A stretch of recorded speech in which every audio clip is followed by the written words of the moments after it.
However, if it weren't for that car, Alright, I the team think would I have am never live. gotten their issues ironed out. Now they stick together like glue Yes, and macaroni okay. and keep Alternia shining like a green sun. One thing's for sure, if you cause trouble in their neighborhood, these two will sort you out quick. Because together, I they think, are troll cops. let me see.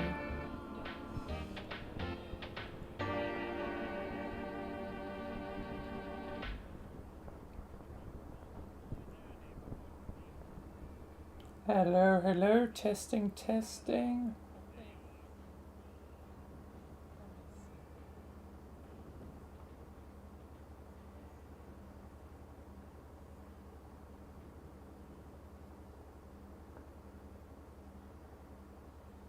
Is it?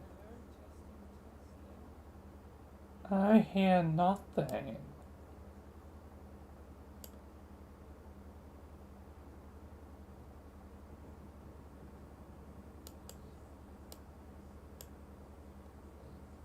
It's on a super delay or... I hear nothing. Oh, there we are. It's fine, okay.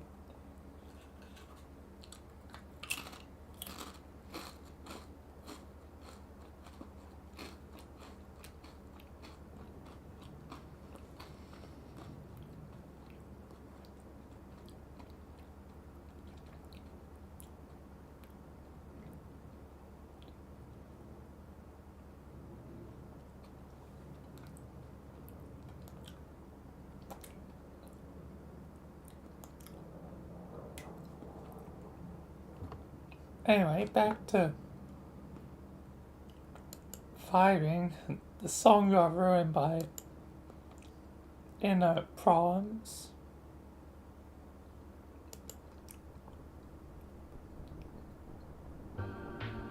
Alternia, one of the roughest beats in the universe. It's a tough job to keep it safe, and an even tougher job to find people who will keep it that way. She's a girl with an knack for justice and has the force under her thumb. He's a guy who just joined the APD, and finding his bearings is about as easy as feeding a giant glob his cough syrup. And together, they are troll cops.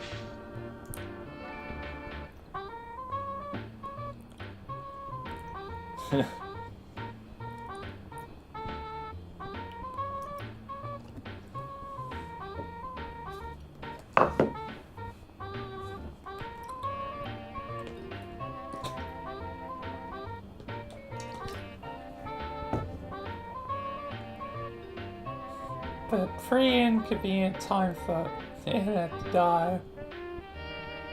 For the stream to die.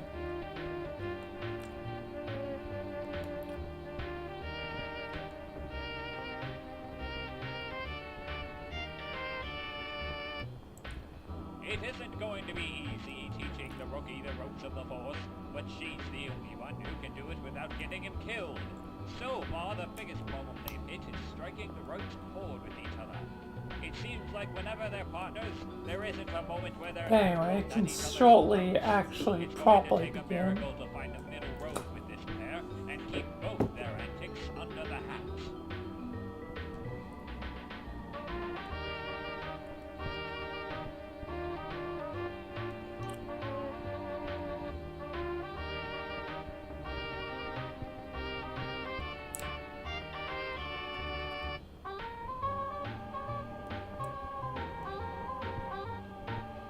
It's just inconvenient that's also her meeting.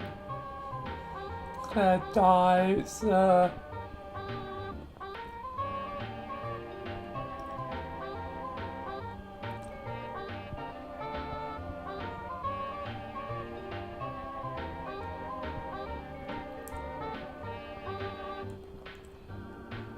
However, if it weren't for that car theft, the team would have never gotten their issues ironed out. Now they stick together like glue and macaroni and keep Alternia shining like a green sun. One thing's for sure, if you cause trouble in their neighborhood, these two will sort you out quick. Because together, they are troll cops.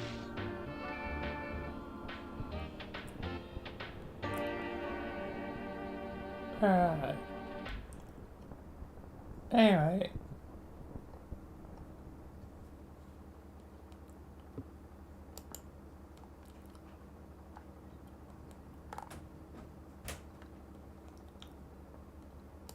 Let's actually begin, so. Mature themes ahead, epilepsy warning, will naturally censor things if need be, and even though I usually say 150 pages for the last few ones I've been, doing like basically 300. I did 300 between there and there, 300 between like there, 300 between there and there. It's dramatically increased the speed that I'm going through the thing.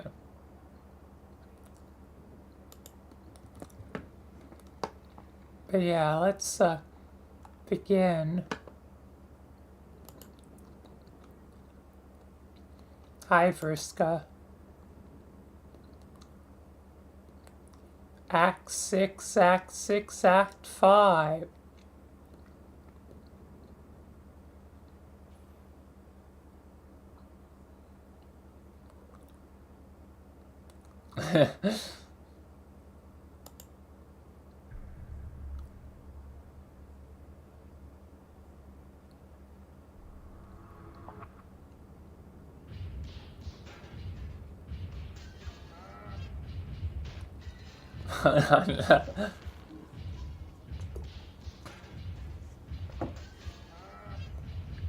Spirals become purple.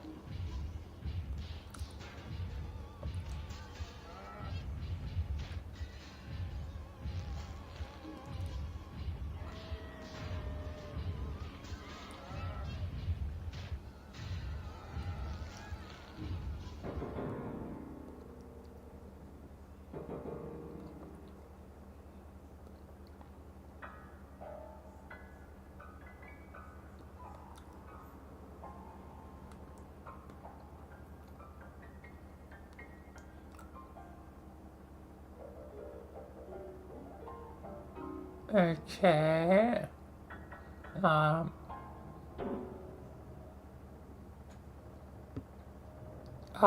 So nice of you to join me. To join me for my masterpiece.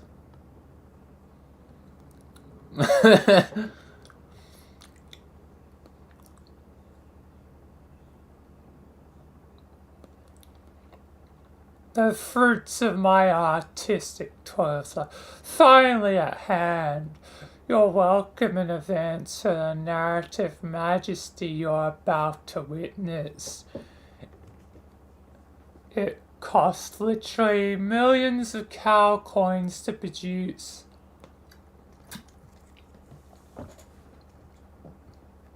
As well as most of my attention span for any further creative endeavors, excuse me.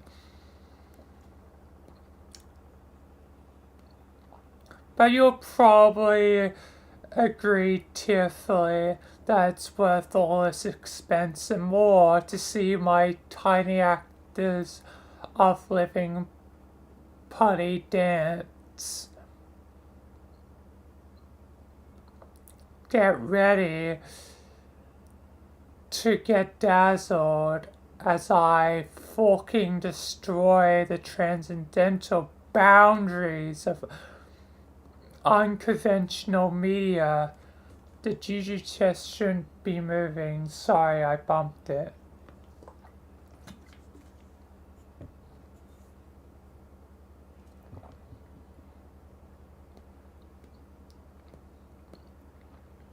Let's begin.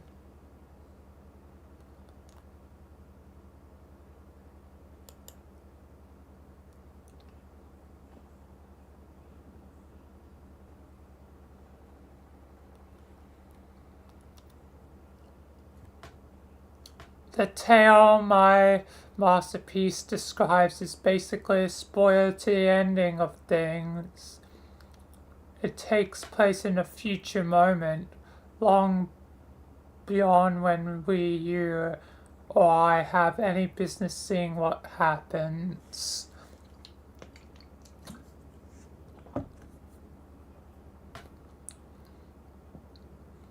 But I found out and learned of this spoiler. I saw it once on one of my planet's many screens, the land of colors and the land of mayhem. It knows all and will show anything to any man.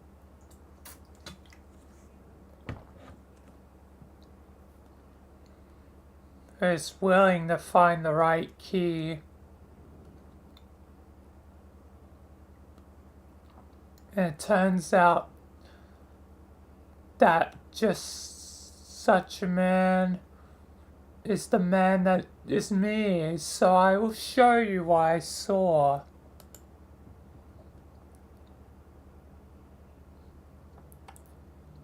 With the crude two-dimensional shapes from my computer pencil, but with the lavish 2+ dimensional forms of my ground-breaking clay puppets.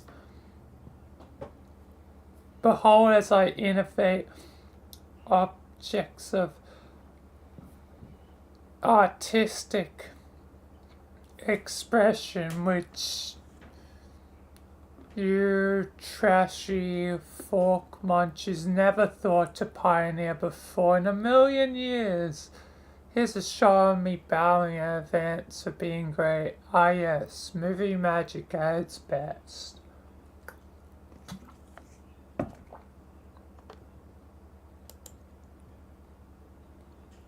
Oh, jeez. I will tell you what I saw in the screen. Believe me when I say that it happened precisely as I show you here, shot for shot.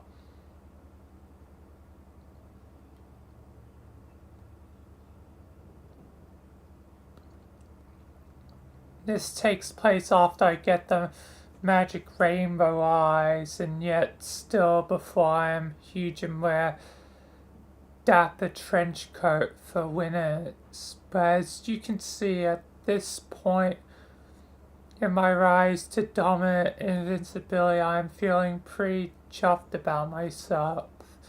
My power's sick and my special eyes are gnarly as can be. I would tell you I can hardly wait to be this cool, but as you know, I am a man of patience and alarmed. Also, look closely.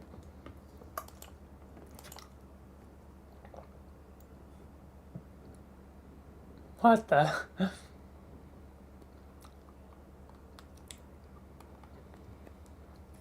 I got my Juju's chest there, which I will win as some choice booty from victoriously slaughtering my denizen, King Yarrow Bob. Inside is a mighty weapon, which will come into play a little later in my theater of wobbling puppet drama. It's like they say about the theater. If you see a juju in Act 1, then the juju will probably be used right away in Act 1 to make everything more exciting as soon as possible. No, that's not how Chekhov's gun works.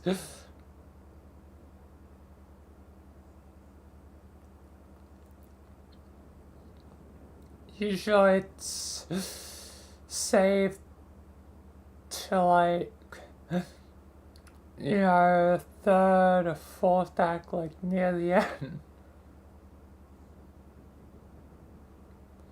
Also, which I should mention, one more bad piece of swag in my possession.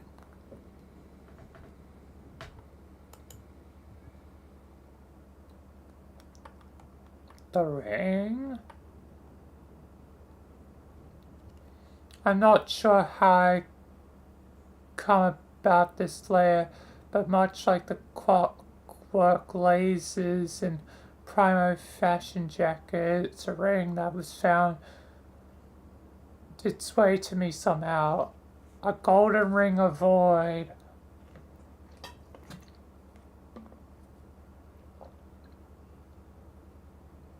It becomes mine one day, the most beautiful thing I never knew I always wanted, yet somehow preemptively coveted. Lets me stay close to the darkness. Living darkness. To vanish and appear again in places I have no business walking with.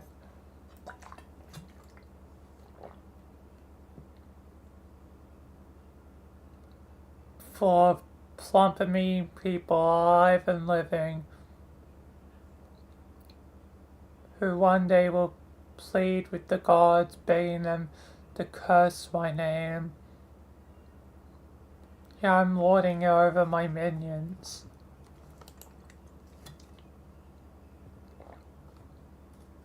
The classic honk friend. Ah, the purple ones. Gansy, my rabbit powerful life. Lol. Seb, and my floppy puppet by cow. I'm bossing them around, being the sure as always, whatever. When suddenly,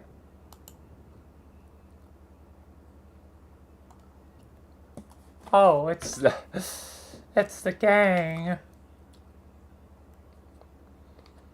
8 assholes snug up in their goofy pajamas appear out of nowhere for some wrestling royale with yours truly. They still arrive with the wind's pricks nappy ghost magic to catch me unaware. What, judging from my expression, I was really surprised. But then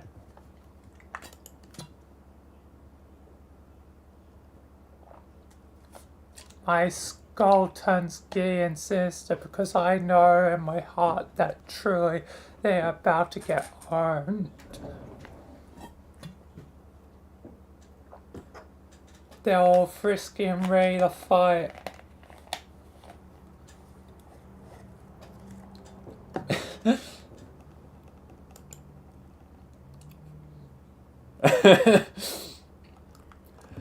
I can tell they are psyched about this.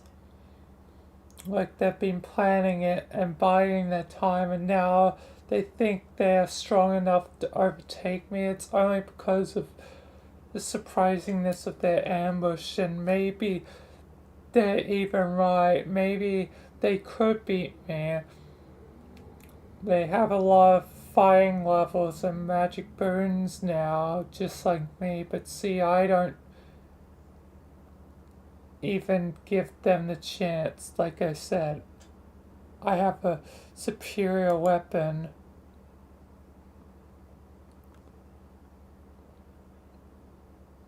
The house thing? I see no reason not to use it right away. What would be a fucking point in holding out? Suspense bullshit. I pull out the big guns instantaneously because I think like a great winner. But like most things that are good, the thing has limitations and rules and stuff. Oh, Jesus.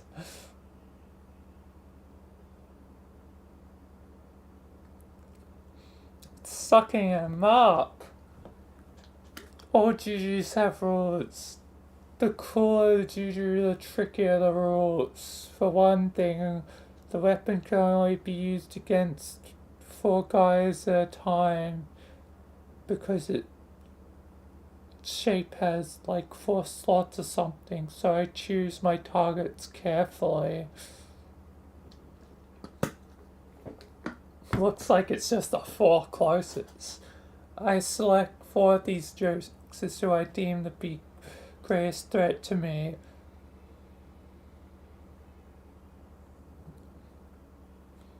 The blue power sign with the belligerent fist, of course. So he can't own me again with hurtful insults to my off. And also the alpha male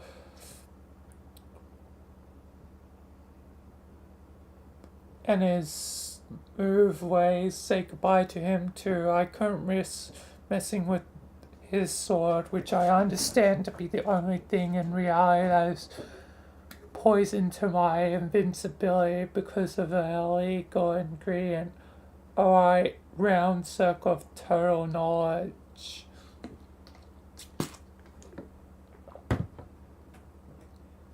Oh, and I target 2 corresponding females as well, because why not? The dog one is a nightmare of powers, and the orange one perturbs me with her dictionary blither. Good riddance to bad teens, and just like that, they were gone. So basically, the original gang.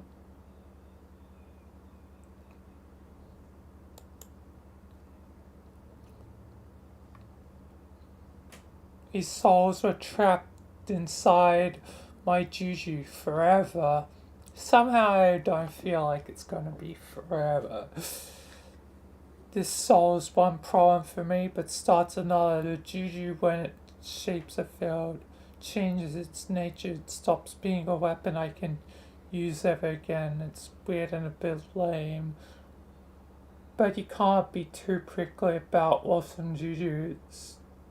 You have to take the good with the bad. Once I used it, it became mysteriously intangible.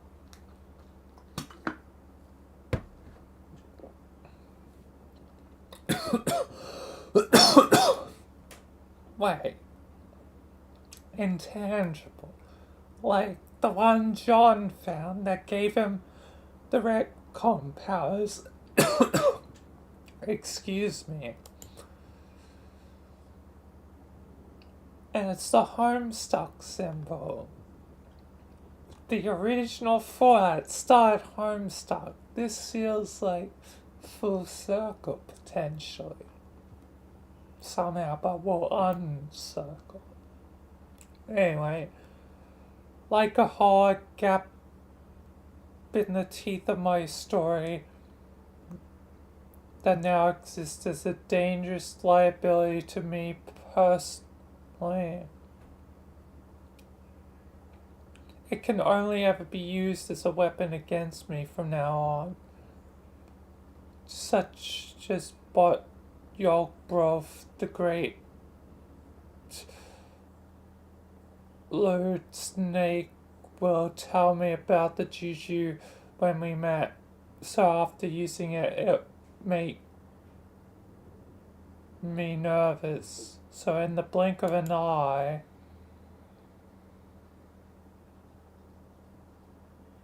I trapped it back in the chest and banished it away where no one would ever find it, deep in the bowels of the first ring. Using my ring-based communion with the void. Poof. Good luck digging that one up. Hey, it's never going to happen. It did happen. I think they already found it.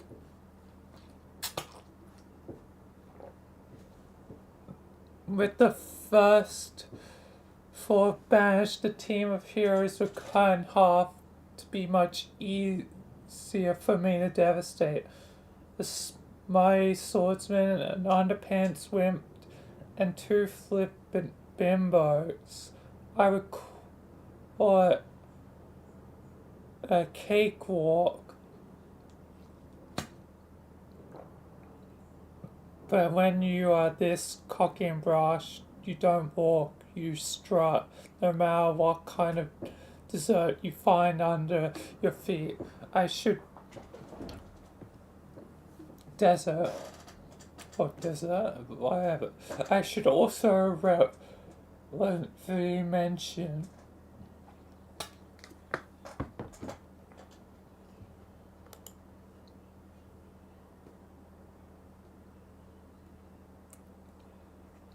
I'm still in the possession of the swordsman Juju, his floppy friend of childhood, the one which I recognised to be an empty husk he did and stepped from me.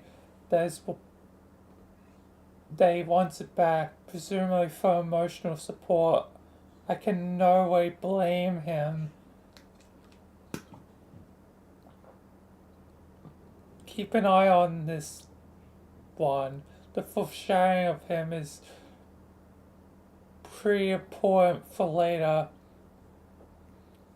Now is when the pummeling begins.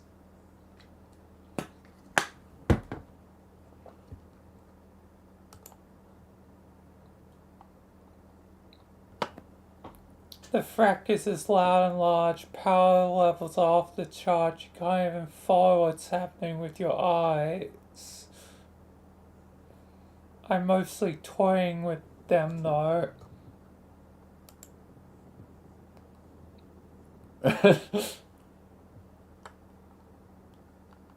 Oh, it's too easy for an ascended lord boy like me.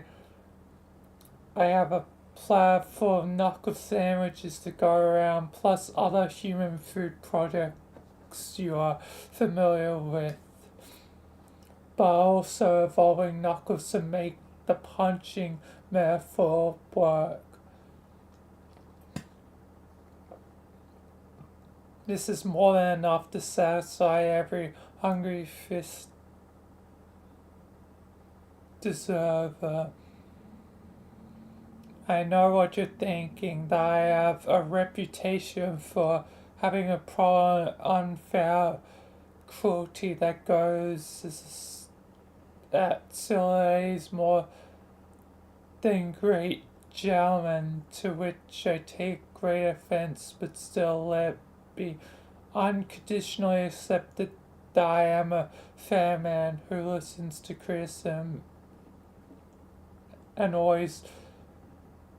works ever and always to improve my masterful craft and tremendous decency. So,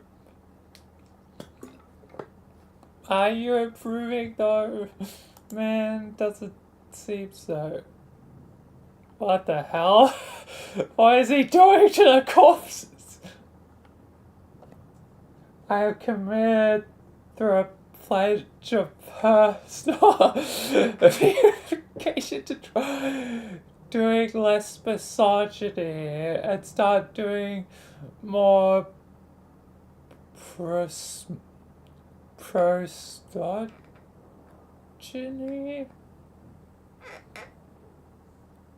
In fact, I fucking love Sagogony, and I will fight anyone who disagrees from that. Are you fighting or fucking, man?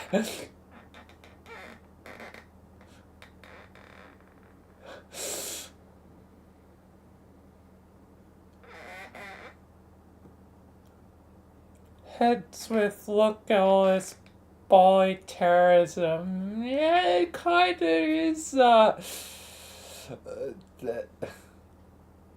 body terrorism in a way. And being done precisely equal and respectful way to people who are tip-top gentle-like. I am ring them really. You're ring them, man. Goddamn. railing them.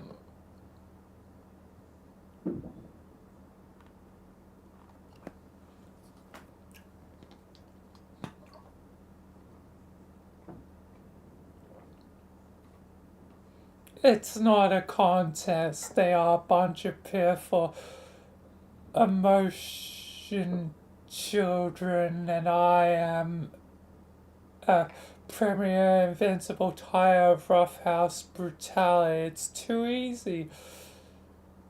Spear boys down for the count because I slapped him gingerly. The masked floozy is looking a bit woozy, haha. The cake maid took one drop too many and has the light down for an overweight nap. Jeez. This leaves me mano a mano against the anime prince and his nonsense trousers. It was a pretty good fight between us.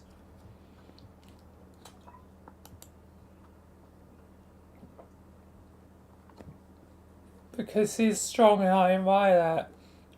Why shouldn't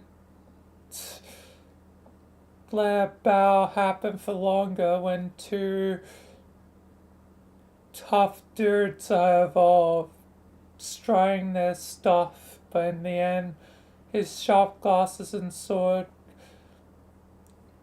machinima weren't enough. I got the supreme drop on his powerful body with my wrestling moves. My overconfidence was my Achilles downfall.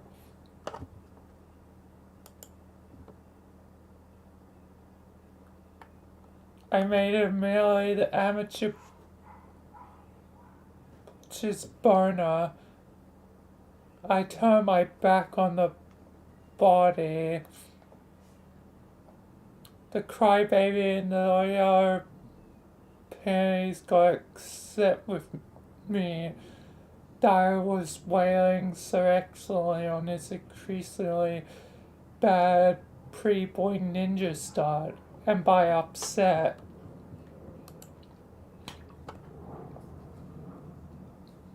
I mean he threw a fully fledged tantrum of pure hope. The hope, my God. What's that in the corner?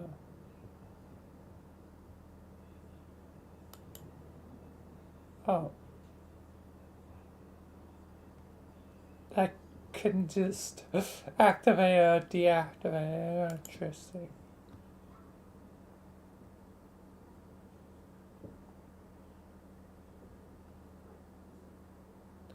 It's blinding beautifully even, or maybe the con isn't doing it justice. Oh yeah, maybe that just looks stupid. You know, you try things and sometimes it just looks like short. Let's call this my one and only fork up in history. I feel like there's probably been others, but whatever. Well, my second maybe. Yeah, I feel like there was one before.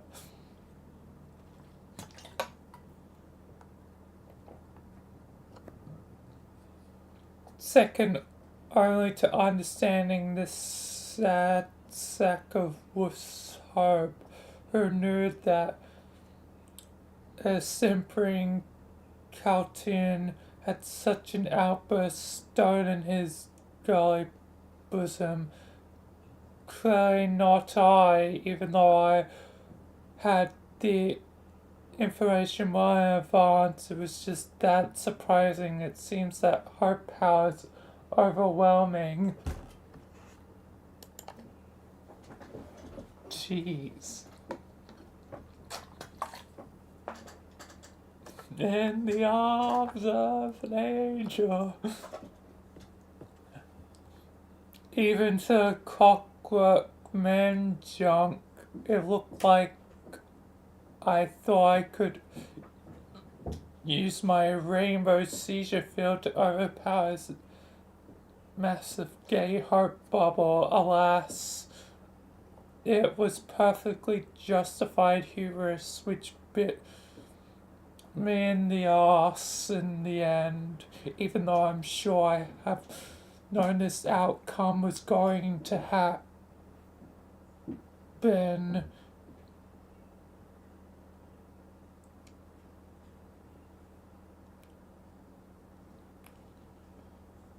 It was still woven to get owned if having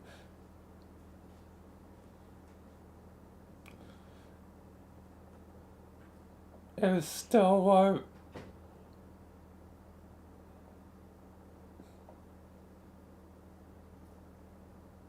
It can still be worth if get owned if having a lot of self-esteem.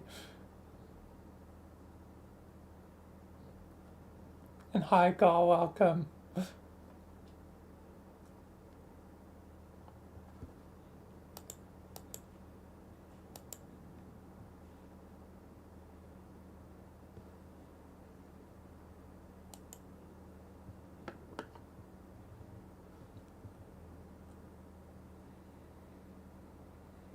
And get dunked on nerd. I did that one earlier myself.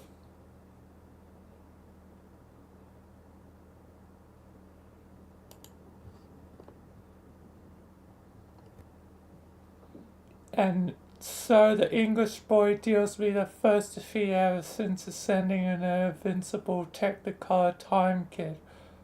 I get dunked as Fork. Hey!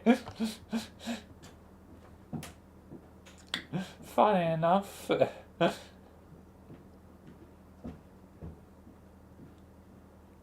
Speaking of getting dunked.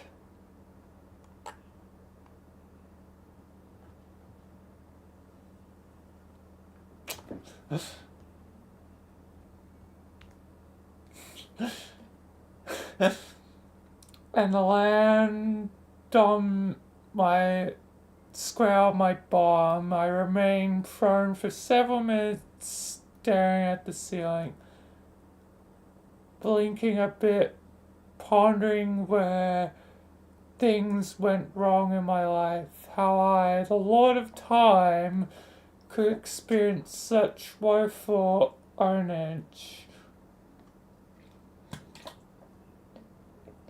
There's no bodily harm, of course, except to my incredible ego, which is a fate worse than getting broken bones. So I just lay there thinking sadly, achieving some depression. I'm sure at this point I turn to thoughts of respect for pansy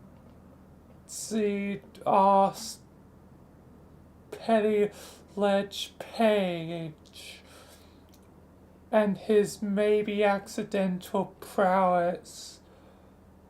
I underestimated him, and aberration happened in my breast? What? Maybe I'll jack his swagger too, as he once did mine, maybe after a lifetime of utterly deserved humiliation, sobbing, and spontaneous urination.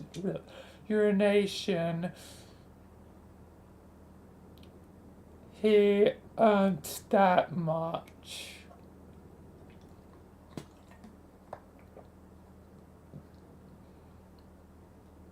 The clue here is that I steal his name.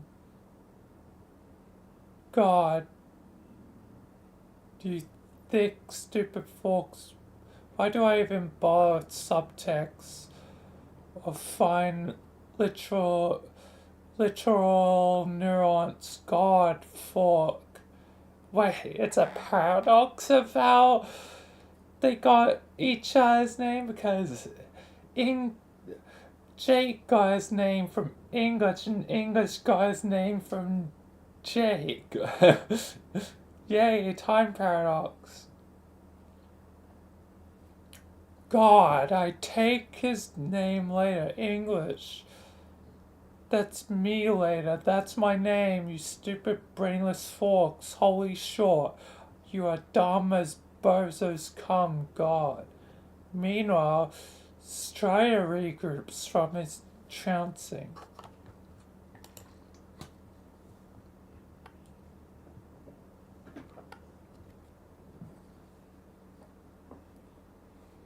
And he sees this chance to do away with me for good. He knows by now that he can't kill me, but he can do the next best thing, which is to banish my soul. He's hurt me. He's hurt bad, and slowly use his pink soul killing spell. This gives me time to rebound from my shameful ass whooping too, and pull my sorry butt off out of the own zone. So I get up and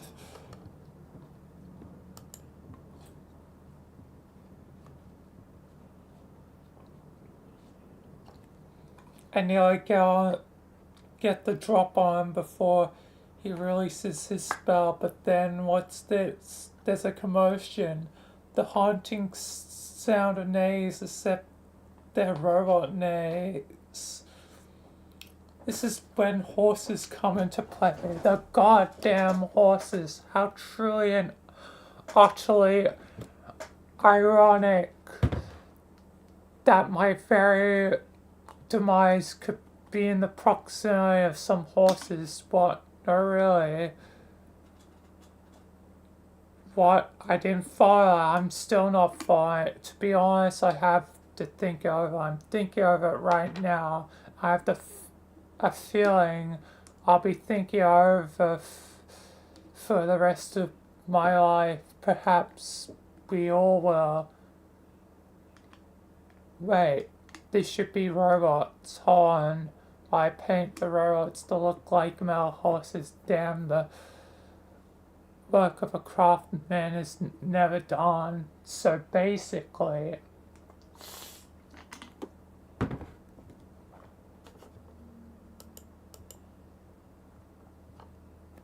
I don't know what the fuck is going on, so I'm really distracted. I'm saying to myself, this is short. Nothing good can follow create events such as this, and then when it happens, the slightly muscular ghost appears out of nowhere.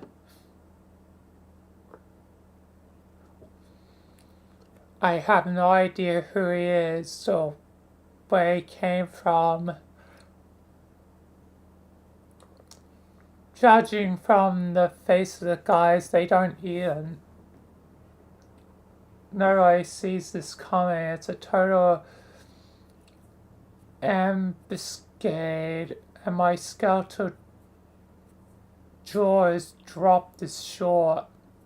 He pins me in place with his ripped muscles, and I'm completely immobilized, partially because of the strength, but also due to my awe and admiration. I just can't move.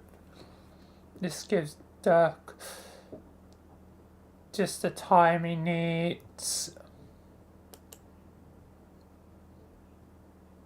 to do his flamboyant pink spell. It owns me completely, but sadly to Dirk, maybe it's also owns the muscle here. Both of our souls are consumed by the enchantment. I think he thought he could destroy my soul.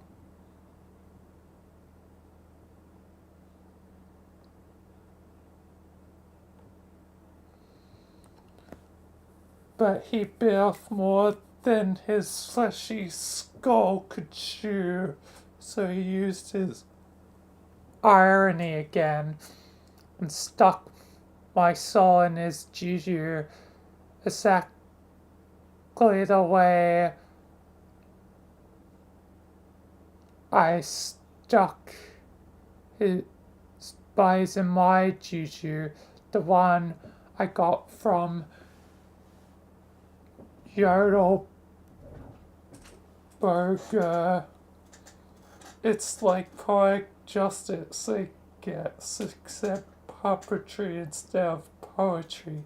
So, pathetic justice? Oh yes, I like that. The muscle ghost came along for the ride, and I guess his soul got trapped in there too.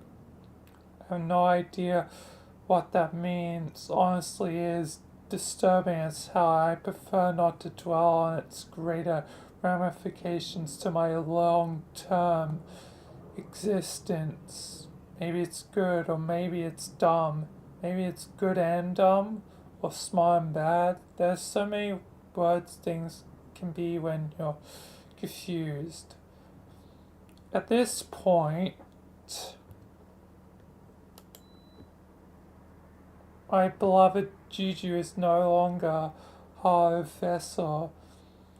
Is very much crowded in there, chock full of souls, belonging to hardcore brawling brutes. And he knows it. His pup is now a problem to do away with, just like my Juju was. So they do the same basic thing. They get their Dunkard sources of void to banish the pup at once and for all into the darkness.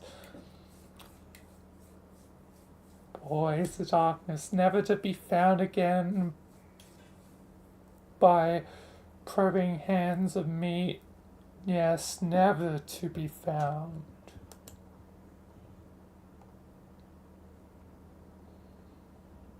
But not never to resurface. Oh no.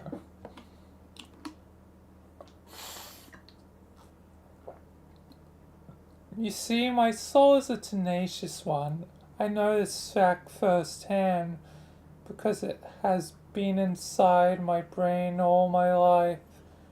It's a real motherfucker, I can tell you that much. The puppet's essence will flop and fly through the shadows for eternity, surfacing in the nightmares of the unexpected, losing its way into the hearts of yucky, shorty children.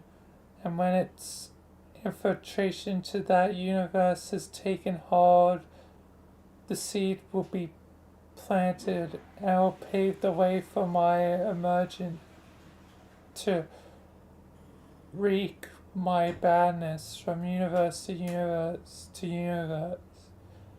Each one will fall, and each time I'll get stronger and older and bigger and buffer. Oh yes, it will be time. It will be time indeed for me to get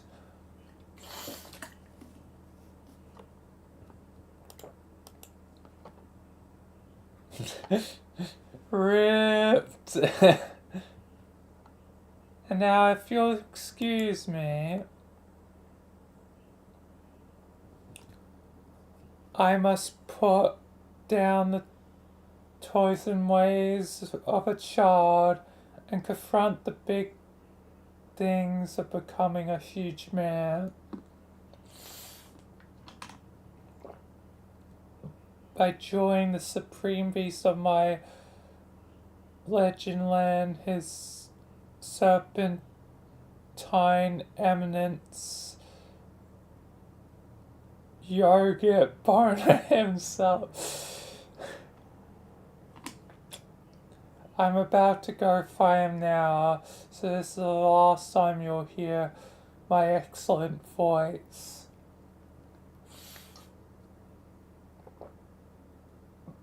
I will do and crush my slurring sexual snake boss to finish what I started when I stepped my mouth into this children's sauce. I will do that because I want to, and when that is said, done, and you see me at the peak of the mountain, on my trophies resting on my throne of prizes, I want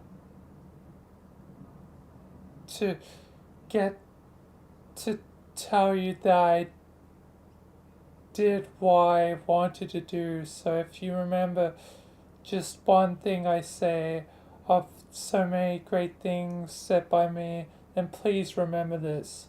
I wanted to play a game.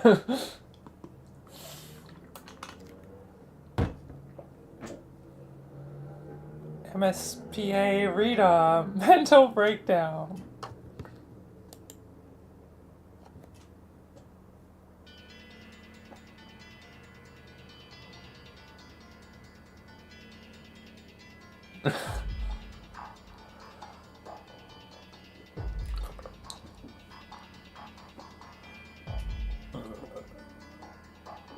Oh, hi, Cal.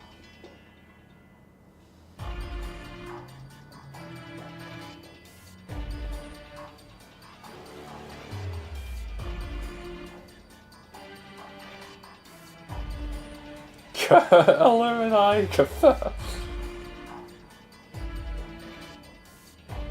Cal is there all along. The little evil guy.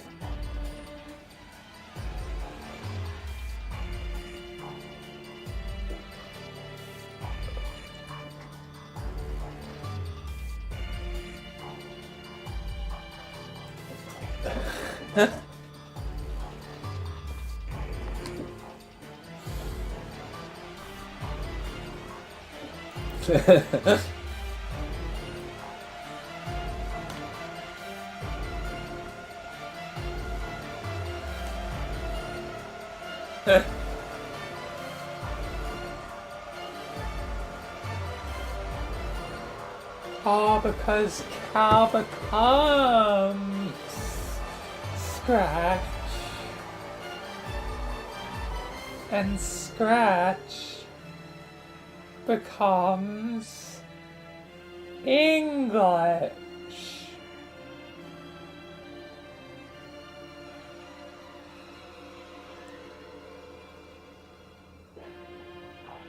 Honk.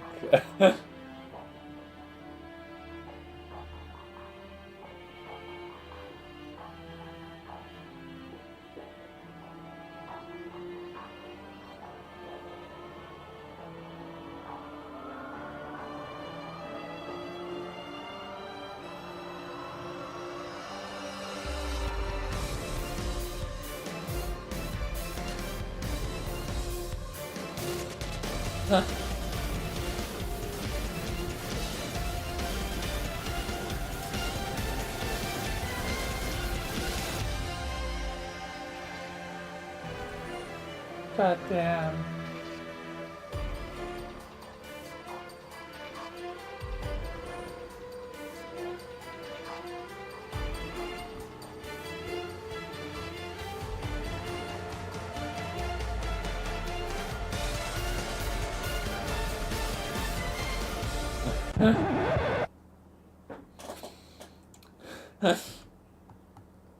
Act 6, Act 6, Mission 5.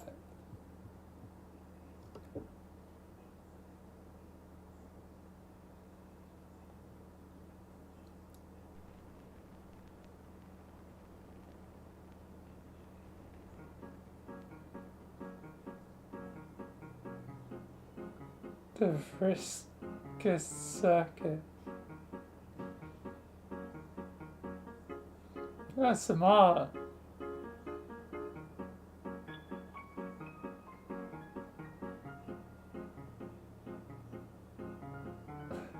of the adventures.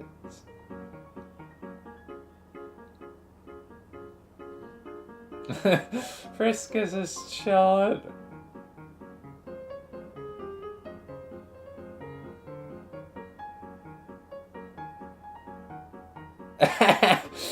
Oh, Dave, you son of a gun.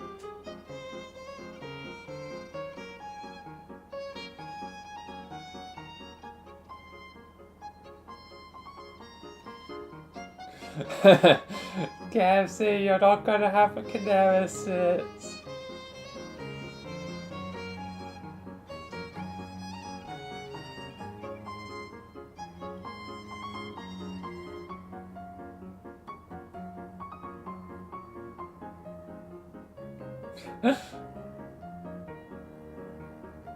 Okay, they're just kinda fighting. In the new timeline of the events.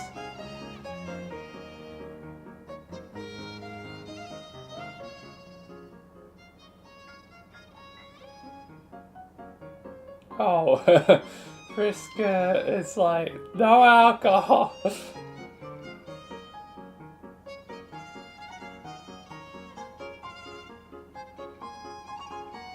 Oh God, it's Jackie.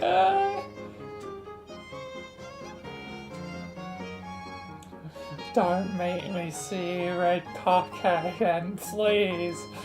Please. Please. Don't make me see him again.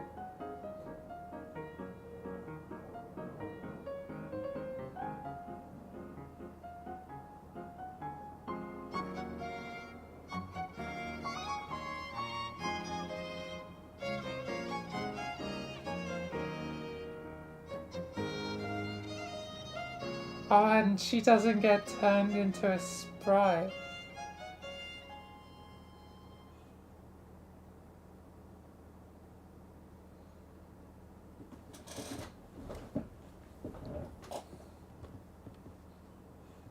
So...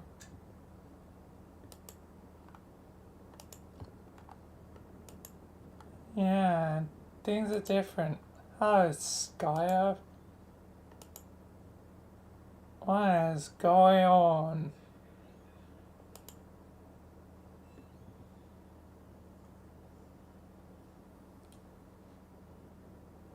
Is it time yet? No. Oh, how about now? No, Dave, we've been waiting for 3 years. 3 years is pretty long time. Long enough for me to have picked up the habit of calling them years instead of the more sensible unit of measurement sweeps. I think you'll be able to survive just a little longer. I still don't understand what's supposed to happen. Is it supposed to, like, appear? That's my understanding, yes. You mean here on the frog circle thing? I don't know, somewhere in this section, at which point, if he has any brain at all, he'll seek us out. So Jade came on a golden ship through a tiny window apparently, but John wasn't on it. Wasn't on it.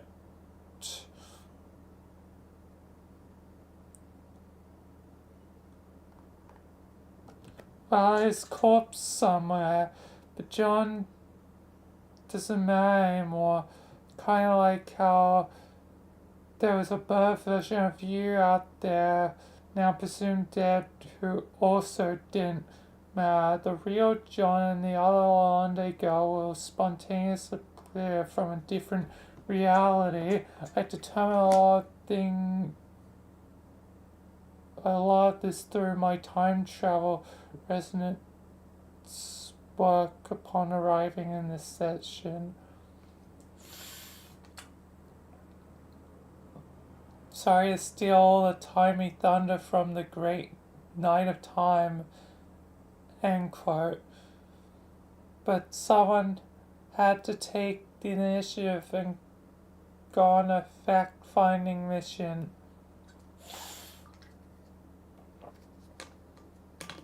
No, it's cool. You have the thunder if you want it. What exactly is supposed to happen? Soon. And she's on her. Will she remember a brief account? This is a totally different Londa girl. Things went differently for her, so she'll have different memories. I have no idea if you and she interacted at all in her timeline. I don't know the full extent of John's alt reality experiences either. Apparently things were raw for them in about as many ways as you can imagine, presumably because I wasn't around to keep everyone short in order.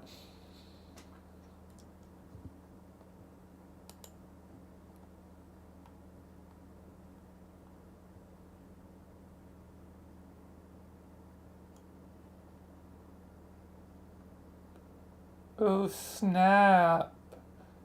But yeah, I agree with the sentiment largely of being more competent than most people in general, Frisker. Thanks, Tavros. Hey, look.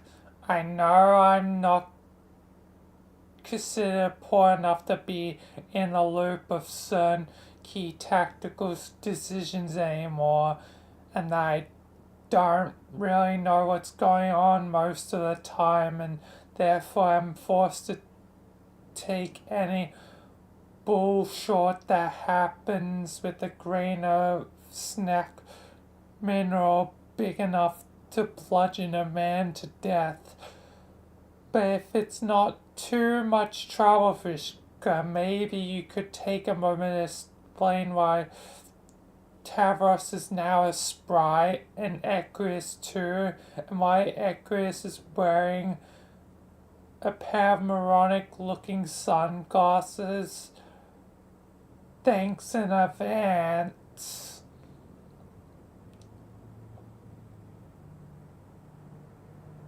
Sorry if I have trouble keeping up with the times, Kaka. I didn't explain it because I thought the nature of the development was fairly self-evident. I mean, no offense. But I didn't hear anyone else voicing any confusion. What about you, Kanai? Did you think it fairly self-evident? I thought it was fairly self-evident. Yes, see?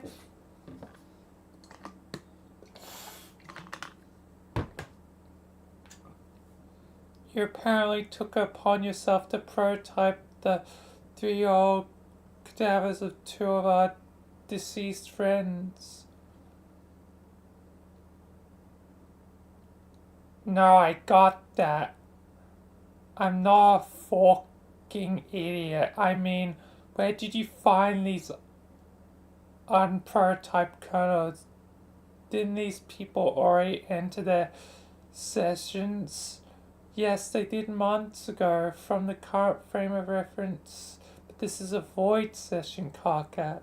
I thought we talked about this. A void session is, by definition, is one where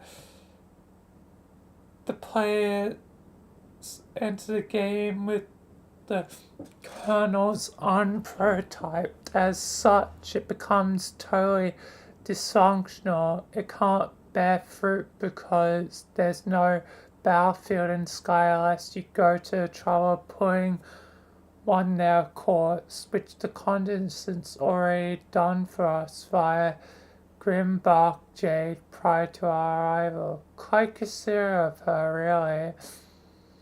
This is aside from the point, though. The bottom line is the session come cursely with 4 unprototyped kernels waiting to be put to use, so not being to let a sweet perk go to waste. I took initiative and put 2 of them to use myself. Really, this is some basic stuff. I'm sure we went over it all at one point during our trip. We did? Carcat, don't you remember when I talked to everyone through this? I was making extensive notes in my journal. I looked away for a moment. You and Dave wrestled the time away and began scribbling pauses in it while giggling like children. Maybe. I guess that rings a dong shower. What, dear Lamau? What? Shut up. Look, a lot happened in 3 years. We've all been through stuff. I'm really expected to remember every tenuous morsel of expedition from our resident light boys.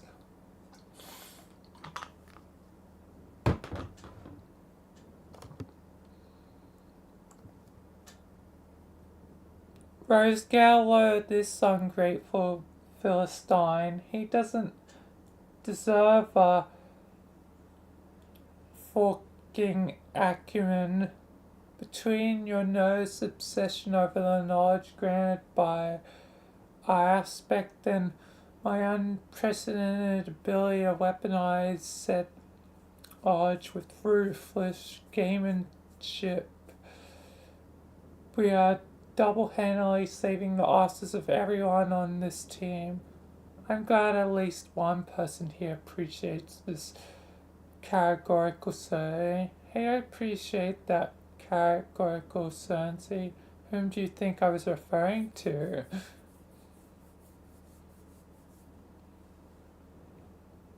Okay, what the fuck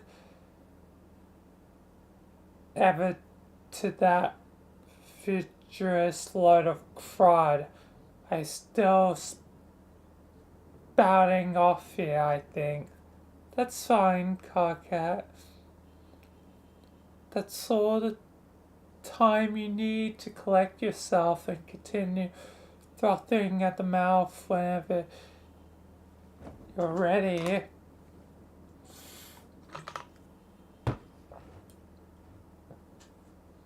Okay, I figured out some stuff. I'm still either pissed off and or confused about. How say there are 4 kernels here? You know we did lose more than 2 friends on that meteor, which reminds me, I guess I say, hi Taros and Egris again. Nice to see you guys back with us, sort of. Pardon me if I can't get too sentimental about the reunion, since along the way here we ran into about 10 different versions of your stupid ghost. That's kinda lets a little air of the poignancy balloon. Sorry. Hey buddy, don't wink at me.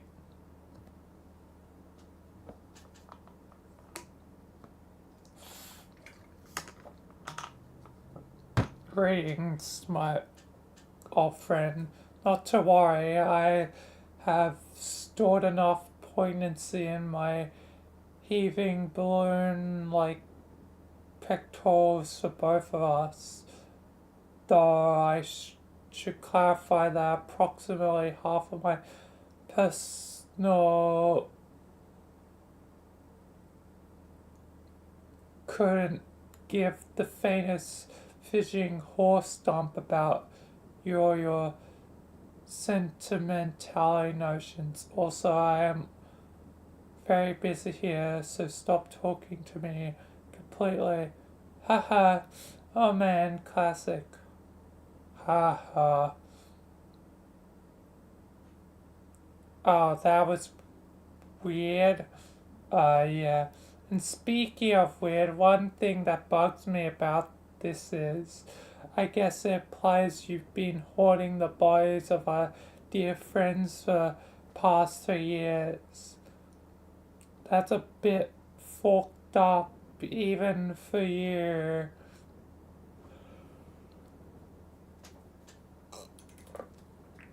And not to get too macabre, but I would have thought they would be like rotted by now or something.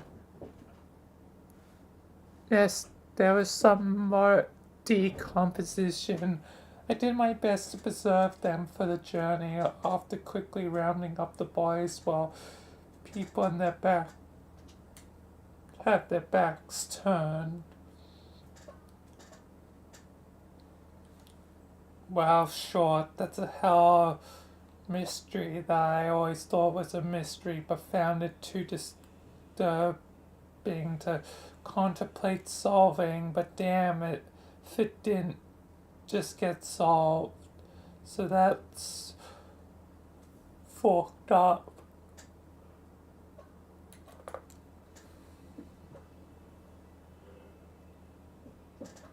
If you would stop being a wuss for half a second about a bunch of corpuses, I'll explain my reasoning.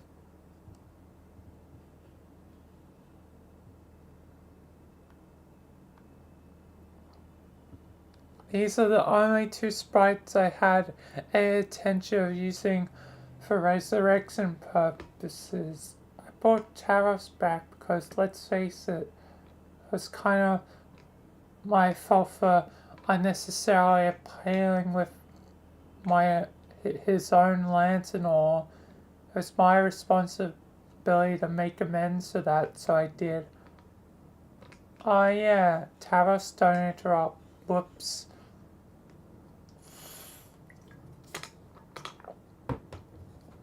Then I made accurate sprite happen because, first of all, he's a national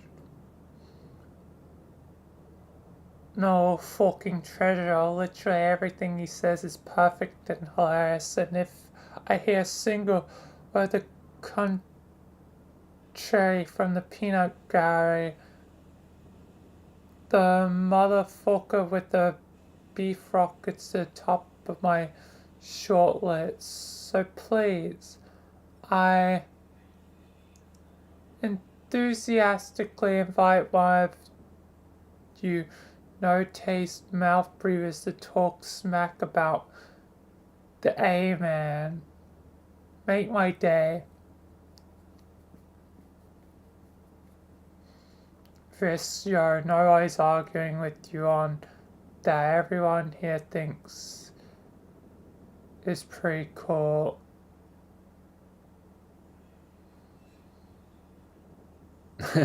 Shit. Like, just enough freak show steps removed from being my bro, I guess, enough to make me not feel like Dave, don't interrupt either.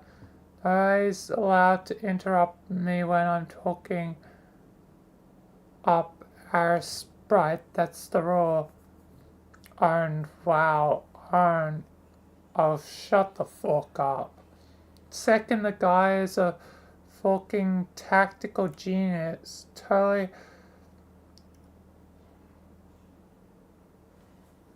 conveying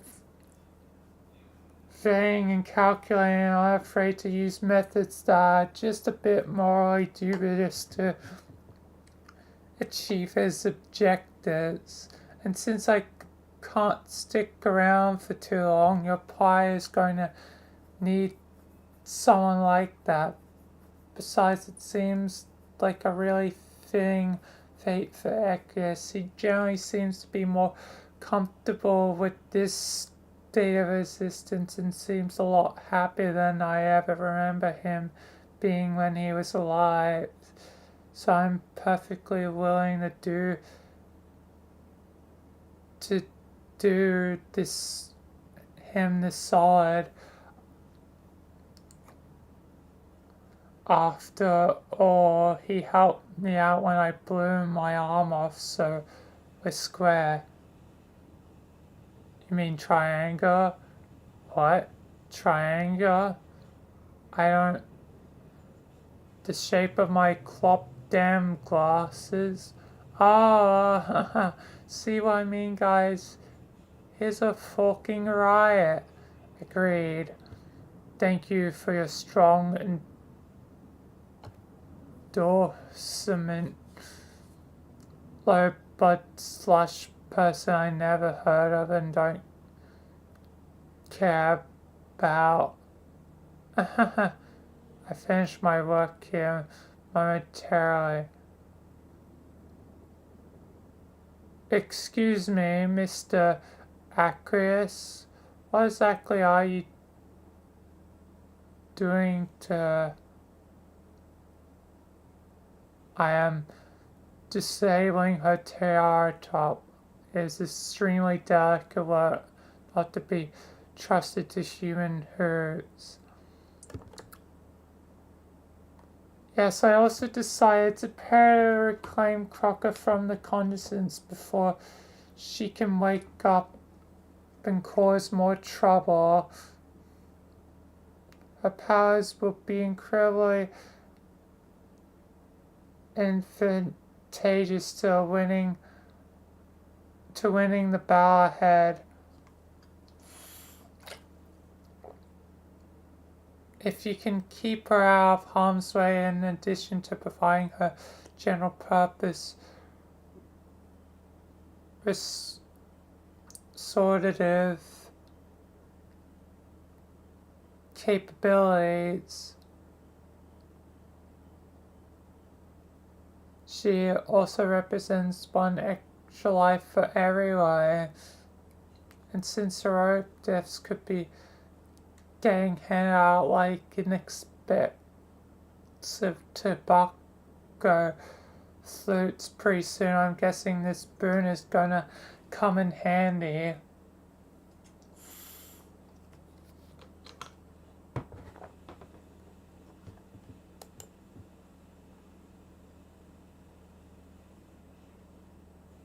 So what about our other difference? Huh? You know, in the pair, Aaron? Alright then, I'm getting to that. Okay, I don't know. We talked a lot of strategy in advance, Visca, but I really don't remember you mentioning a plan to prototype our friends' corpses. Might be nice to get a heads up. Not to make a bad pun on account the fact that most of their heads were literally severed. Yeah, sorry. I had a lot of logistics buzzing around my brain. It's hard to keep you appraised of everything that crosses my mind. I promise I'll be as thorough and transparent about my motives as I can from now on. Okay, pirate? Okay.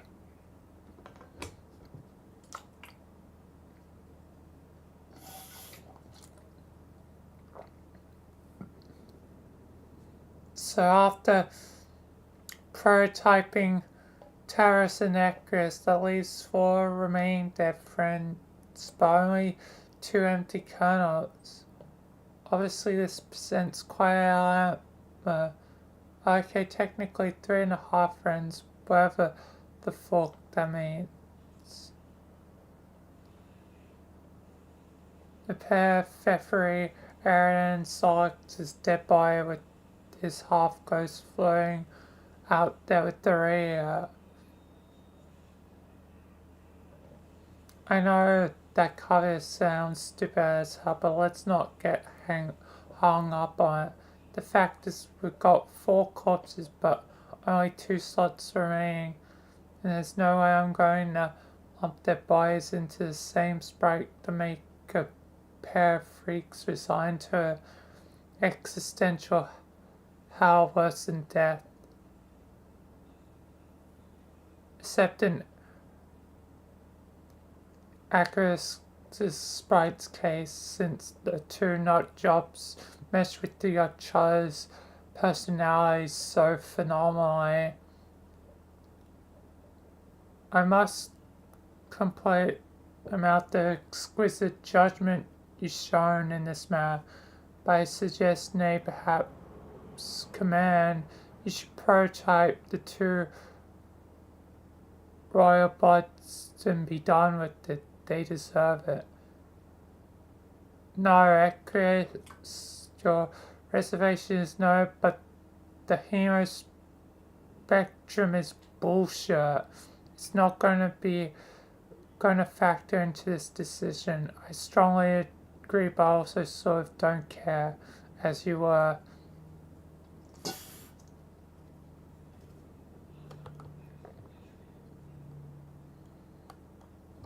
So considering there are 4 left, and I can't personally say that any is more deserving of life than the others, I intend to let them all rest in peace. This is my ruling. I kinda call it final. They can live the rest of their afterlives in dream bubbles, which still need to be saved from Lord English, lest we forget. But of greater importance here is the fact that this leaves 2 empty sprites' resurrection backup in case 1 or 2 of you jokers dies in the line of duty once too often. Believe me, you'll thank me later for thinking this all through so well in advance. Okay, that's a good reason to have spare cars, but maybe we should back up a bit. I'm not sure your verdict on the dead friends is totally airtight. On that, you have the authority to make a final ruling. Come on, Teresi, I'm not saying I am authority on mortality here. I just said my ruling was final because of my logic was so impeccable. It's kind of like a figure of speech.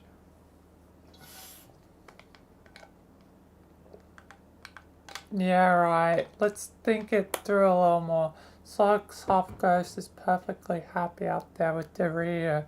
We've seen him and confirmed it ourselves, so there's no reason to consider him. And Aridin, he murdered Fefri and tried to kill Kanai and Solix. He doesn't deserve to be in the running. But Napan and Fefri, what did they ever do to anybody?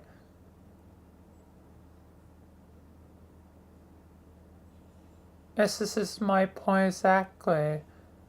I don't want to be the arbitrator of Aaron's value as a person because of the mistakes he made, or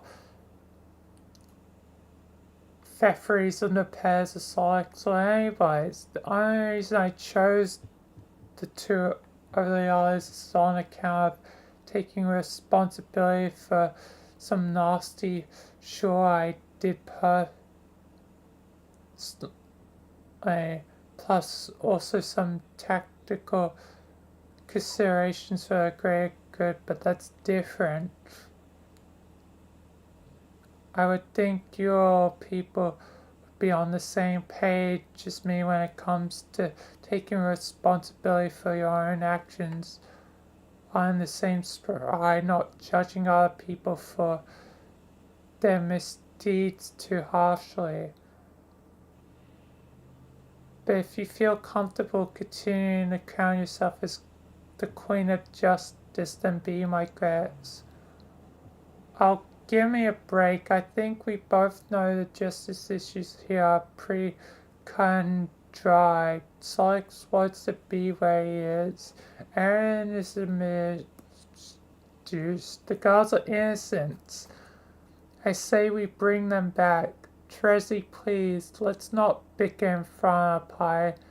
We need to be showing solidarity here. We do. Yes. We are equally important to apply it as its overarching executives, the ones with the most experience in the Department of Guile and Ruthlessness. I may project my voice louder than you and borrow the spotlight for longer, but you're always a solid team scourge. I couldn't be doing this without you. I wouldn't even want to. Oh yeah. Okay, you're right. I'm behind you all the way. I stay in my case, but if you really want to revive them, that's fine with me. I got trusted parts with me right here, so feel free to round them up and prototype them anytime. You do? Where? In the hunger trunk. It's stashed square, remains to keep them more fresh along with the final living member, huh? Honk. Well, yeah, I think I'll revive them a little later. Yeah, later. Suit yourself.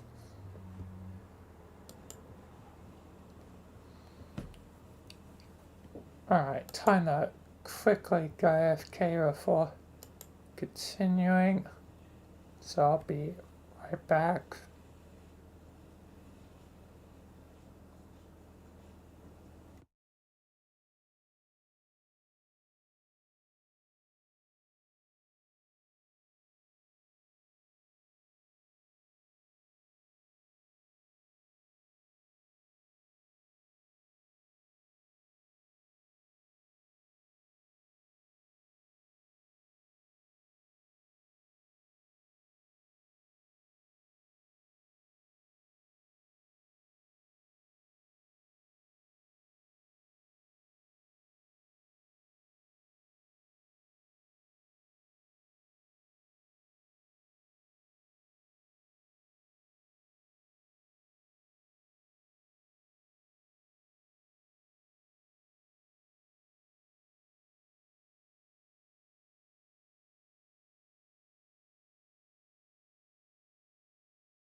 Alright, I'm back.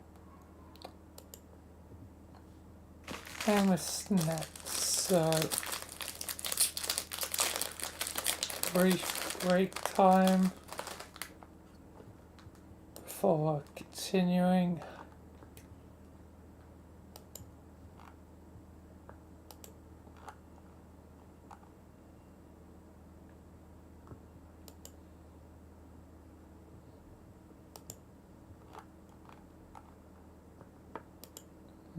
What this time?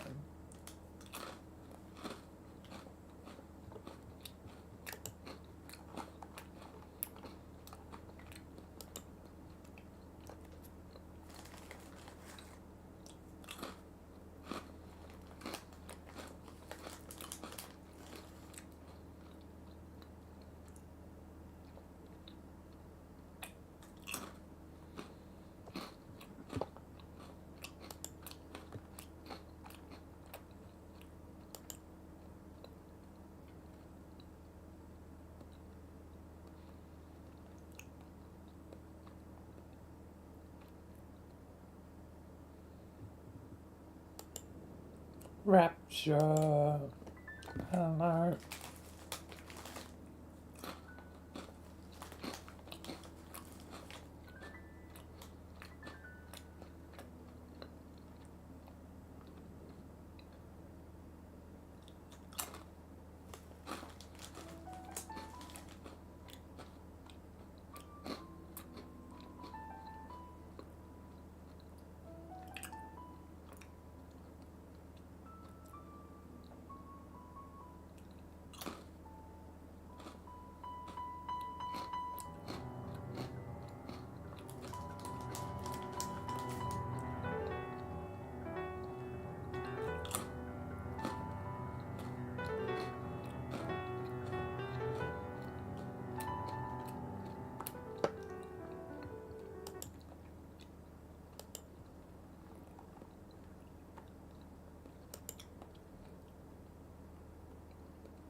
I don't know.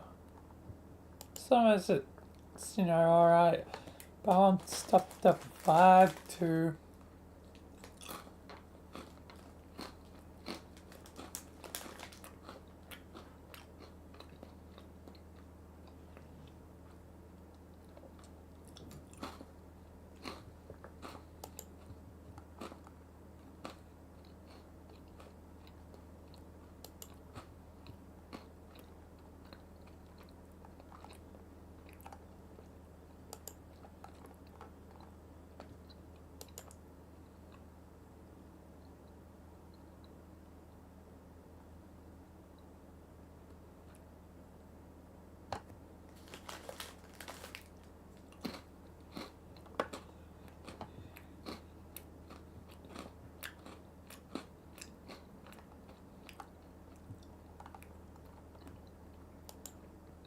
No, and it doesn't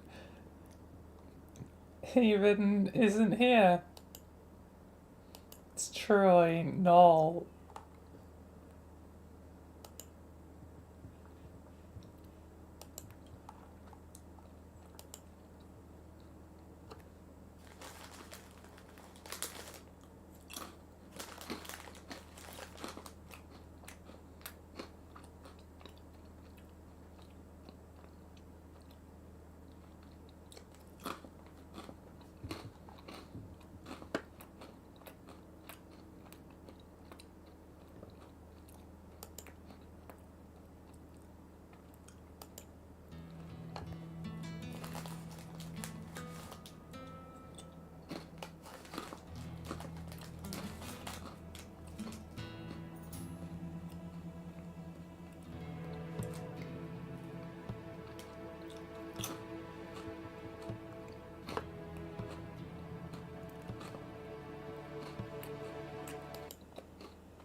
Alright.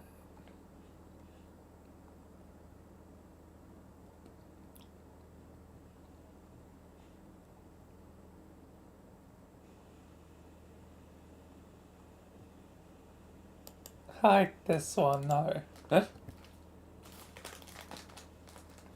The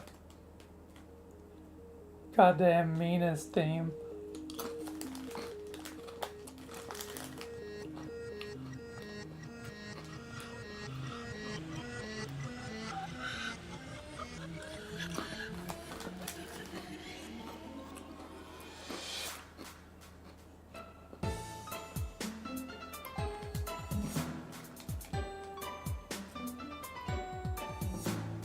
Do do do do do.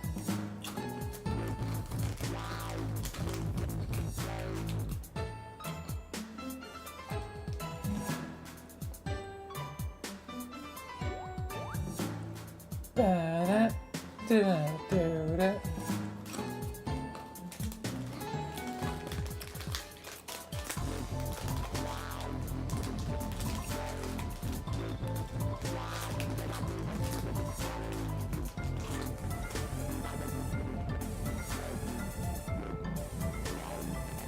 This one I enjoy.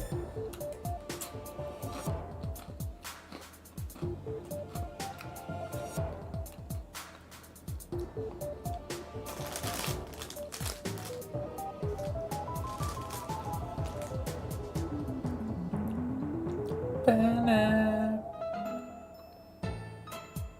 Da-da-da. Mhm, mhm.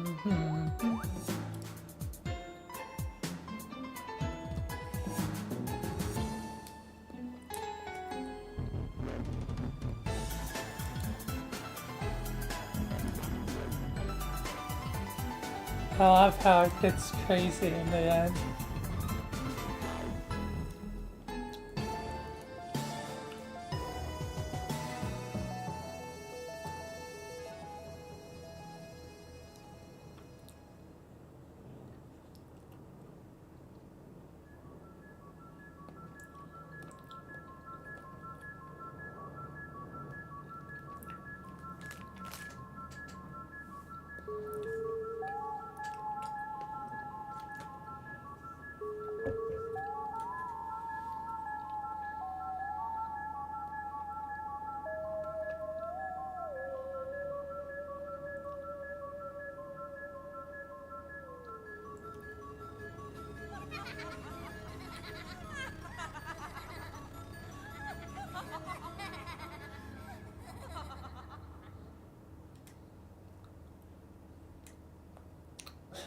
It's interesting how one of the laws sounds like a regal sort of laughter and one sounds like a kid laughing.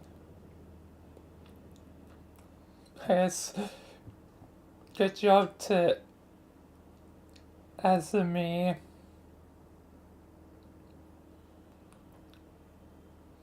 Like, they did a good job of doing both.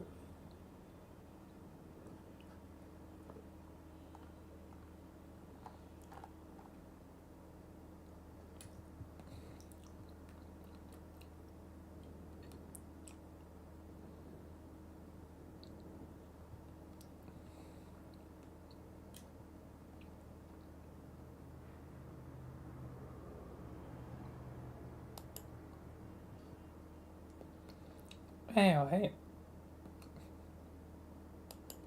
snack break over, let's continue.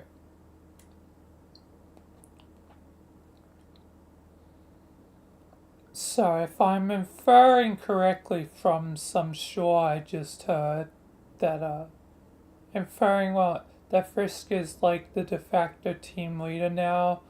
Or Frisker and Terezi? I don't know, I never understood the Scourge short.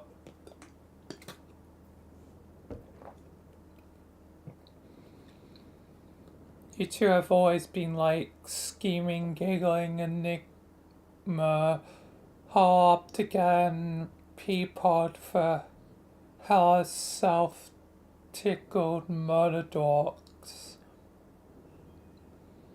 Couldn't for the life of me figure out what you've been getting up to on that media Is that it?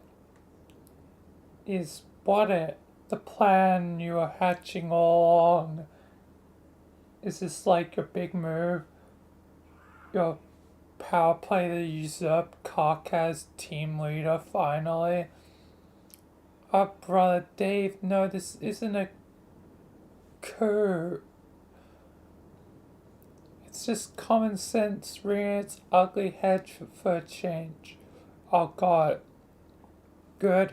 Wait, no, don't get. It sounds like you're just being the leader now because you want to and making all plans because nobody else wants to or really cares. I mean, not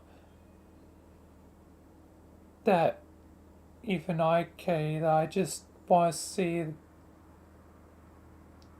set the record straight. Kaka, are you cool with this? Sigh. Carcat, you're Carcat. What? Oh my god, dude. Are you listening to any of that? To what? What's happening now?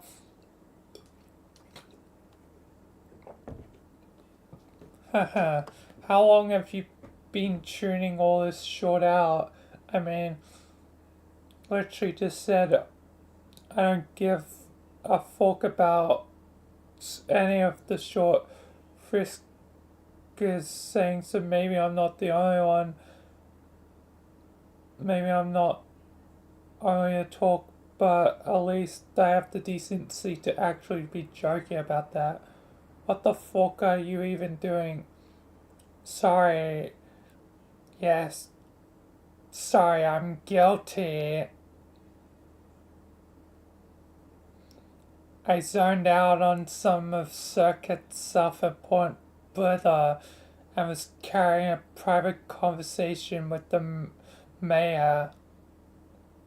Welcome back, God. Is that okay?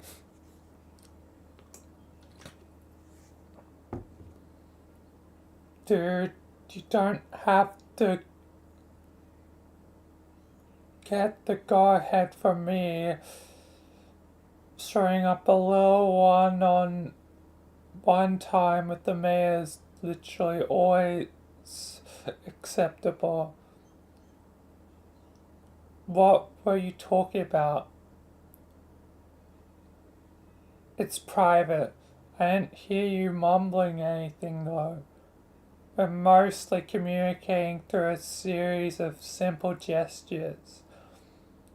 I was talking smack about certain people here and chose to remain discreet about it. No, yeah, I know that's what that's all about. How, when you talk to a mayor and most of the time words aren't necessary, he just knows. Man, the mayor is just so wonderful. I love him so much. Hey, let's all take turns hugging him. No, that's fucking stupid. Just what were you saying when I was spacing out just then? Oh, nothing really. Just wondering how you felt about Frisco usurping your leadership role and if maybe you wanted to throw a vintage short fit about that or ha ha ha. That's a good one, Dave. Wow, ha ha ha. Me, Leah, too funny. I am Italian, singularly baffled that it could still even occur to anyone to entertain the notion that I might still be playing any role, even within the sniffing orbit of leadership position on this ridiculous pie. When was the last time I did anything of a leader-like nature without being trumped by Vriska's Machiavellian limelight gluttony? Or for that matter, when was the last time there was actually anything leaderly to do that didn't involve snuggling up to the couch to watch Good Luck Chuck for the 500th time. I'm having seriously just been assuming her complete takeover of all its leadership duties was some fate accomplished short for 3 solid years, and have since been enjoying the peace and quiet of zero responsibilities, which is why, quite frankly, I have been able to keep my blood pressure down and now resemble the living embodiment of peace and fucking tranquility which presently basks before you in a state of frothing, euphoric, cobbled Turdvana. Okay, so vintage short fit it is. Carcat, that was a beautiful circular cry of acceptance and understanding of your role due to acknowledgement of your overwhelming personal limitations. But be that may, you still actually do need to be paying attention here so you can keep up with the plan. I may be the leader now. This may be the last day I see Annie for a very long time. Someone is going to need to step up when I'm gone.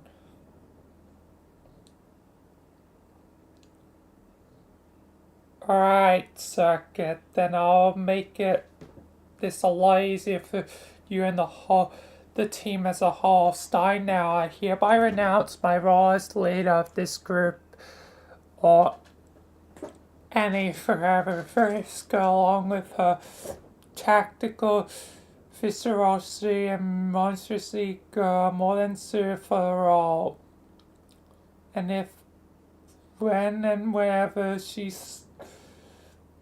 eventually decides to fork off for mysterious yet to be explained reasons, then anyone else who feels inclined could slide right into that position so long as it isn't me.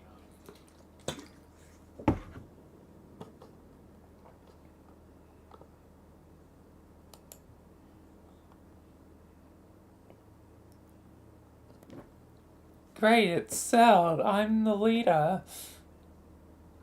I gotta accept the ban you're going to such lengths to pass to me, Cockette. Honored, in fact. Not everyone is nearly as passionate about labels or ranks as you. In fact, I'm pretty whatever about the distinction.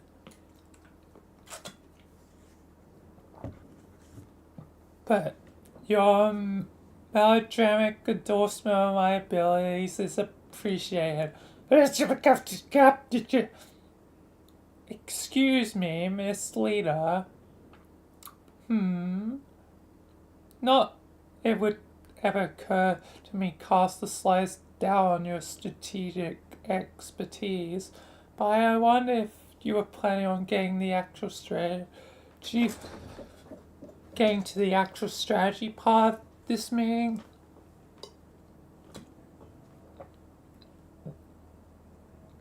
Glad you asked. I am.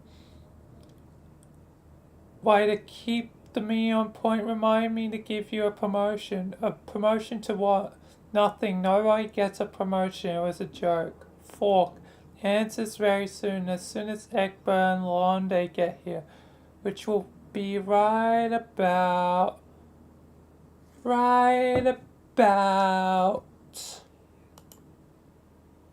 Just give it another second to brisket, right about maybe we can use some refreshments while we wait for this totally imminent thing to transpire. Can I take a look in the fridge? There's no drinks in the fridge. What's in this fridge? Sorry, I think I missed that part of the conversation. Honk. Oh, yeah, never mind. Shh. Shut the fuck up, they're here.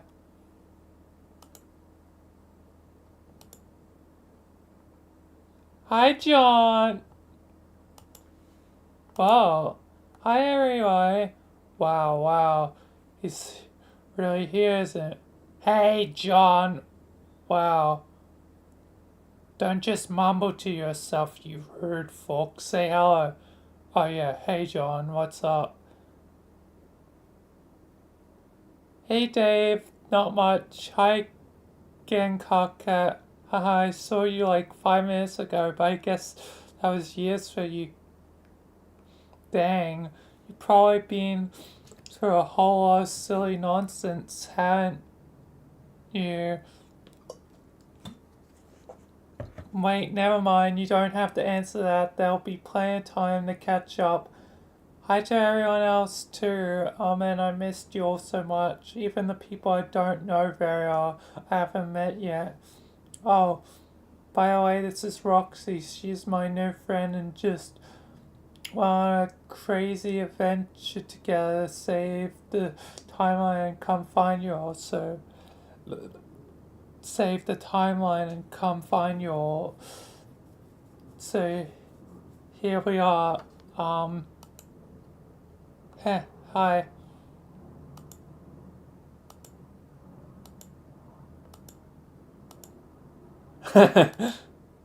Dash. Doof. Daw.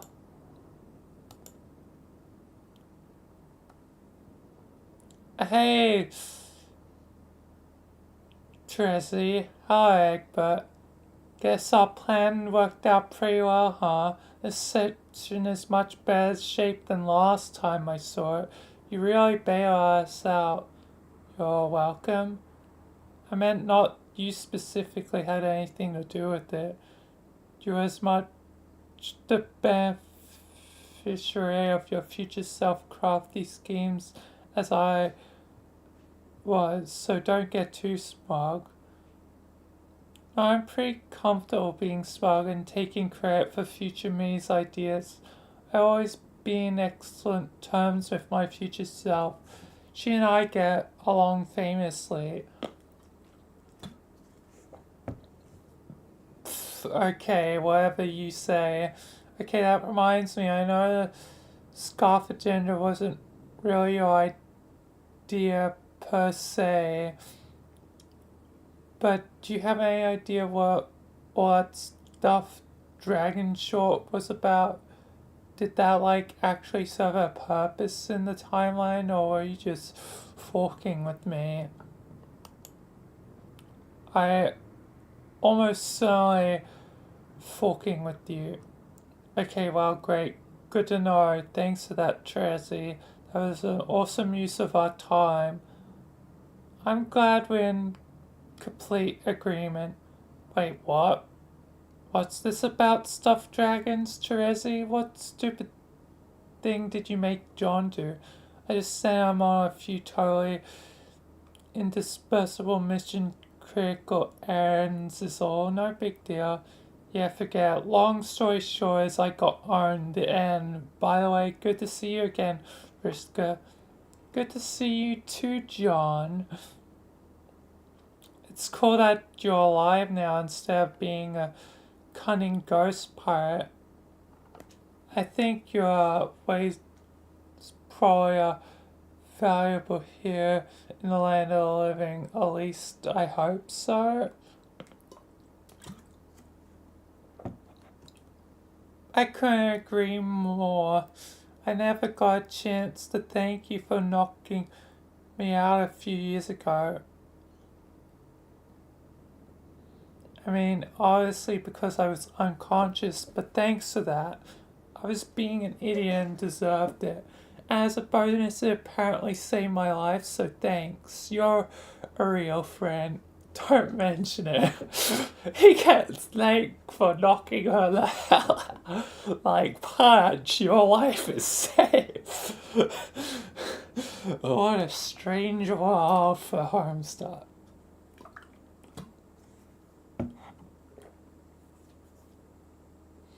I received quite a few beings in my time, and not only did I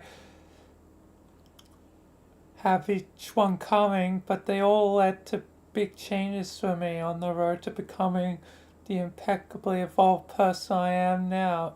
So, by that measure, it's probably the most critical smackdown of my entire life.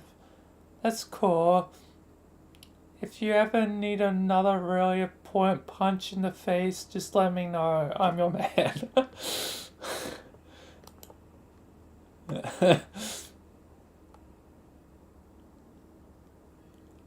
Rose? Hi, John. Hi, nice to see you alive and well again, not to mention in the correct timeline. Yes, you did it. I'm still a bit unclear on exactly what it was you did, but whatever it was, you sure did the hell out of it. Yeah. Thanks for reuniting with my my Roxy.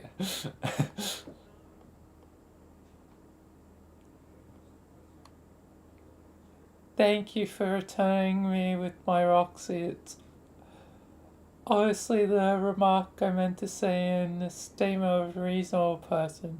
Of course, really, it's good to see you. I give you a hello hug, but you seem kind of tied up at the moment. Oh my gosh, how cute. Hello, Jake, right? Yes. You sent me a letter once, right? In a box full of weapons and a rabbit. Yeah. Um, that was me. Thanks for that. That was cool. It made me really curious to meet you. Right, me too. I mean, curious to meet you, not me. Not the letter I meant didn't make me. I mean, I always was curious to. Doggone it. What? Just. I had stuff I wanted to say when we met. There's so many people here I don't. Sorry, it's okay, I understand. I'm shy too. Let's catch up sometime, just you and me, man to man. Oh, roger that. Hey Taras, looks like you're here too. How definitely. But don't worry, I'm not very shy, yeah, I know. So you can feel free to say as many things to me in a conversation as you want. That's nice to know. Maybe later. Hi, Dave. Hey, bro. You're back in the light. All because of me.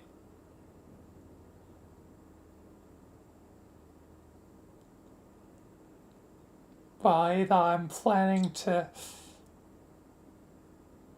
do 70 pages more, or God damn it, I got extra math.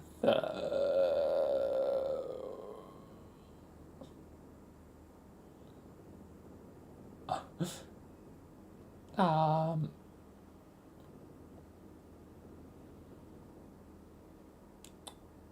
mathing, 20, then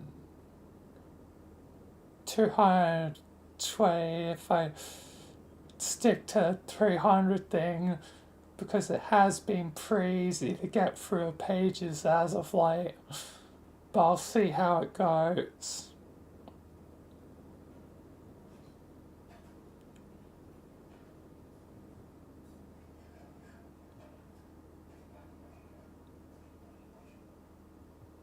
You're back alive, all because of me.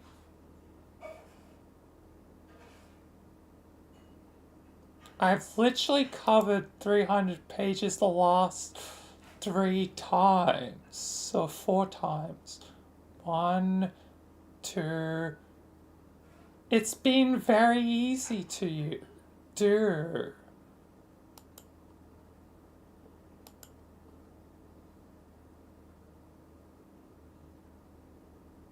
It's not always a long damn thing.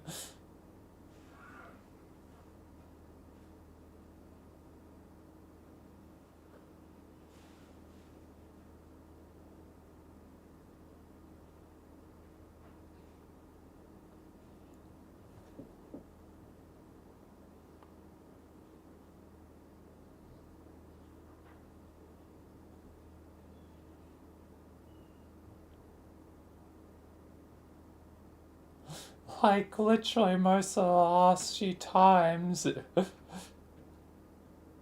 has been, like, not that bad. Anyway, I'm gonna continue.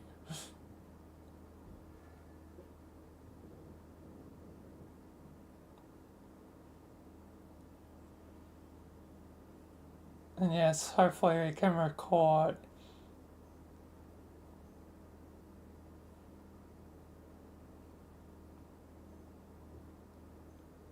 You're back alive all because of me. I guess that's the thing we're all accepting as true, yeah. It's okay, there's no need to thank me. I mean, I wasn't going to, but not as a means of being an arbitrary dick to my number one child pal from the past. I have literally no first-hand cognizance of ever being in danger. I just forked around on a media for a bunch of years, and here I am, and so are you, which is pretty dope. It is very dope. Hey, cockhead, don't leave me hanging here. What? There's more than enough fist bump to go around for everybody. I left you hanging there just for you, but you're leaving me high and dry here, dude. Cockhead, holy short. You're mad. Leaving a fist on bump is like a new low. Oh my god, you didn't leave your fist hanging there for me. You fist bumped Dave and then withdrew your fist to say some things, and then re-offered the fist to me the moment you said, "Don't leave me hanging." I saw you with my own eyes. Cockhead, wow, that's really pedantic.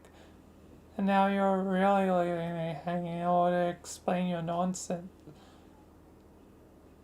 I'm this close to revoking your bumping prejudices. God damn it, here. A bump. Strider to the rescue. The first bump has been secured. Dave, no. Fuck, I wanted to do it on my own volition. This doesn't count, it's not real. Oh, it's real, buddy. No, I'm going to fist bump you later when I feel it. But it's going to be fucking natural, mark my words. We'll see, cockhat, we'll see. Wrecked. Hey, Dave, why is Jade asleep? And also T-Nano or Jane, I mean? Yeah, Friskin knocked them out. What? Why? They were kicking up a ruckus. Can you wake them up? Don't wake them up. Yeah, we can't. Some kind of brainwashing thing going on. Gotta keep them napping, especially Jade. I'm sure you know what kind of crooked ass baloney fork powers she's got. can't let her turn those powers against us. Right. She should be pretty psyched to see you though, you think? Yeah, I don't know if you know this or not, but apparently along the other version of a John died, she made the whole trip without you. Oh no. Yeah, this timeline was gearing up to be pretty tragic, I guess. But that's, you sort of Deus Ex down no and spared us those sad times. I mean, from your point of view, I guess it isn't Deus Ex short. You're just the normal John you've always, well, zipping around like a nerdy hyper god saving everything from whatever. But from our standpoint, you just kind of yank yourself out of random ass nothing. But hey, well, I'll take it. Man, I had no idea. I guess that's what typhus meant. That's so sad. Poor Jade, I can't believe she had to spend all that time on the ship thinking I was dead. I mean, I guess I was dead, but you know what I mean. Are you sure we can't wake her up for a second just so she can see I'm alright? Feel free, but I have a feeling you'll just be joining her and her nap if you try. Darn, I guess we have to catch up later. Hey, what about Dave Sprite? Dead. No, that sucks too. Yeah, I guess so. You guess? It's a weird subject for me. Like, the guy was always on borrowed time, wasn't he? I meant, that was his whole thing, right? I don't know, I miss him anyway. Even if he isn't the real Dave, I kind of feel bad for ever thinking of him as a less real version, actually. Yes, finally, the Doom timeline was doomed. The self-fulfilling prophecy, Chekhov's gun. At page 7,485 took a while, but it self-fulfilled itself.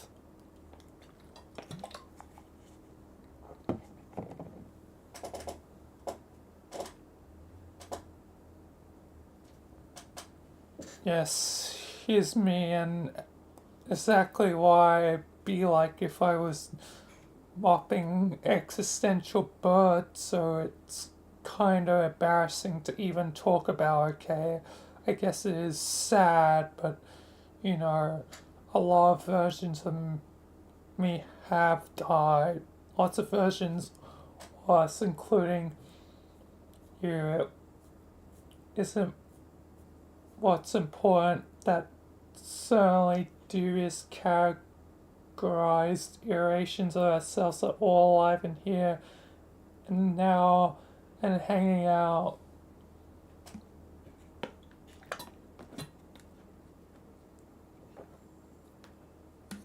Yeah, I guess that's what's important.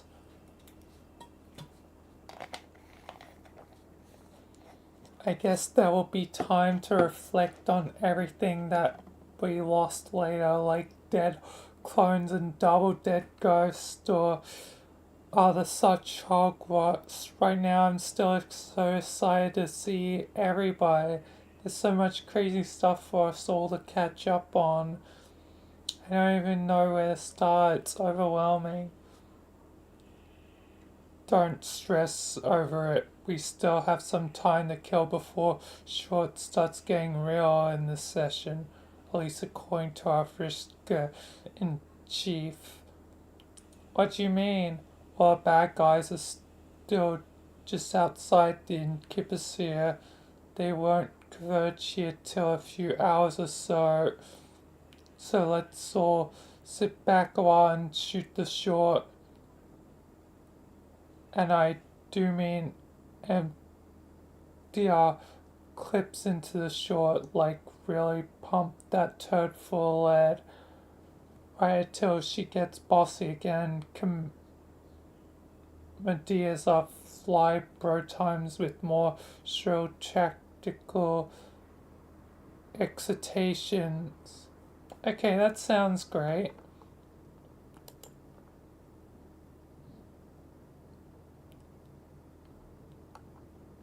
Oh man.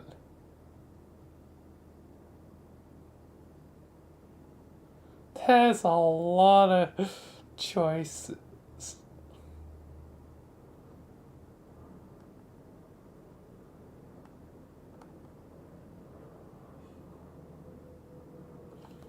You could find with the especially empowering character select menu. 8 choices?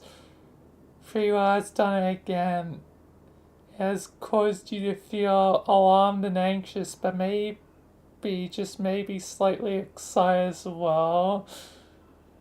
You curiously click on a batch of teens to discover your true feelings. 8 possible options is kinda a lot now you think about it. It may be easy to forget to click some of them to make absolutely sure you clicked on all teen batches before proceeding. You'll need to check to see all the links below are purple first. If any of them are blue, it means you didn't read those, and you probably should before continuing. While free will is a lot of responsibility and hard work.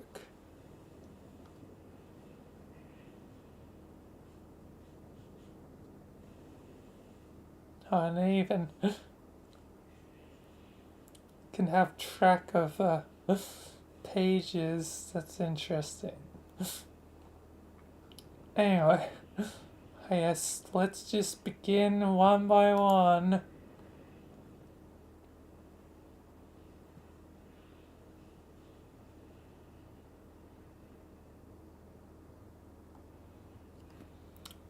So tell me about your ridiculous meteor journey. The day from the bad timeline told me some funny stories when we got to go on the grassy hill planet. But we weren't actually hanging out for that long, so I didn't hear that much. Also, I'm mostly sure Vriska wasn't alive during that trip. Oh well, let me tell you, Vriska was most certainly alive during this one. Like, almost extra alive if that's possible. Haha, I think I know what you mean.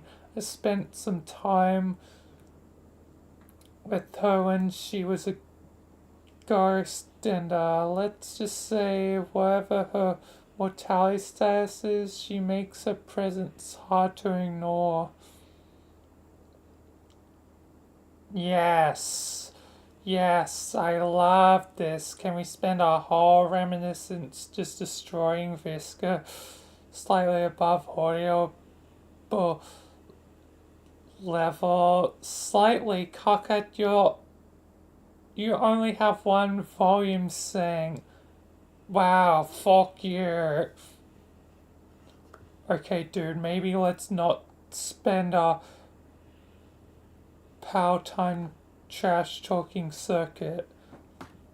If only cause there's no way you're getting a pretty chance exactly just like that. Yeah.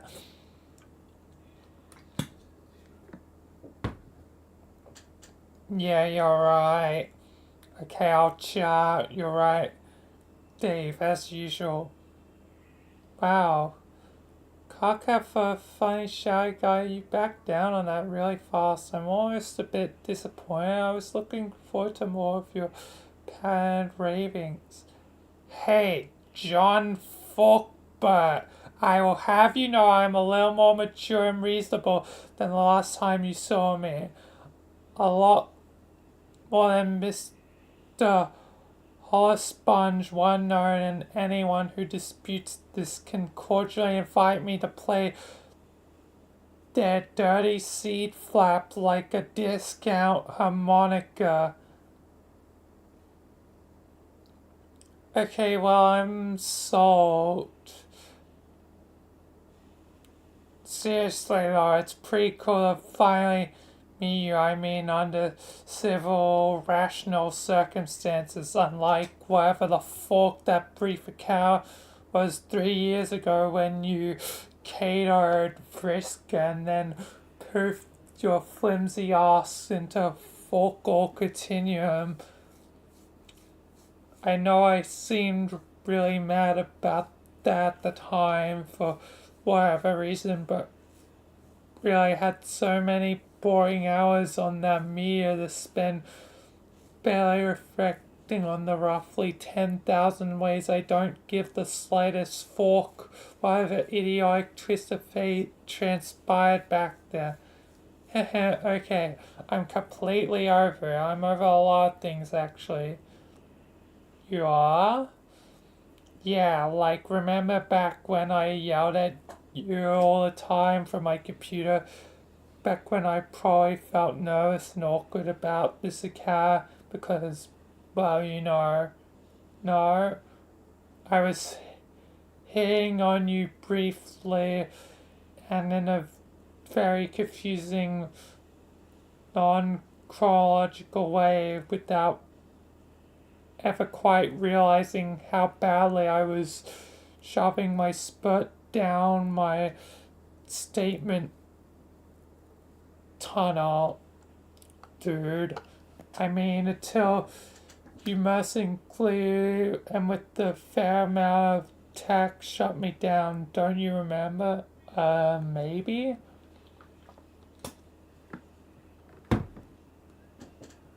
How can you not remember that? I don't know, it was a long time ago. We had a lot of ridiculous conversations. Okay, well, maybe it was a bigger deal for me than it was for you. I mean, obviously it was. That's sort of the whole point.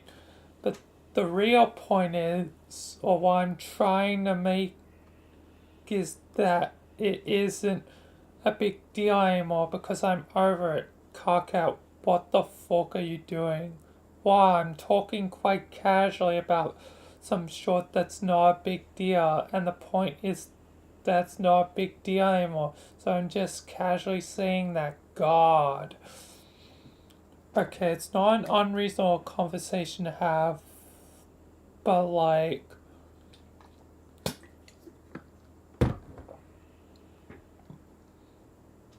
we just started friend jamming about past anecdotes to get our soul up to speed or whatever, and you're already trucking out these guns. Guns? What guns? Just saying it doesn't sound like the casual and no big deal if you keep saying it's casual and no big deal, and also it's like forceful thing out of your mouth to John in 3 years.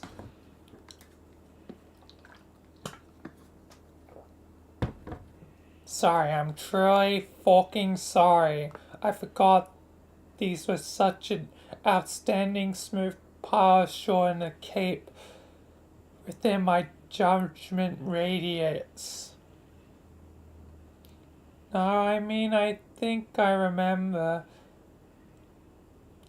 I think you were blackfang with me or something, but in backwards order, I'm all constantly yelling, and I didn't really even know what that was.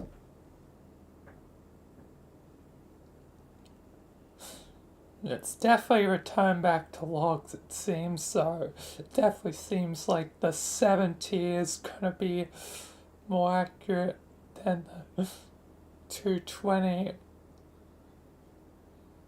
And then I told you I wasn't a homosexual, so it was kind of a moot point, but also you didn't even know what that was either. Yes, that's basically what happened.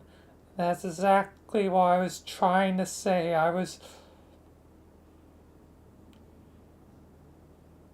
Ivan wasn't a big deal anymore, but now it's a big deal again. I guess that's fucking great. Thanks, Dave.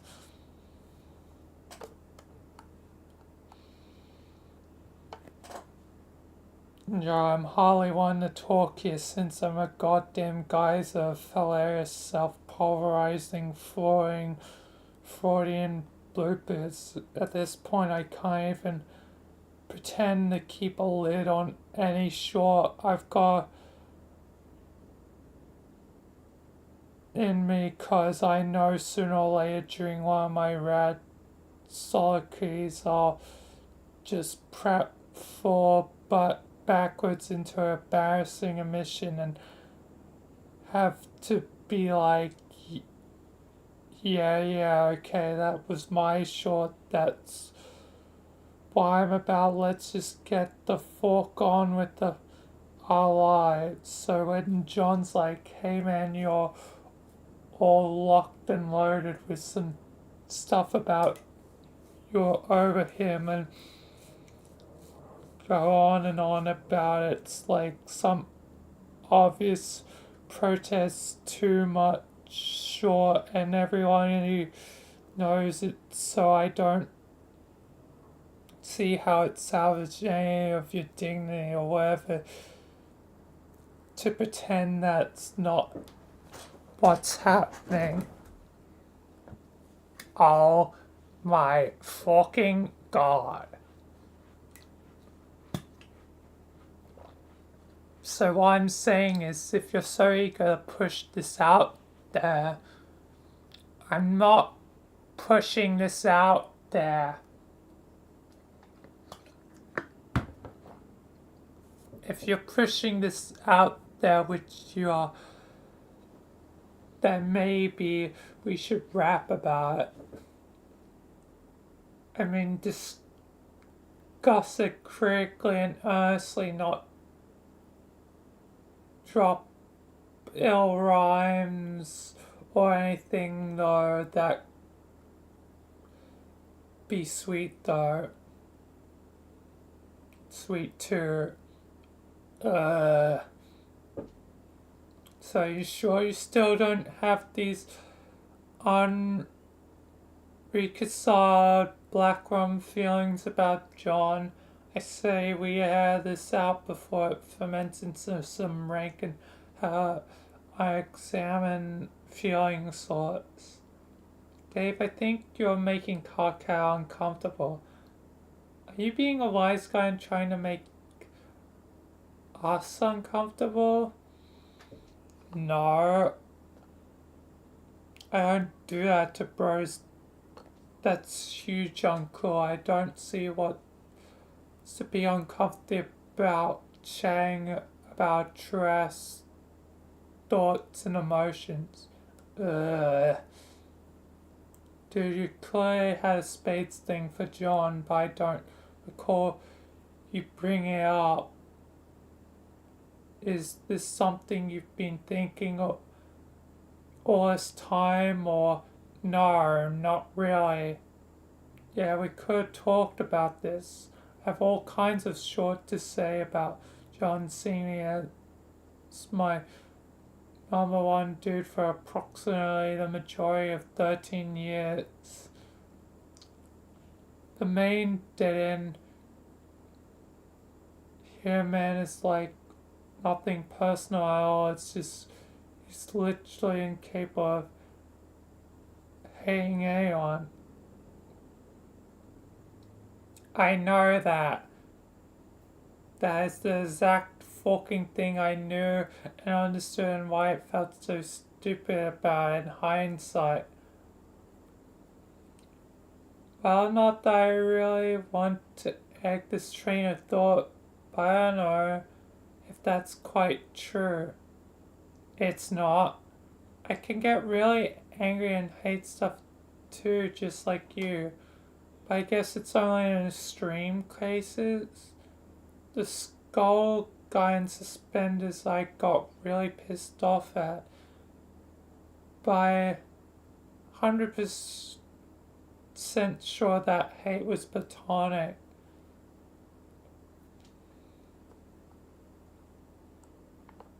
Getting pissed off at a suspended dude sounds just like the sort of yarn I would be all ears for sometimes.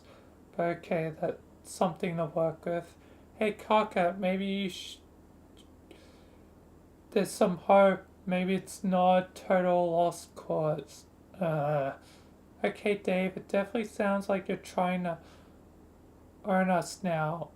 Earn what? No way, I'm being real as a motherfucker. Being able to hate things, I think, is more part of that equation, more about the other part. Don't you think a little more significant? What part? The part about not being a homosexual. John, dude, I gotta say, when you talk about not being a homosexual, you sound like a corny old man. What? Why? No, it's a normal way of putting it. I mean, it's a pretty normal thing to say, right? When that's how you are.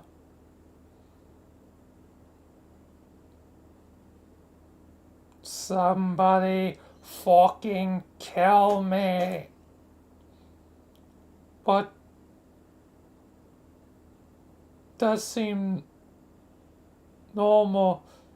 Mean though, normal was some crud that ruled our dead civilization. We left that years ago. It's a huge pile of shit that doesn't matter. Okay, so then you're saying, what are you saying? I'm not sure, I guess. Okay, I guess what I'm saying is I don't think it's all that simple as you think it is. Or maybe not actively think it is, but continue to assume it on account of not talking about it much due to a lot of junk about the subject. Let's get that shoved into our brains from movies and stuff while we were just dumb kids. I'm just saying it probably isn't an absolute or simplistic as the way you're being framing it. Or maybe is for you personally, I don't know.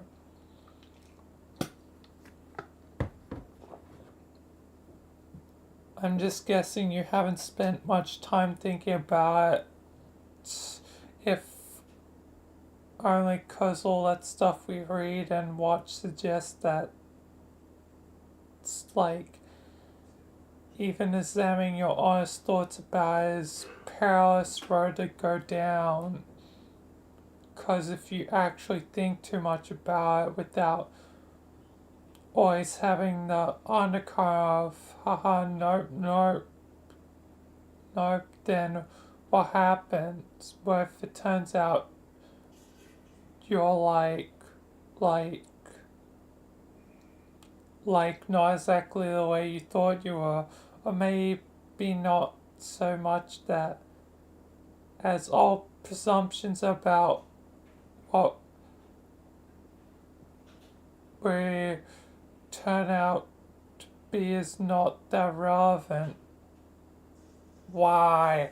Why are these words happening to our conversation? I don't know, man. Not sure how you're doing the last 3 years or riding a large boat and saving everyone from a apocalyptic whatever. But I've had a full ton of time on my hands to think about stuff I said and done in the past, why I said and did them. A lot of things I once would have insisted were like part of my brand and helped me across Cohen's Marcy, but now I'm so sure we used to rip on each other all the time for being gay, even though we weren't, which of course it was what made it funny, remember? Yeah, I don't know, it was pretty funny sometimes, it was just a lot of joking around. Yeah, I know. It's frankly as funny to say how gay something is sometimes, and let's face it, sometimes someone or something is just flat out really fucking gay and there's no ways about it. No two ways about it. It's more like that through the preponderance of all that jerky short is an underlying implication that it's all lame stuff for pansies, but not like us. We are not lame, and haha, that's the joke.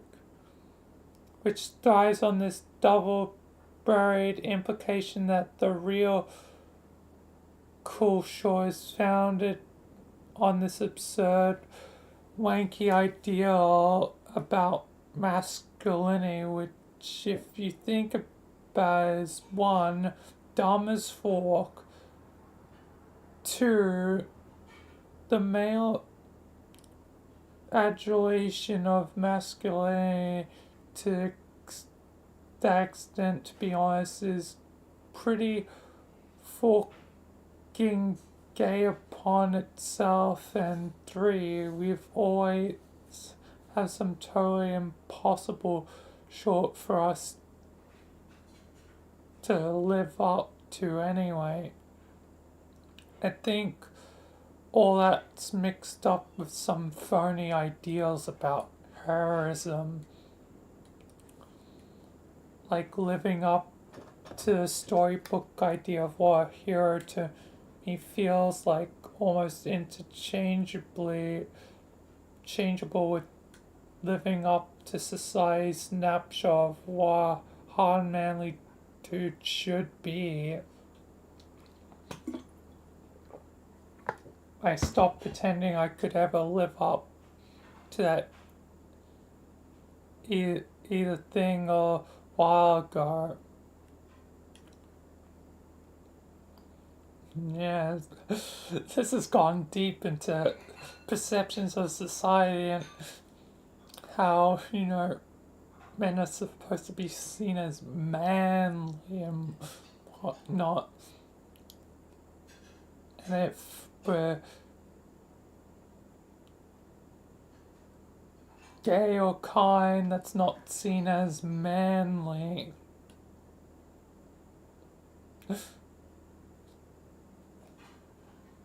And it becomes like self-fulfilling thing where we just do what society wants instead of what we want. But luckily, through time, more people have started to accept their true selves and not have to live up to one ideal. So the manly thing isn't as much of a thing. but there can still be a lot of toxic masculinity. Anyway,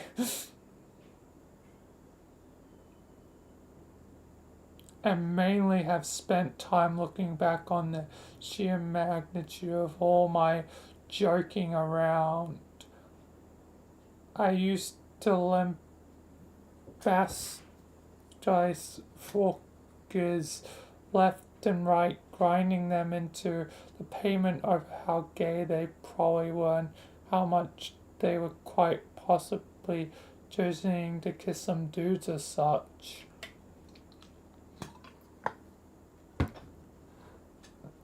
I don't really feel bad in the sense that was jerky or like insensitive necessarily, even though I guess it maybe was.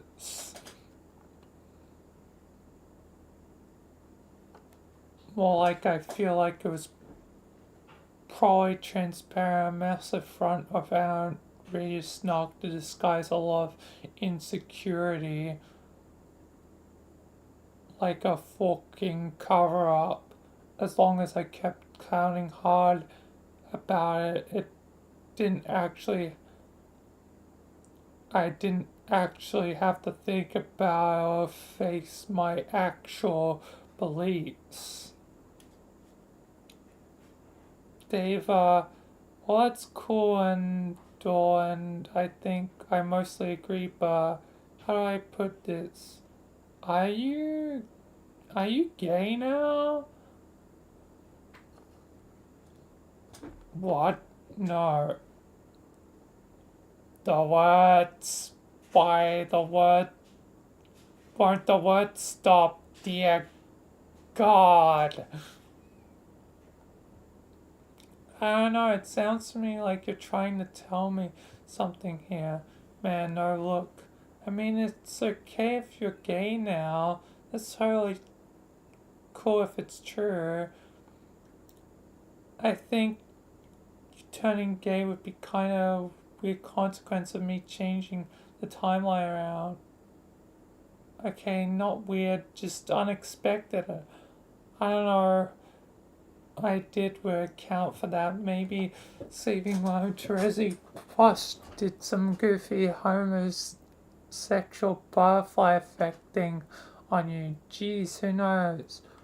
Dude, you aren't listening. Or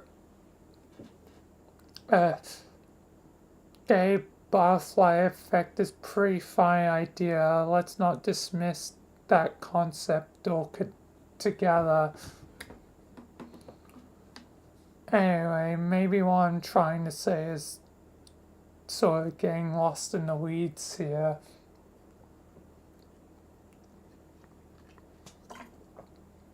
The fact you are wondering if I turn gay makes me think you're still not quite in the wavelength I'm trying to ramble on here.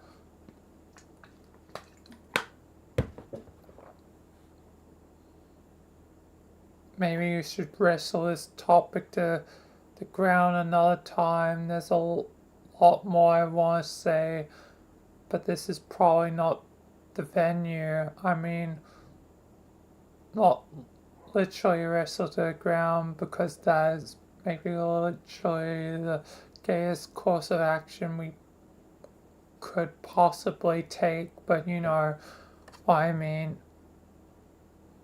Yes, later. Talk later. Because then the words would stop. Oh, that would be lovely. That's fine. We can talk about anything you want anytime. I just still confused at what you're getting at is all. Like, what's the bottom line here? Are you actually attracted to boys now? Do you like date any boys? Because there aren't many boys on the media. Well, there's the clown guy, but I don't really see you and him. That only leaves, you and Carcat. Are you and Carcat like, It did kind of look that way earlier.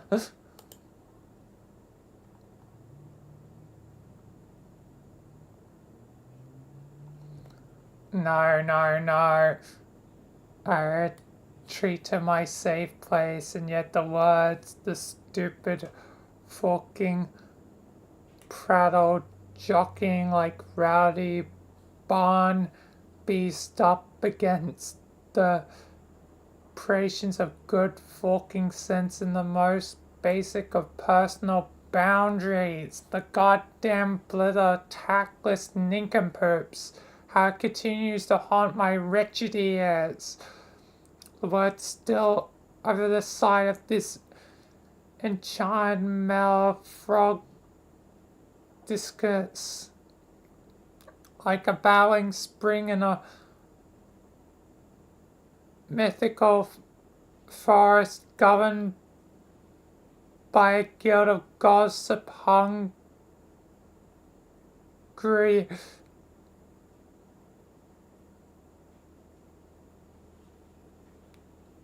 lobotomy hobbits. This delude of words leaked from the incarnate crevices of two brainless gushing Yama what's it overfloweth soaking my grey practical pair of pants. The leggings of a simple man, a humble man, and then continues its downward trickle, drowsing my unremarkable shirt, the service garment of your average Alternian Joe, chilling with the frail torso beneath, a pathetic duffel of meat racked with heavy sobs caused by words which continue to drip and sluice and spill, threatening to drown me, pledging to, promising, and yet I will not drown. Why won't I drown? Please let me drown. Let me drown to the words. So the words will be no more. Dave, I'm pretty certain we're making Carcal uncomfortable now.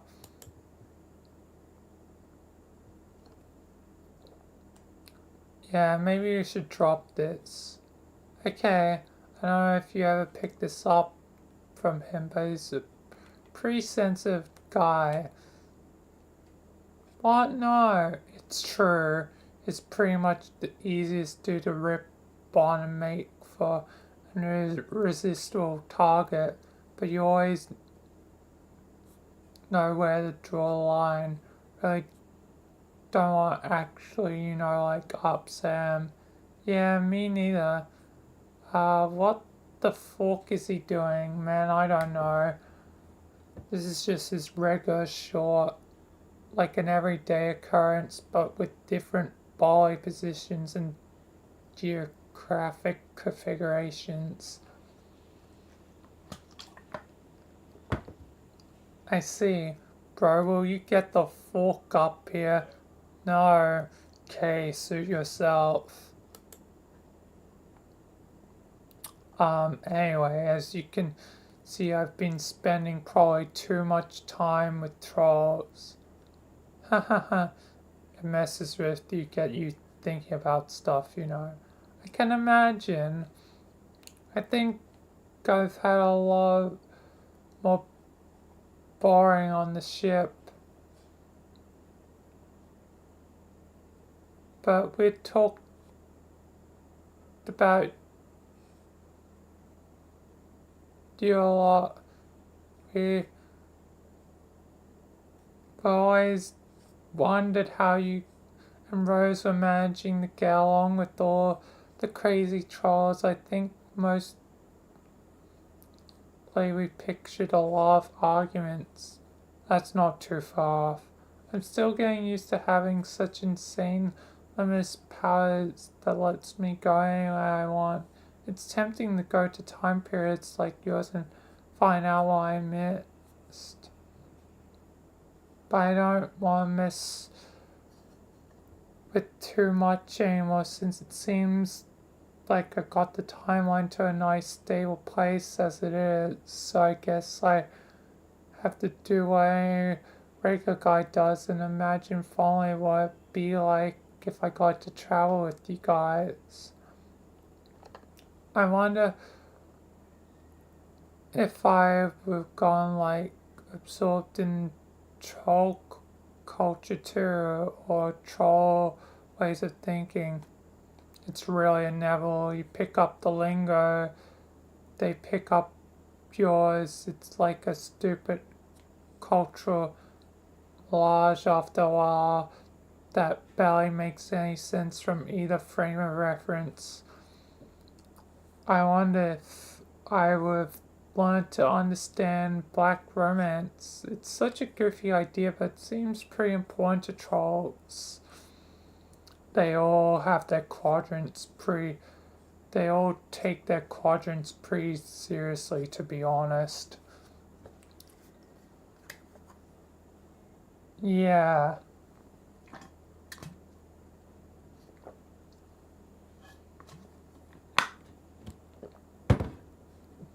Years ago, when we first met the trolls, I remember them being fascinated by all the cultural differences when Carcat and Friska were telling me about them. I remember really sincerely trying to understand it all from their point of view. It's hard though. I'm still think the idea of black romance sometimes and try to imagine how that works or feels. I don't know. Do you understand? Yeah, I've spent enough time talking about where I think I get it, but I never had cause any real inclination to put into practice or anything. Maybe the idea of hating someone and translating that into attraction or some kind of romancy feeling, it feels so alien to me. And you're right, I have a really hard time even hating anyone in the first place. Word. I mean, I get annoyed by people, sure. Like who? Me? No, not really. Or sometimes, but not that much. I always tend to exaggerate my grievances with you for the sake of laughs. A bad example is more recently when I was doing my retcon mission. I was really annoyed with Teresi and her mind games.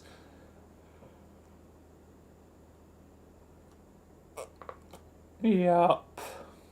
It definitely never crossed the line to hate though, because we were working together to try and fix her dire situation.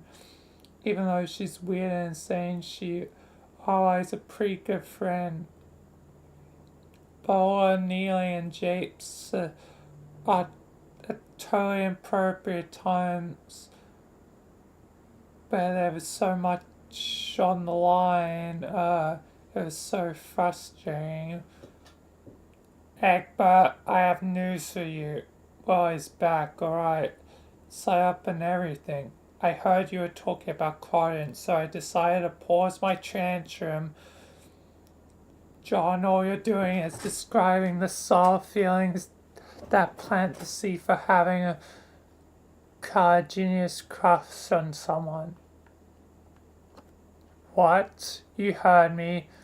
You're naively attempting to struggle with some black feelings for Teresi. So there you go. Question answered. Turns out you're perfectly capable of black romance. No. A fair rebuttal. How I consider this counterpoint. Yes. But I don't hate her, and I'm sure I never will. I just find her like somewhat annoying and really aggravating a lot of the time, but that's it. But that's exactly what the feeling is. It doesn't start off as a full blown epiphany, and it rarely ever reaches such an extreme level of hostility, even over long term black relationships. There are peaks to it, but always a general ebb and flow to the dark feelings, just like flushed relationships.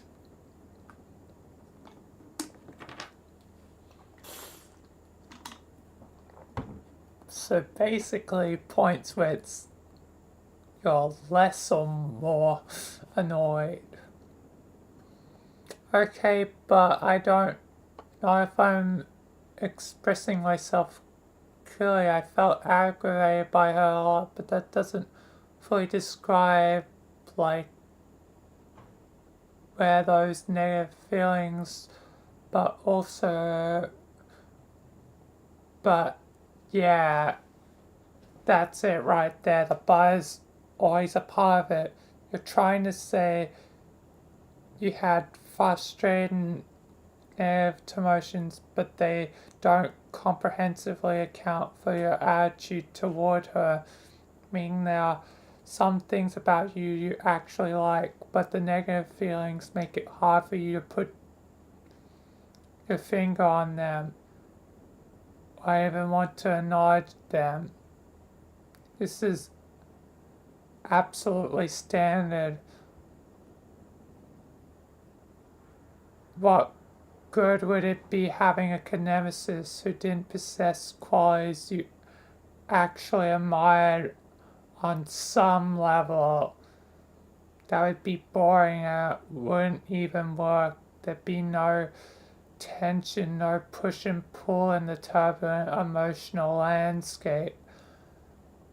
The subtle positives add fuel to the negative feelings, often giving them a reason to exist at all. They inflame the aggravating factors, reminding you deep down how much you like and admire this person if it wasn't for all the infuriating flaws. An incredible sense of frustration that causes, along with all associated hothead feelings. That is the essence of black romance.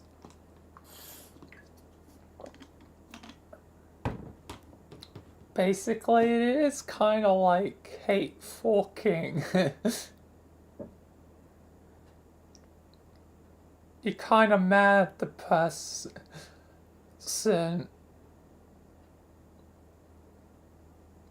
but in the end of the day, there's still parts of them like you admire, so you wouldn't be doing it otherwise if you completely like hated them.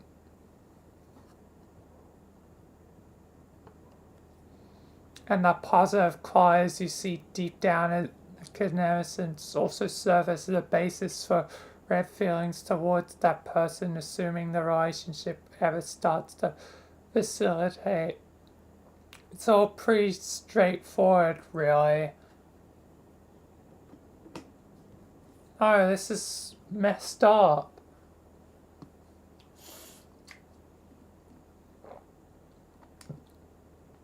I don't know, John. It sounds pretty logical to me. Cat knows his short when it comes to quadrants. He really does.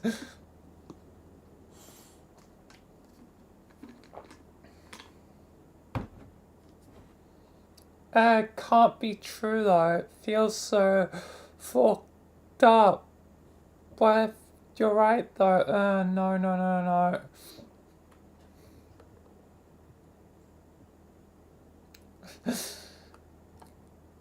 Cock has the love expert. Call him Cupid.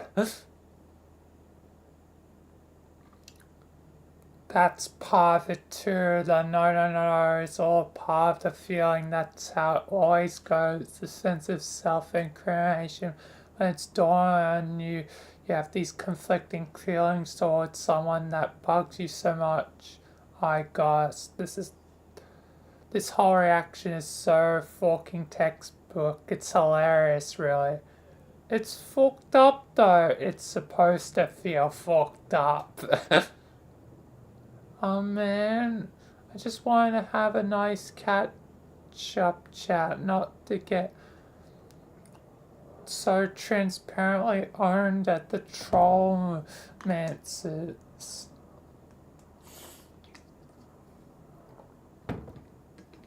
It happens to the best of us sooner or later.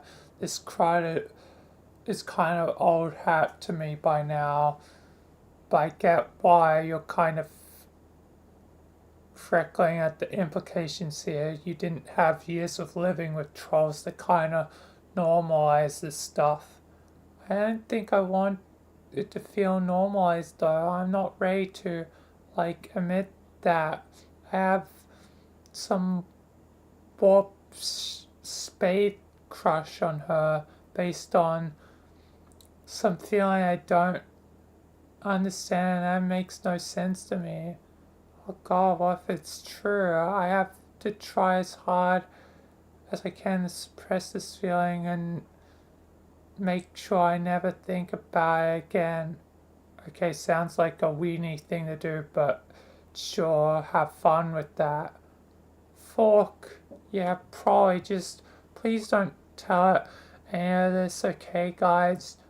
John, you don't have to remind us one of the most fundamental statutes of the Bro Code, which is practically fucking scripture on my planet, dating back hundreds of millennia. Dave and I fucking sleep and breathe the Bro Code and all its clauses, no matter how fine the print. Feel free to come back to talk about this anytime. Your secrets will always be safe.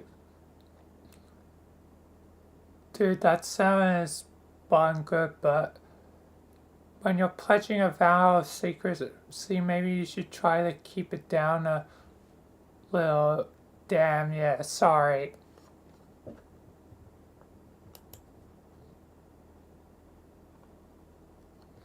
This is really confusing though. Assuming you're right, and I am busted on having those feelings, and I'm not even saying you aren't, but I thought humans weren't supposed to be able to feel stuff like that. Like what exactly? Like perceive and feel romantic stuff in the same way trolls do. Because we're aliens to each other. But okay, humans can feel the gay stuff pretty often, I guess. I didn't think we could just feel the spade stuff though. I don't know. I just thought it was some screwy biological difference. No, I disagree. Both humans and trolls are emotionally versatile sentient beings that can feel many hells of different things. Exactly. Dave has on point. It's kind of what I've been saying since the beginning of all this. Emotions are complex. You're probably right. You probably know better than me at least. That's always a smart fallback position, by the way. Especially on rap. Especially on rap. I couldn't school you on rap too. You're too confused about rap. No, Dave, I think I'm pretty squared away on rap. at least for now. So, this has been a hell of a romance so far. Yeah, seriously though, I wasn't actually intending to fork this, like, instantaneously in the direction of some, like, legitimate, sincere dialogue on forking sexuality and romance. I didn't plan on this, dude. You gotta believe me. I believe you. It's been cool. Yeah, did we cover everything? Probably not. Alright. You Jade for a while, so there's that. Well, what? I mean, Dave Sprite did. Oh.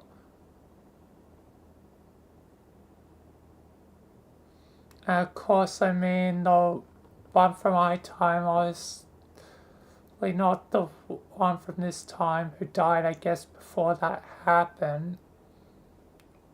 Right. Man, that still seems so sad. I guess even when you fix things, not everything can be perfect. But do things have to be perfect? And if things are perfect, things are also not perfect because everything's so fine and dandy that there's nothing to make you enjoy the good times. Yeah, so how did that go, me and Jade? Or him and Jade? Okay, I guess my sense it was kind of dramatic overall. I'm not sure if it was the best relationship, probably because of Dave Sprite's unique issues.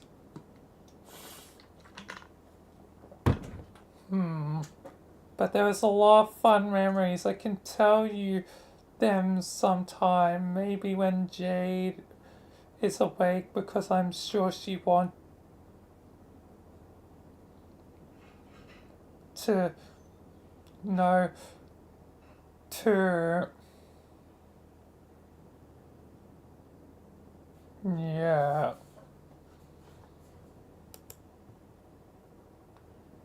Hey, the girl you came with, Rose's mom, Roxy, yeah, what she's like. She's nice, really nice.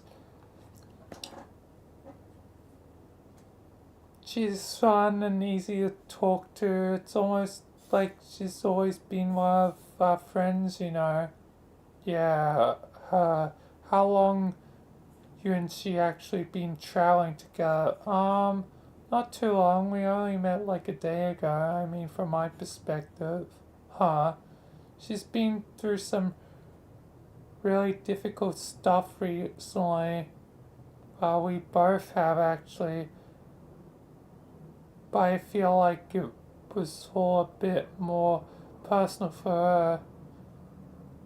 Being on her adventure, then suddenly losing all her friends and watching Rose die right there while she be kind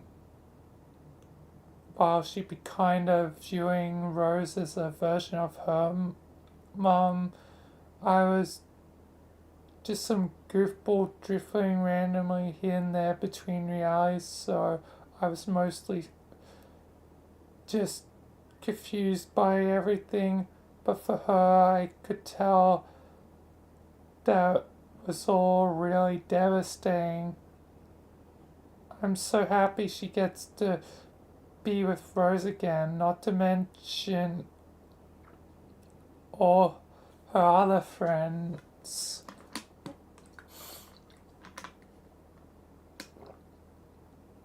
For some reason, I feel happier for getting her to reunite with people she lost than I do for myself.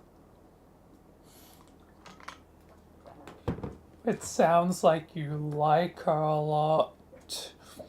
I do. No, I mean, actually like her. I don't know, maybe? Wow, dude. after one day, maybe you should slow your roll. I didn't say I didn't though. I'm joking, it's fine, who cares? Oh, okay. She's my mom, isn't she? Man, I'm not sure if we keep thinking about our relationships that way. Why? It's kind of weird.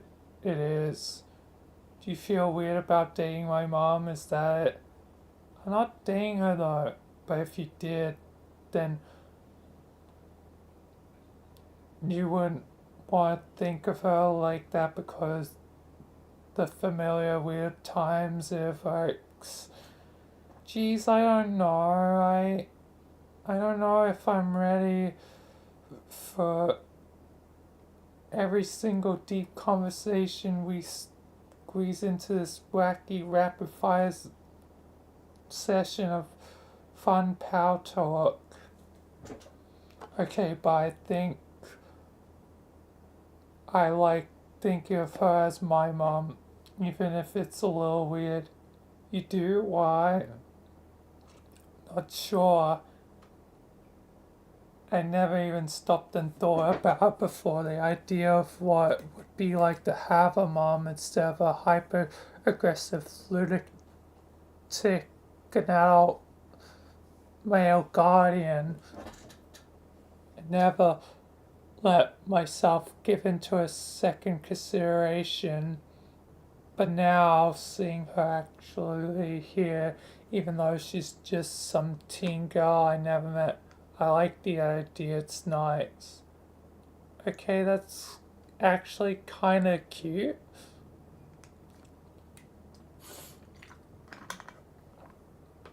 Yeah, I guess it's kind of forking it. Alright, well, no matter what happens, it's okay with me if you want to think of her that way. Sweet.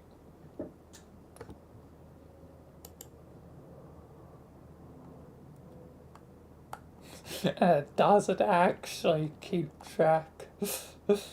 Does it actually highlight purple? Oh well, I'll be keeping track. I mean, it's gonna be pretty easy because it's straightforward anyway.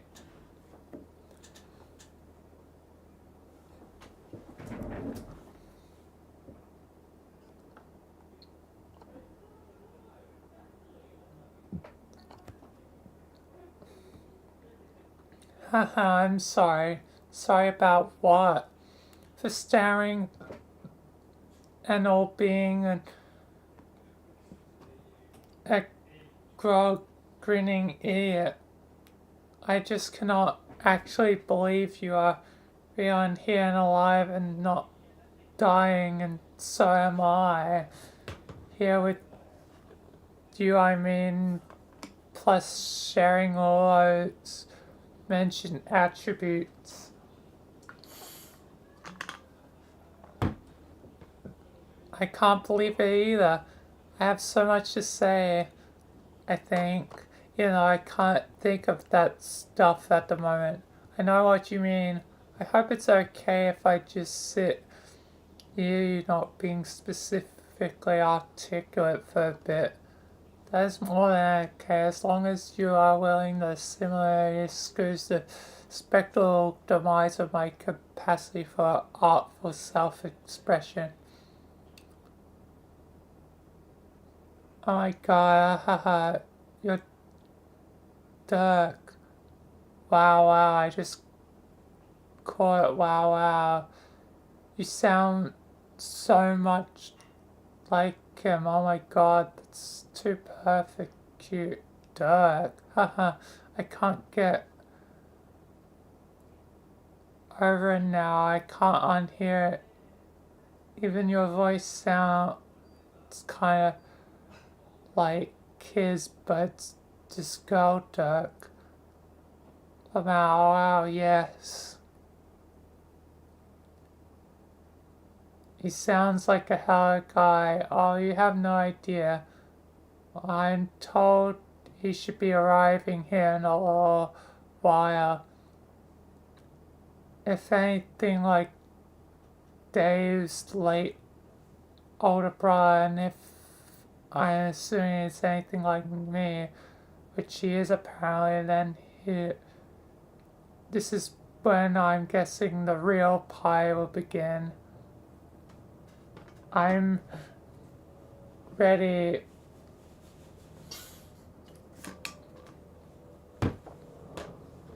I want to know things about him, such as if he shares his other counterparts'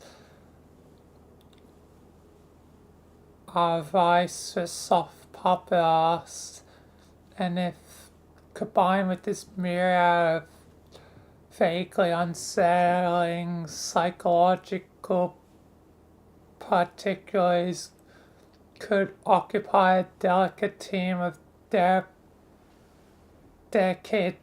therapists for years. The answer is yes and yes.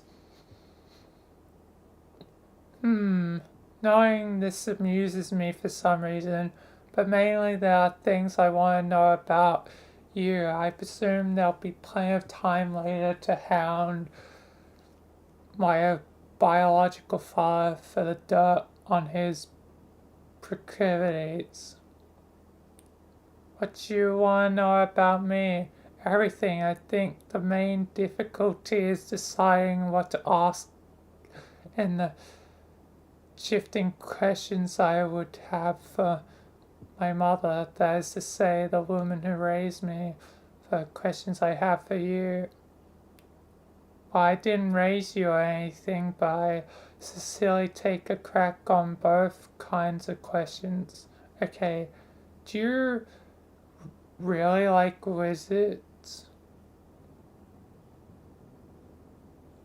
Rose, yes, Rose.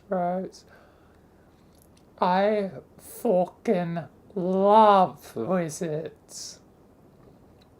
I see. As awesome as it sounds, that actually does go pretty far in letting me know something about both of you. Oh, my relationship with her was complicated, but I've come to see as mostly my fault. I was too young to understand her.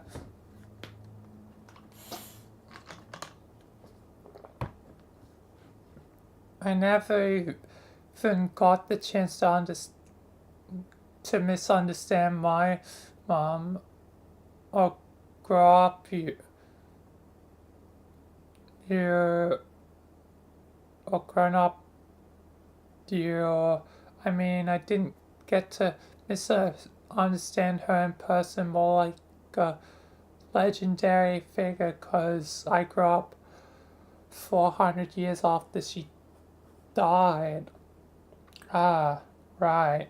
I think I'm going to have to call a contact story. Yours is the more interesting biography by quite a lot. Not really. Not to me, at least. I was lonely. I thought about it a lot to pass the time. She was pretty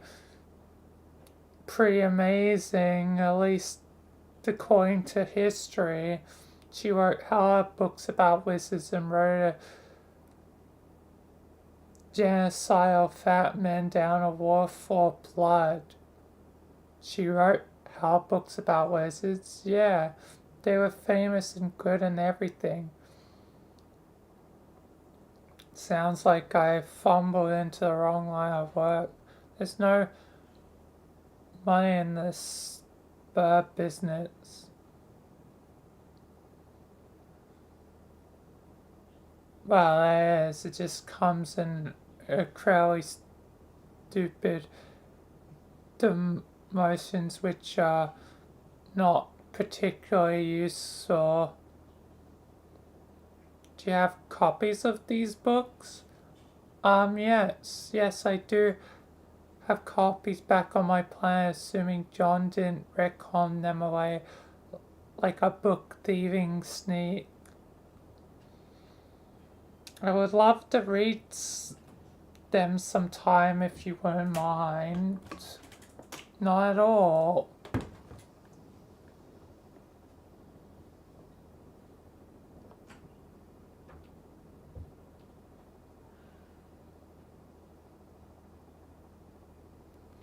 By the way, this is Kanaya. Sorry for the combination of badness and generally dumbfoundedness, which preclude a more timely introduction. Hello. Hey, that's a nice name, and also you're pretty. Thank you.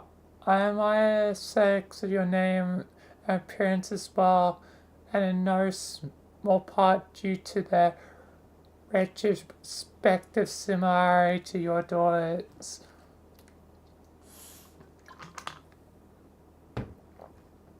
Wow, man, that was somehow both a convoluted thing to say yet smooth as hell. I'm impressed. Welcome to Mayhem City Population, a whole lot of great remarks like that. But yes, I get you those books, they're great. They make me want to write my own wizard books. Did you? Sort of. Can I read them? Hey, you got to read mine. Yeah, but you were like a pro when you wrote yours. They were freaking master wizard fix. They won Pulitzers in short. Did they really? I don't know. Probably. Oh. I don't know. They're just very, very good. So the ancient prize scholars, I'm sure, were like, dude, these wizards are very, very fucking good.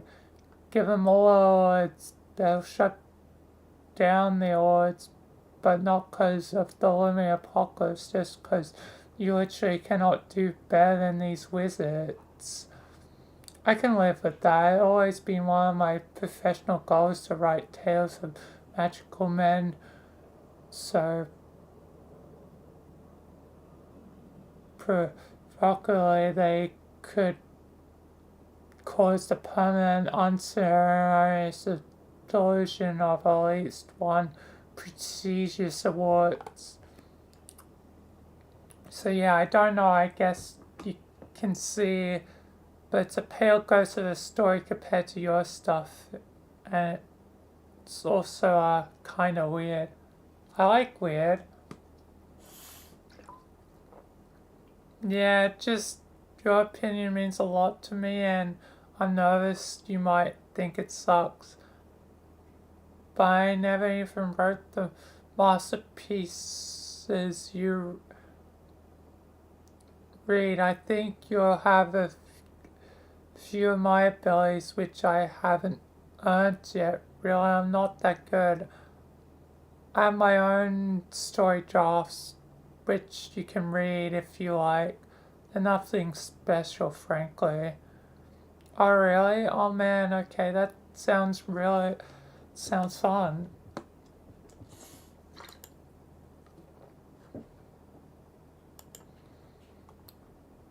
Right, break time.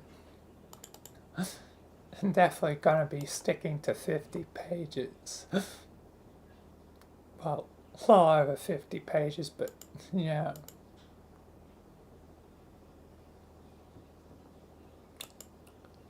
Anyway, dinner time. So I'll be back. 8:15 estimate. His full estimate is 8 o'clock. But yeah, I'll be back. So yeah. Be right back.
I am back.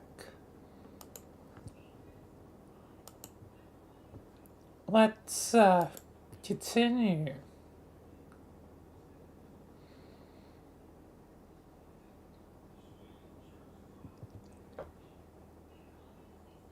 If during your manuscript exchange you need someone to read over your shoulder, say to proofread or to purge each sentence of punctuation, capitalize the first letter of every word, I'll be happy to volunteer. Strictly professional, of course, and not because I really want to read your wizard things too. I really want to read your wizard things too. I hope that's okay. Yeah, sure, it's okay. Can I, sorry, me and Rose are babbling away here to each other. We don't mean to be excluding you. It's fine. I am thoroughly enjoying my role as a spectator. I know Rose has been looking forward to this a lot, and that she received similarly vicarious and politely passive enjoyment from the interactions I had with my ancestor. So I will just presume the politely passive part of it. Haha.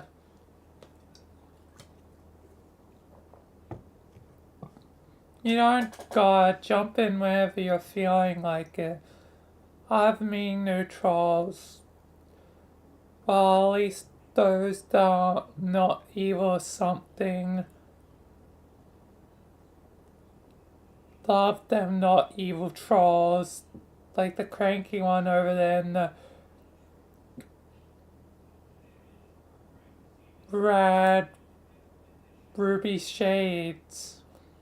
Trezzy. Yeah, she's the boss.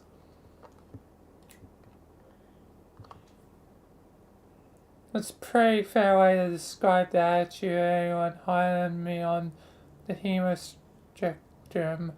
But yeah, you are right. Also, let's not forget dear Fafetta. Fafetta? Do you mean Pfeffery? No, Fafetta. She was a dear precious soul. She was my sprite. Guess she never happened in this version of stuff though. Dang, that's sad.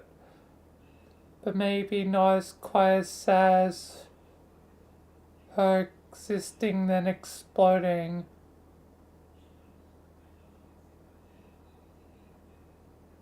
I'm confused. Wonder what else is different. Well, you died too. I did. Guess while you're putting me out, pushing me away out of the fork. So, thank you for that retroactively and to a different version of you. Jeez. Yeah, I had a really similar thing happen to in my timeline. Evolving a fork, even though you're okay now, it's almost too sad to even talk about. Yeah, we didn't get to exchange even a single word before you were gone. All I could do was think, how could this be happening again? Luckily, a sense of misery was short-lived though. It wasn't long before I was informed the incident was a part of something bigger taking shape. and that John was on his way with a different version of you. I had no idea what different version actually entailed, but I wasn't about to quibble. I was so relieved. Same. Although instead of waiting for you to come back, I had to jump through all these hoops with John and went through some different stuff. I may have thrown an impromptu funeral for your you dead body. You did? Yep, sorry, it sounds, that sounds weird, and I knew I was coming to meet a new version of you, but help me, like, with feelings about people I left behind. A funeral? Wow, that. Sorry for this, if it comes off at all, but that seems so mom of you. Oh yeah, I like your mom. Me too.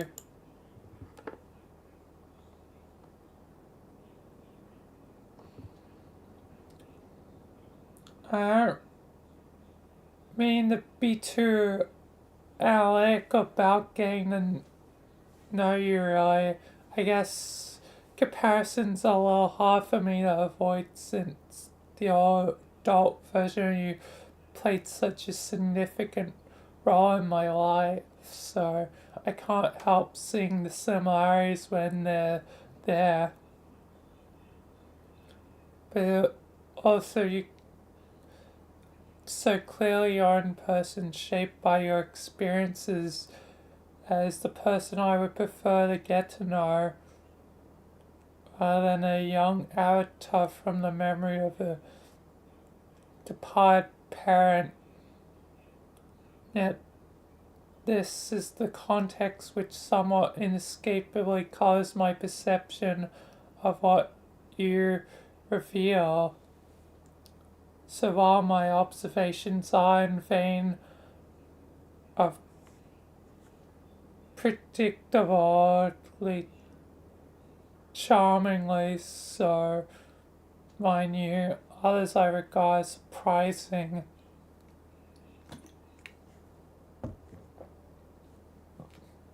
What about me is surprising?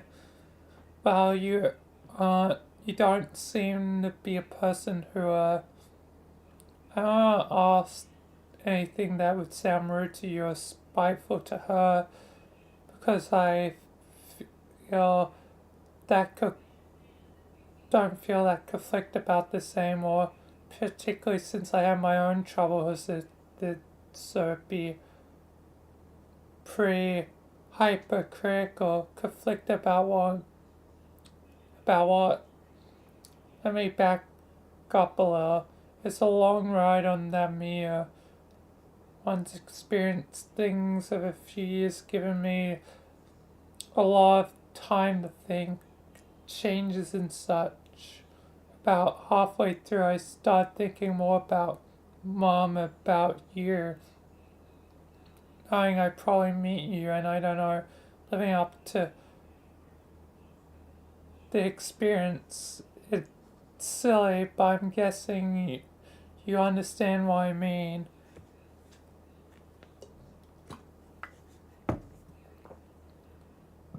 Basically, I was just nervous. I was all mixed up with feelings of conflict and remorse over my mother,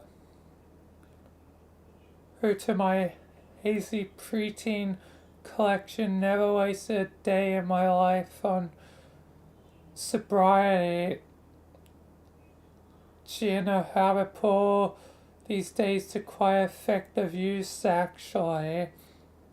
I don't ever quite remember the thought process that led to this, but I sort of ran with it too. The habit, I mean, For a while at least, I was still distraught about losing her and wanting to understand her, to connect to her in some way. And I guess that was the only idea I had. And on some level, I think connecting with her is also a way of preparing to meet you, even though it probably makes no sense since you're aren't literally her and you don't share a. I guess I shouldn't speak for you though. So you're saying you're surprised I'm unlike her because I don't seem like someone who get drunk off her ass all the time? Uh, I guess I should be flattered if you really think so, but wrong. So my story's kind of like yours.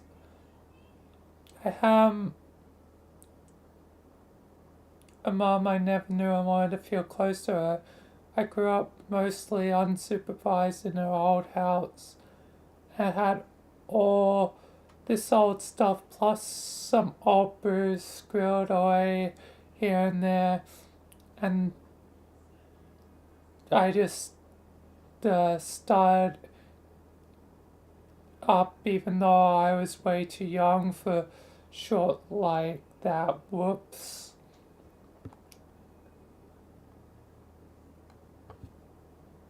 Uh, and like I said, it was a bit undisciplined round then. It's not like a bunch of silly pumpkin eaters were going to stop me.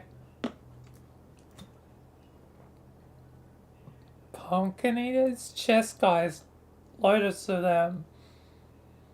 But yeah, I wanted to live like her and do what she did, and mostly just made a hot catastrophe of myself.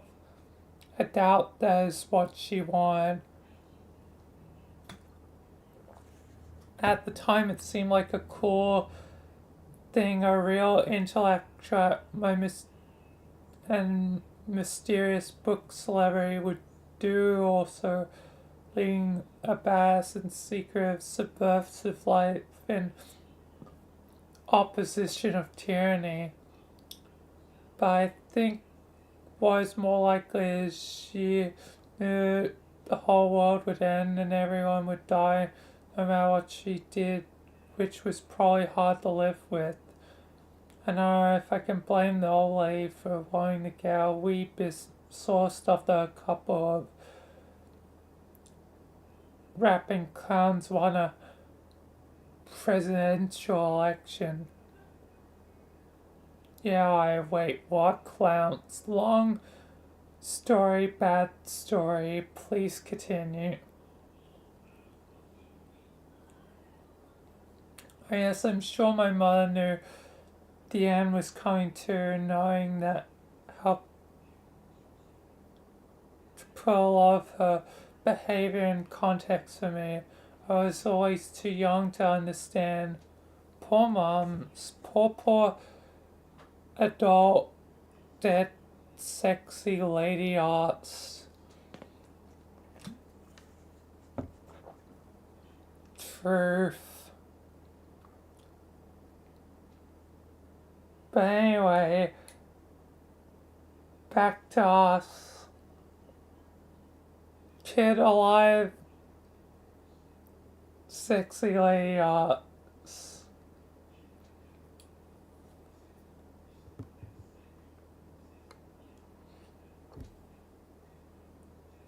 Yes, it sounds like you're always had an incredible career. All things considered, I would prefer being kid alive, sexy lady me.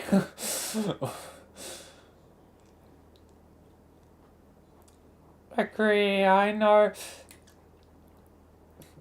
you mean about being nervous. About me and you, I mean. Maybe nervous isn't quite right, but when I started thinking about me and you is when I started thinking I should try being not quite such a mess. So I started taking the idea of cleaning up my act more seriously. Ultimately, I concluded the same thing. I decided it would be a dignified way to make an entrance, or for that matter, a very constructive way to help balance the struggle to preserve reality. Luckily, I was able to cut out a while ago. I admit it wasn't easy, but it helped a lot having people around looking out for me. Poke. Sits poke.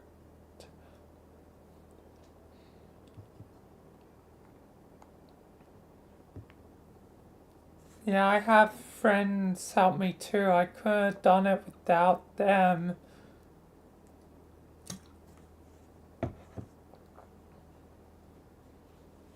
I never had IRL friends before this trip. It's interesting to observe the various ways they apply themselves to your benefit. Some people are around to make you feel like you're worth sticking with, even when you fuck up. And some people are around to kick your ass to make sure you don't.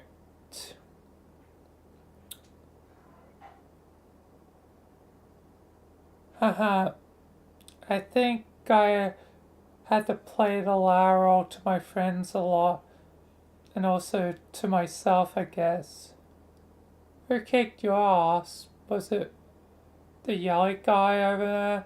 No, Kaka was mostly preoccupied with his own shenanigans. The yelling is deceptive. He's a rather private person. Vriska, however, she really is quite an extravagant beach. Somehow.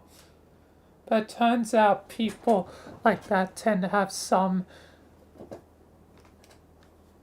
convenient assets, such as the sheer force of personality to keep a bunch of idiots from falling apart. But don't get me wrong, it's quite annoying, but you saw. Yeah, I probably should have been more of a beach to all my peeps. Maybe we wouldn't have gone to jail and died. Let it be a lesson to us all.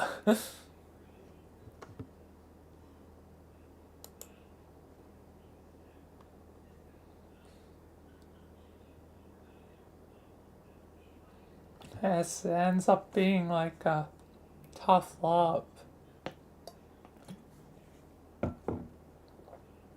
Seriously though, it's so nice hearing your stories, especially the similarities of stuff we experienced.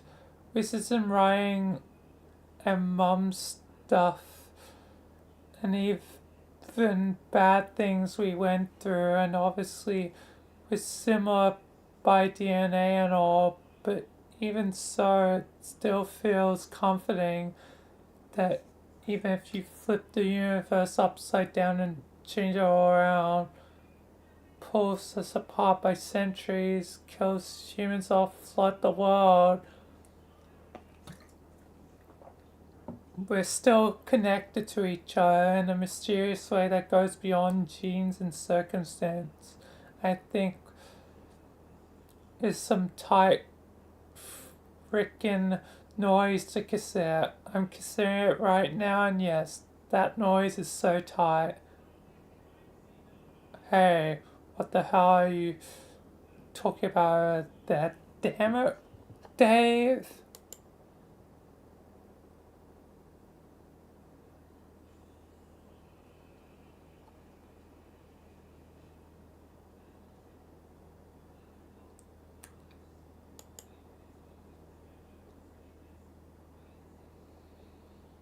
Tower Spite is it okay if we pretended to have a conversation over here for a while so I look busy and I'll come off a as big a doofus as I feel like?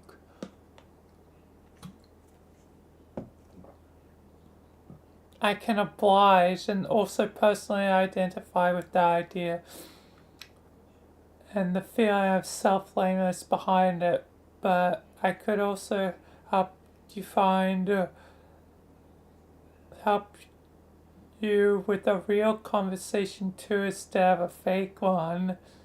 In fact, maybe we already said enough words together just now for that to qualify. Haha, Tara Sprite. You have always been one ray of light shining through the clouds in what otherwise has been an emotionally stormy game experience for me. I'm so grateful that you found in your ghostly bosom to drift over Lomax now and then to cheer me up, often to give me a real pick me up when feeling blue over friend problems but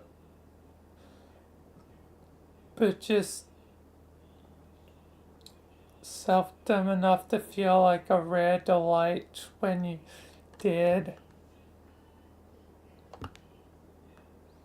Yeah, I was under strict instruction for Frisker to not interfere with the timeline months for lots of months, so I didn't say hello often. She helped me back alive, so I owed her that much on one hand, but on the other, I think she was doing her bossy thing for the sake of just telling me what to do, and I didn't see how just being friendly sometimes was changing the timeline much, or why the idea even mattered.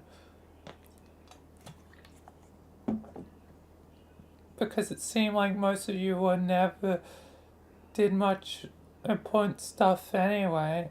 Haha, it's true. Most tip-top wisdom from the sage bullhead noggin of yours. Why do you want to be pretend talking even though it is real and look busy to your friends? I'm just not up to all this socialization yet. Maybe I never will be.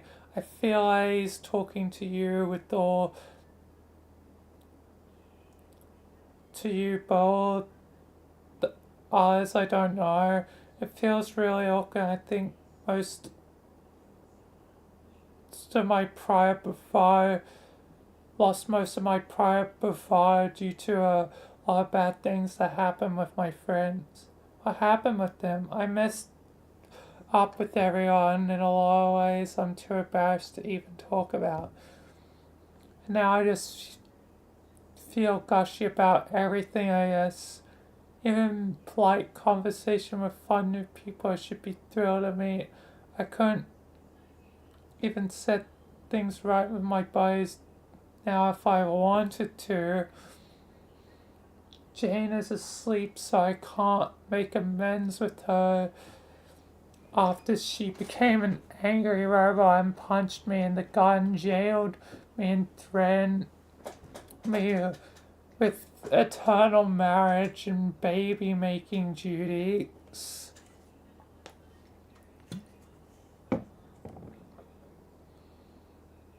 I mean, sure, she was brainwashed when she did all that, but I'm sure I did some stuff to deserve it.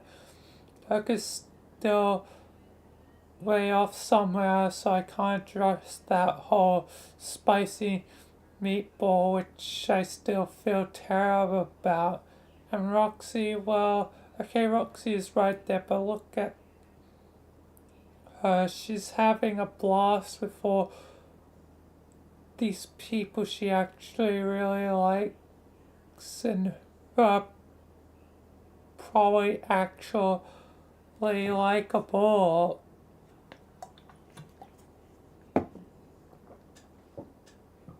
She probably wants nothing to do with me either, so I might as well do the courtesy of leaving her alone. But isn't she waving you at saying hello right now due to almost sorry to overhearing you talk about her name? Hi, Jake. Oh yeah, it would seem she is. There's probably P ways though. I don't think that is true. I've been the gal almost exclusively of the P versions of various deeds directed at me, and I think that's not what she's doing. Those are normal ways and hellos. Probably do one of those things back to her. Hi, Jake. Jake, damn it. Hi. Sorry. Hi, Roxy. With us again, and I like that. Nice, bro. Working at behaviors of that sort. Your self-esteem will get bigger. I like that. Thunderations, what a fucking clod I am. I really need to keep a low profile. Even basic pleasantries are a bit above my huckleberry for now. I get it. Self-esteem is probably the hardest emotion to master. It helps to have help. I appreciate it, Mr. Tavros, but I really do. No, I mean not from me. Do you have a fancy phantom representing your self-esteem who you can look up to? A fan, because I did once and it helped me. Then he became real and really helped me, but not because of believing or anything, just because of coincidence he happened to be my ancestor.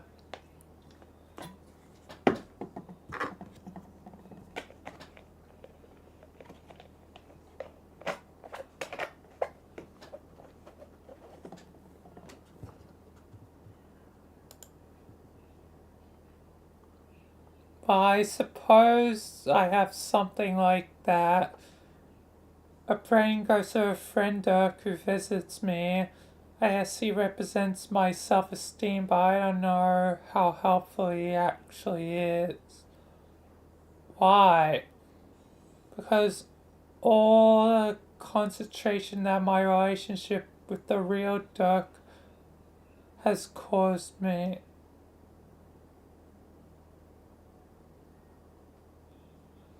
He says all the right things to me to make me feel bad about myself, but when he visits my brain, I never actually feel that comfortable or good about myself.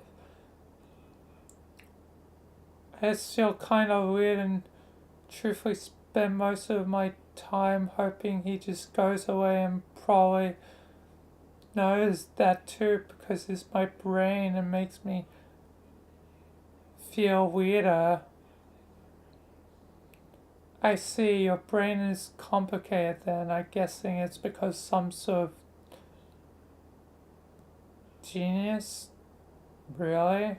Yes, absolutely. I have a sense of these things. Gosh. Maybe instead of listening to the upsaying words of a complicated brain ghost, what brilliant mind like you needs is something simple, like listening to a nice and fine words of a real friend. Maybe you're right. That's right. That have I mentioned you're actually quite handsome for a human? What do you think? Also, you have a dashing personality and you seem pretty strong, and your small pair of creamy looking pants is really cool. Holy cow, you're right, Travis Spite. Those are nice observations about me.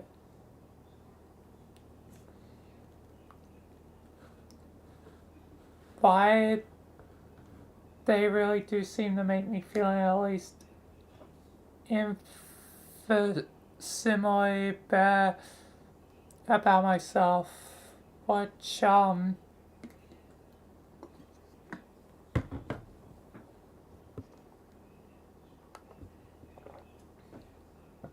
This is only the beginning of the feel good feelings you force inside you. Through the repetitive motioning of such things about you, but also through developing yourself as a brave, alive hero. It's too late for me to do that since I have lived a weak life, died, and was lucky enough to have a friend with a good enough heart to bring me back, but only as a spiritual guide such as the one flowing before you. So I can't be that heroically great anymore by tragic definition, but you can. You're living strong, nice, and even higher points than mortals, so that gives you, by my estimation, literally forever to get better and better and better and finally prove yourself.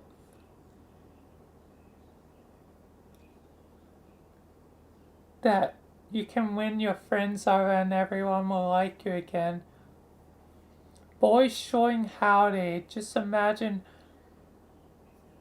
from Hubble to Hoy to hero. Wouldn't that spiffing predicament just razz my berries?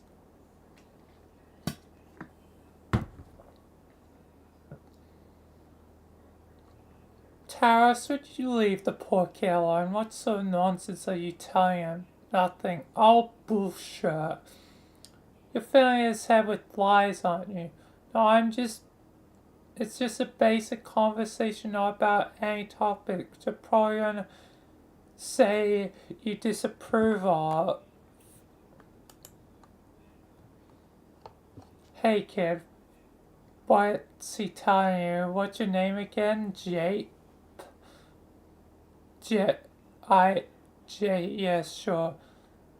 No, it's not Jape. Wrong. Who cares? Your overly simplistic human's name all sounds so alike to me. Anyway, listen, Jape. While a load of short his selling you is a misguided effort to cheer you up, don't listen to him. It's all a bunch of sappy, delusional garbage. I'm not going to let you down easy, and someday you'll realize this is the biggest favor anyone's ever done for you. You're never going to do anything important if you never amount to anything, period. Leaders Tavros. Wait, no. Now, hold on. No, you hold on, Tavros. You hadn't enough chances to prove you could be relevant contributor to our adventure, and you blew it every step of the way. It's time to face facts. You're never going to have the big moment that vindicates your arc of personal development. It's just not going to happen. No, I know that. I'm just admitting that you weren't listening to It's not going to happen for Jake disappear either, so stop filling his head with nonsense. I can smell off him. He's just like you, right? A loser is a loser, Sniffer. Here's the bottom line. Pages just suck. All of them do. They just can't ever seem to get together. I think it happens to be the cosplayers get stuck with it. They're naturally that sort of person. Doesn't mean they don't have value as people, but they'll never have anything significant to contribute, so they really should stay out of the way. There's a certain quiet dignity in understanding your utterly crippled limitations as an individual. Ideally, a very quiet dignity so the important people can still hear themselves think. Okay, but what about all those big page potential? That's a load of misleading horseshit and really kind of cool stipulation of the cost, to be honest. It makes losers think they actually have some light at the end of a long tunnel, so it keeps them dreaming instead of facing the facts. Sure, they could reach all that potential if they worked really hard for a long time, but don't you get it? The nature of who they are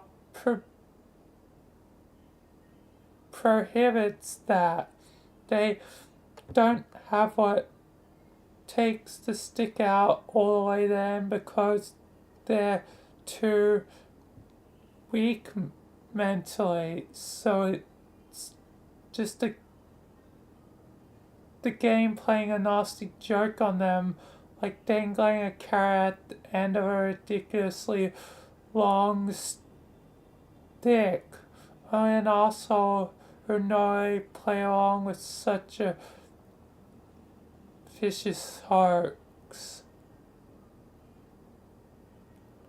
No, any form of friendship arrangement, no matter what, is universally great, I think. We'll all learn this as a fact from lots of things we see and enjoy in stories and stuff. Oh my fucking god. No, terrorist project. She's right. She's right. Sniff.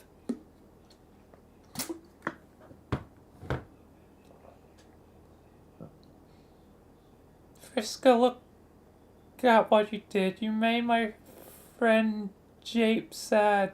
Don't listen to her and come hereby for a reassuring embrace. Taros, don't you fucking touch him.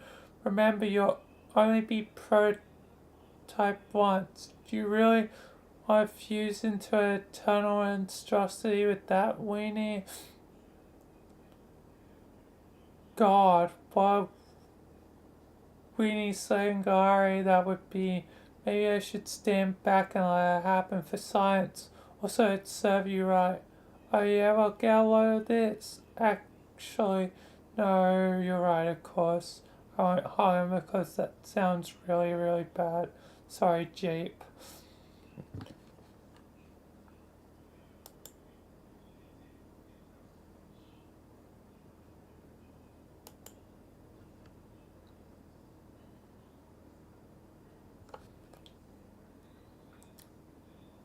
Friska, shouldn't we get back to our strategy meeting soon? Yeah, pretty soon. It's like we used to say in the old days. Time is dead, kids. Believe me, I haven't forgotten.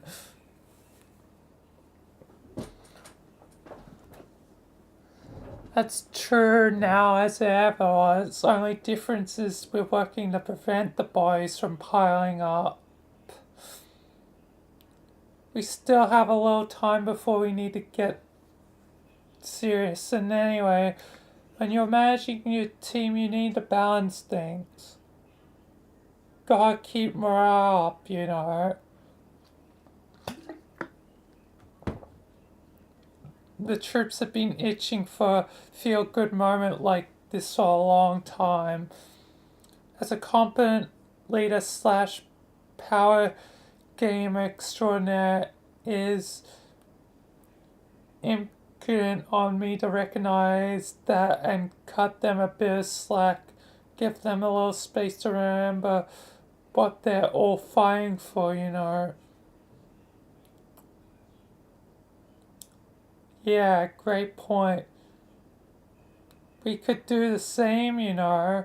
Over the last few years, we've had so many great times and buried all the old hatchets deep enough that I think it's easy to take our relationship for granted.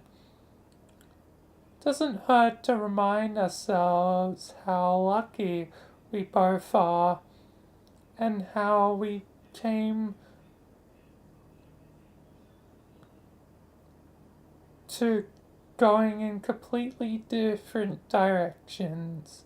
Anyway, I'm glad this is a path we chose. I couldn't ask for better morale. Me neither. I don't know how I lived with myself if I had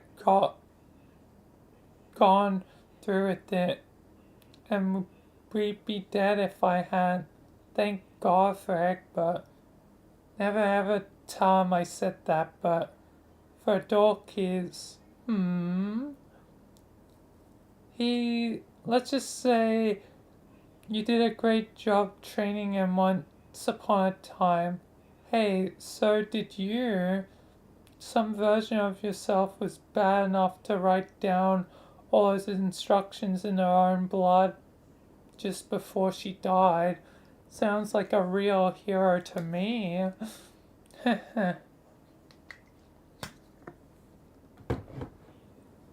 Sometimes I wonder what things would be like if we never had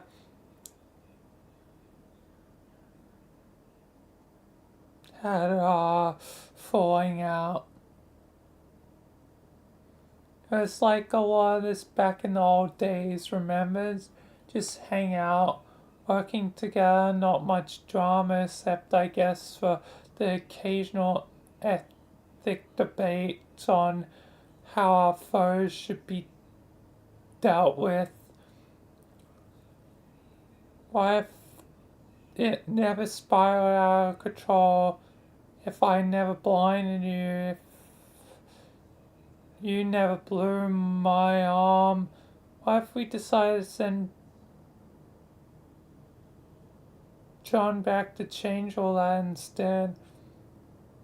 I didn't write the instructions myself, but I sure I never considered everything we went through back then made us stronger. It's something to put behind us, not erase. Something that's worth the effort. Yeah. Shout, blah blah words, blah blah, tactless nincompoops, shout, ramble, screed, blah, bister, bemoan, blah blah, gossip, hungry, lobotomy, hobbit, shout, yell, screech, hulks, the brainless gushing, yammer, twats.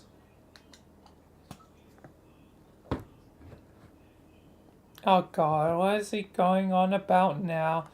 Sounds like he's yelling at Dave and John about something. So John's been here for all of 5 minutes and Nori trip, Carcat's tirade siren. He's not actually angry, he's embarrassed about something. My ear is finally tuned to all phantom nuances. Embarrassed about what? Am I actually be bent out of shape over the fact he's not the leader anymore. No way, it's something very personal. I wonder if John's been asking what the deal is with him and Dave. John was pretty nosy, if I recall. I think it's more likely Dave is just rambling sans filter again. Yeah, he does do that a lot, doesn't he? Hey, as long as we're swearing each other to secrecy and stuff, make absolutely sure they never know I said this, but he and Carcat are kinda adorable in whatever culture that whole situation is selling. I don't know, it's not my business really, I just never would have guessed. Agreed, I guess we stuck to ourselves mostly, and Rose and I were all, so that left them and their cute me a sidekick to sort out sort things out amongst each other without interference from a bunch of crazy forked up girls. I'm happy for them and for me too. If you hadn't been around, I have been feeling I would have gotten sucked into some weird bullshit with both of them. Sounds rough, guess that's one bullet dodge thanks to yours truly. Guess so, geek.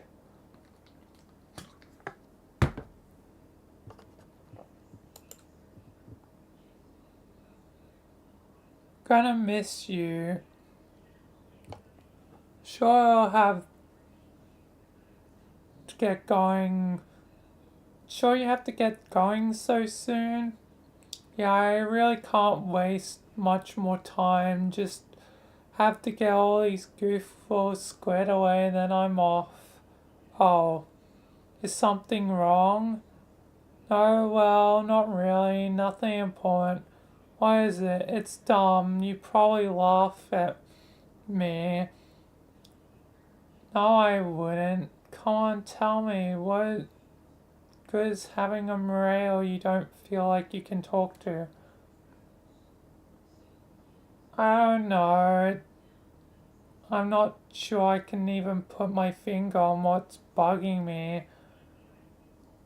I feel like I'm supposed to be psyched for the bow ahead, like pumped to kill some bad guys and finally end this, but I feel a little weird, especially knowing you won't be here.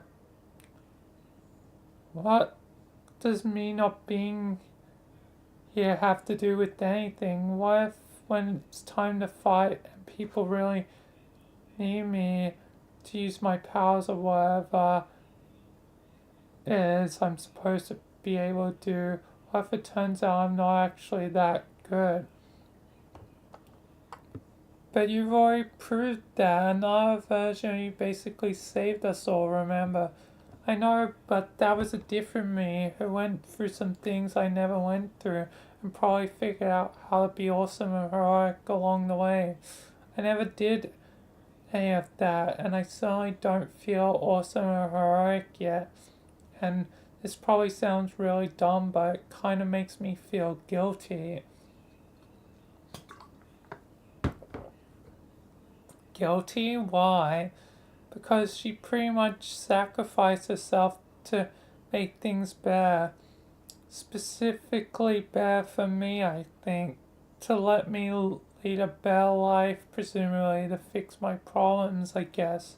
But I don't feel fixed. I actually feel kind of weird sense of pressure to be the best version of myself, like the most productive and heroic and well-adjusted Terezi in Paradox Space, but I'm definitely not that Terezi. Okay, you're being way too hard on yourself here. I really doubt that's what the other version of you intended. That's not how short works. People don't just get fixed. Even if circumstances change so you're a smoother ride, you're always gonna have flaws. And yes, you can always try to be the best version of yourself, but I think it's more important to be okay with the fact that you aren't perfect. I've got flaws too, I mean, obviously, but I'm mostly okay with them. Wow, you don't say. Hey, Sharp, I'm trying to offer a little perspective here. Yeah, I know, you're right. I try to forget about this stuff and just focus on helping out the team. It'll be hard doing it without you, but I guess I managed to do it before, even if I don't remember. Yeah, you'll be fine. I know you can do it. When will I see you again? Someday. I'll do my best to shorten the wait for you as much as I can, using time travel or whatever other nonsense I may have at my disposal. When all is said and done, I'll drop by Earth and look you up. I can't wait. But ramble, self-esteem, proud, ramble, mumble, brave, alive here, blur, finally prove yourself, babble, babble. Taras, would you leave the poor kid alone? What sort of nonsense are you telling him?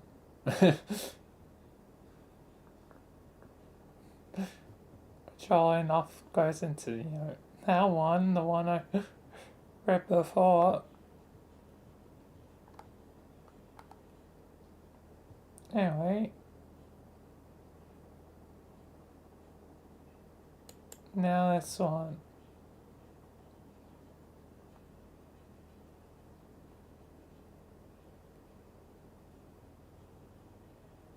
We're sort of in the middle of something here. In the middle of a series of heartfelt conversations of a personal nature. Oh, I guess I'm in the middle of those two. I'm feeling heartfelt as for someone bone me up on the shore. One cannot simply be boned up on shorts such as this. You had to be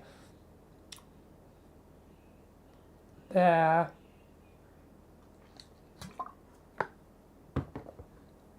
Come on. Wizard problems, feelings, if it was just standard tale of two estranged mutual mothers. Any question? Yep, lots. Okay, can you sit over there for a while and write them all down? Rose, this is a accumulation of people is coming dangerously close to what your culture might process as a human familiar unit. This is a foreign idea to me and probably a private matter to you, so I think I'll leave you all alone and go talk to some trolls. Personally, I think you should welcome Dave into the fold of your poignant wizard reverie. From my cultural point of view, at least he is as much claim to a sense of ancestral connection to your mother as you. See you, everybody.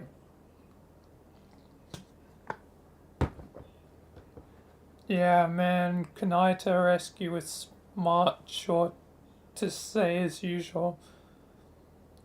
Ollie destroyed again by a superior sense of reason and decorum.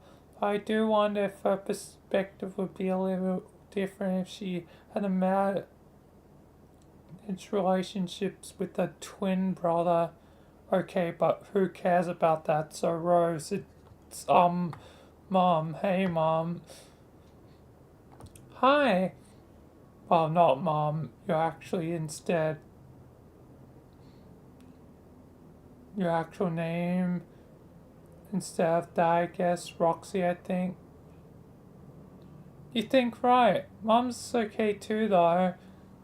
I don't know, that might be weird calling you that all the time. Rose, would that be weird? It'd probably get a little weird. So, Mom. Immediately does it anyway. I just want to jump right into the walking frying pan here, like tape off a no bullshit zone for a while, if that's okay. A frying pan is the no bullshit zone? Sounds intense. Who is manning this pan and who gave him clearance for the no BS zone? Captain Sirius is at the pen and has got the go ahead from Lieutenant. Doesn't fork around of the heart attack armada. Isn't Lieutenant lower ranked than Captain? Who put this dude in charge of such an important pen? I don't know. Maybe it is. Okay, it's cool that you know facts like this. Exactly the kind of forkery the no BS zone doesn't con to, no matter what sort of cookware is involved, which pseudo military organization regulates its borders. I just have some questions about you and about stuff in general, so rather than mumble through a conversation that sounds mostly like stuff we literally just got done saying, sweet though that would be, I'm gonna machine gun some short at you, lightning round style. A machine gun lightning round in a frying pan? Goddamn. I know, right? So, you are my biological mother. Yes, and Rose's, yes. And therefore bear at least partial and like biological incidental responsibility for why we're both so fucked up. Yes, but you yourself are a paradox clone. I guess, which means you didn't have bio parents. You originated from yourself. Guess so. So, you don't really have anyone to blame for who you are, except weirdly and paradoxically yourself. Yes? Dave, wait, okay, sorry, it sounded rude, I didn't mean it rudely, I mean, you did have a parental figure who you, I guess, mold yourself after in a way, or were influenced by, I mean, an older version of Rose from a long time ago. Yes. And my bro was the same way, or your friend, I mean. Dirk. He was a paradox clone of himself, and he was like did kind of the same thing, mold himself after. Why don't we talk about dirt? Change. Can we change the subject?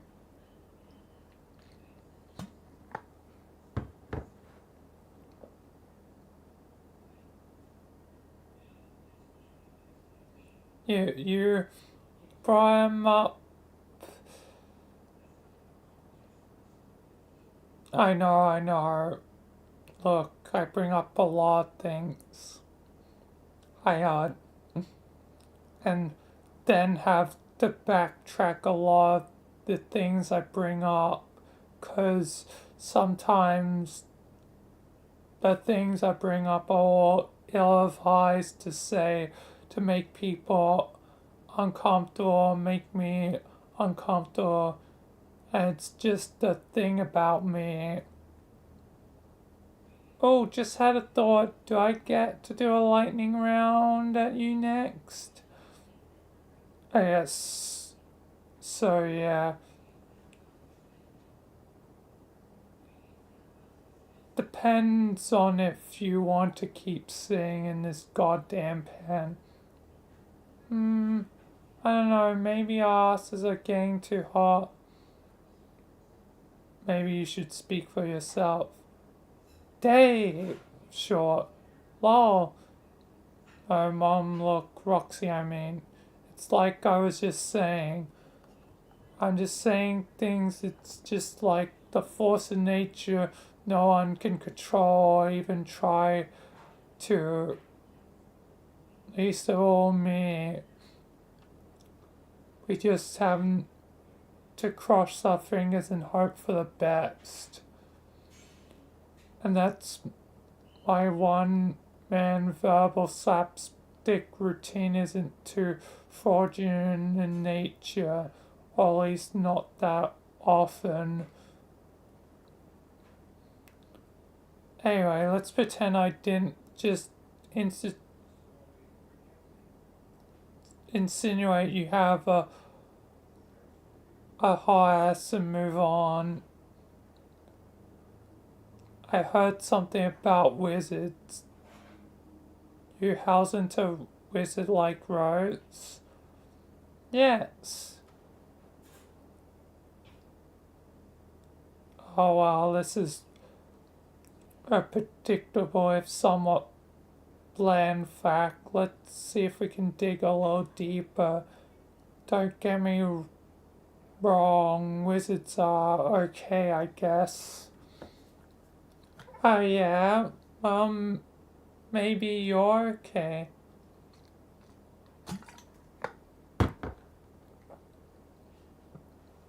Yeah, I'm alright. Wizards are better magic than me, but I'm better than wizards at rap, so I guess it breaks even. Or it would if I was a pretend jackass in silly robes and a dumb beard, so point goes to Dave. Sigh. Do you like rap? Kinda. Duck loves rap, so never mind.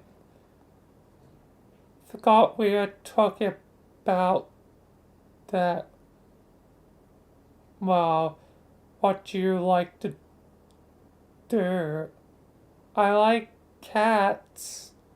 Okay, that's a fair opinion, but cats aren't actually an activity or anything. They kind of were for me though. I used to clone them. I may have gone a little carried away. Cat cloning, huh? That sounds like a dope hobby. I think we're getting somewhere. So you had an access to the kind of stuff because you lived in a sci-fi world? A sci-fi world? Yeah, the future. What was the future like? Worry, full chest people, what's of pumpkins, you know, usual dystopian stuff.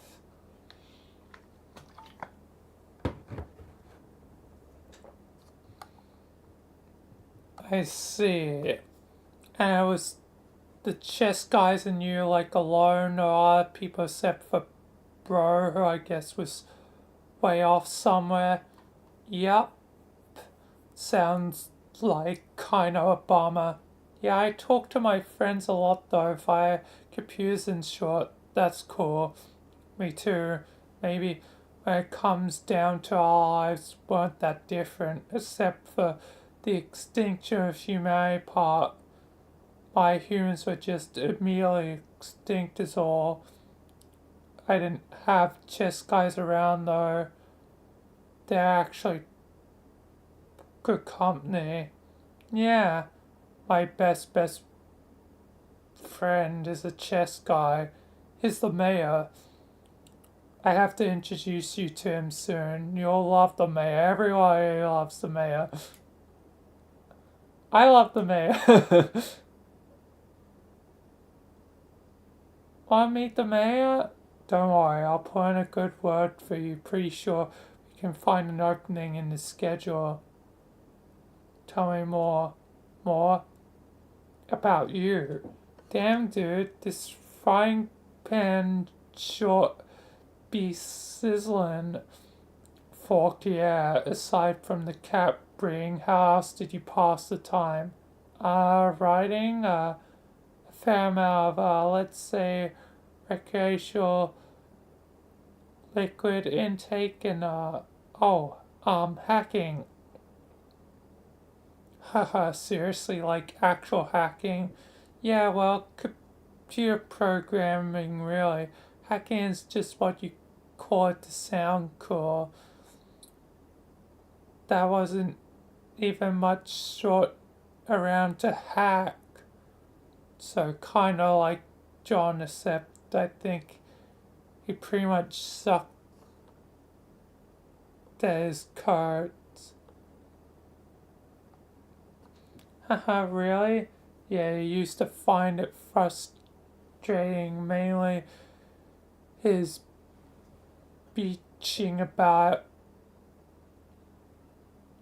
is literally my only point of reference for the degree of proficiency.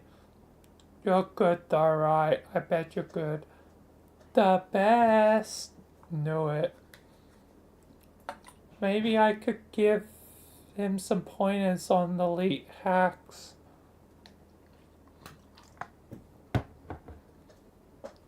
Fuck yes, he'd be all about that, or I think he should be, which is all that matters. Do that and insist on it.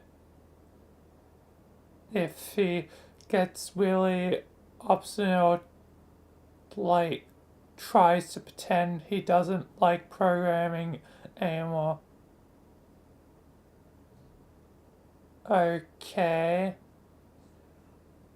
What else?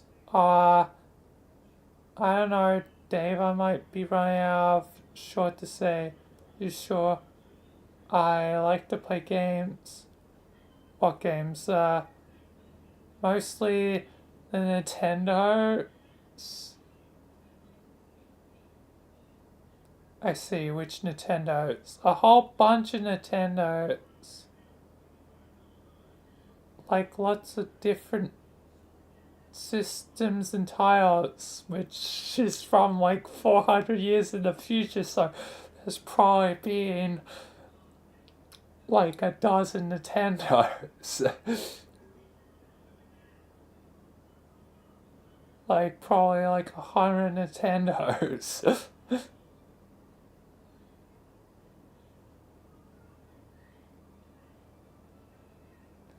I don't know if the ones I associate strongly with will have the same meaning, like culturally speaking, for you, because to me,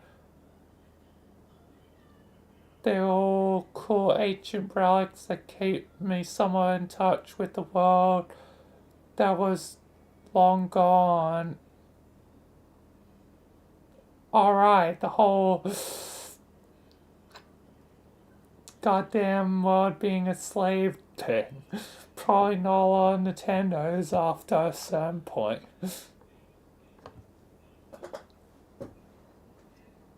Still, probably technically more than us, but who knows? That makes sense. It's mostly the relationship I have with garbage rom-coms, largely because Carcat likes watching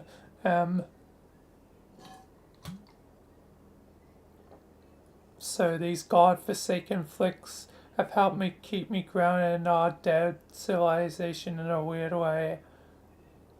But games, I didn't have Nintendos. My bro had an Xbox, so I played that sometimes. Yeah, Xbox, yeah.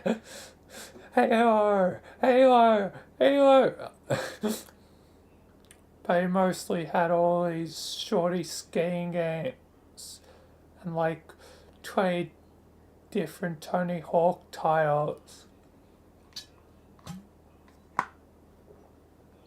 But Tony Hawk titles on Xbox is kind of fun. I remember playing one of them, I don't know which one, but it was fun. I would mainly just play them to fuck around. Hard right. Mainly just to fuck around. Never did the story mode. Whatever that was. Just kinda did stuff. Maybe some challenges, but that was about it. Like find spectacular ways to crash and flop around like a douchey ragdoll, or figure out ways to get halfway stuck inside concrete fixtures and obstacles, and watch all these cool fratty bros twitch and flop ad infinitum, like struggling resilient earnestly forever against the showy and deeply flawed physics of their confining virtual prison. When it's phrased like that, damn, I kind of feel bad for the NPCs. I saw them as tragic figures. That sounds incredible, to be honest. Pretty much. Do you think we can play together sometime? I see your majestic skate bros in the element. Oh my dick, yes. Dave, what? Okay, I think it's my turn. Keep your ass in a pan by, you're gonna get grilled. That's fair.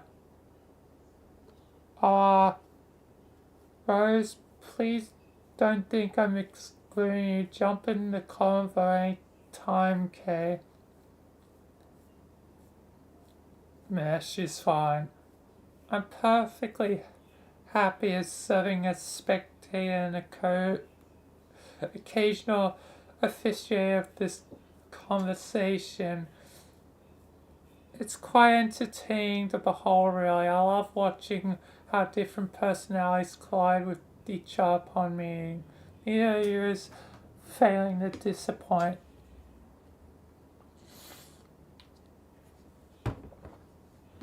Somehow,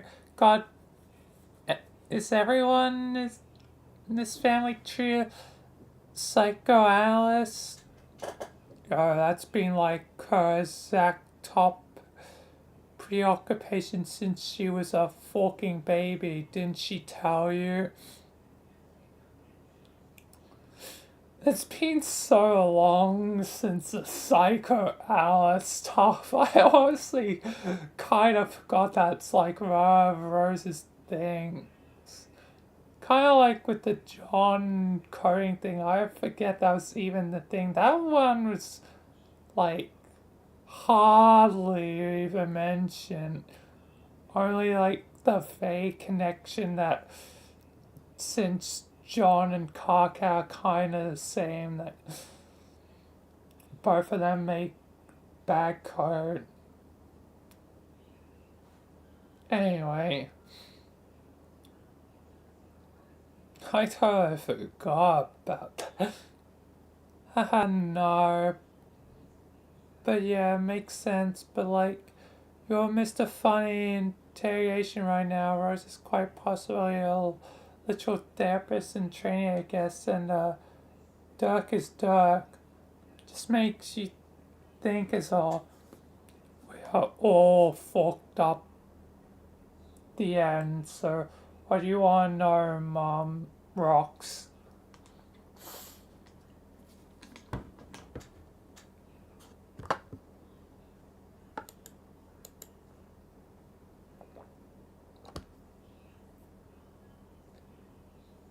Here comes the lightning. You gotta imagine it coming out of my fingertips. Where I'm an almighty wizard. Out of fingertips, you say? Unlimited power? Unlimited power. No, the power of the dark side.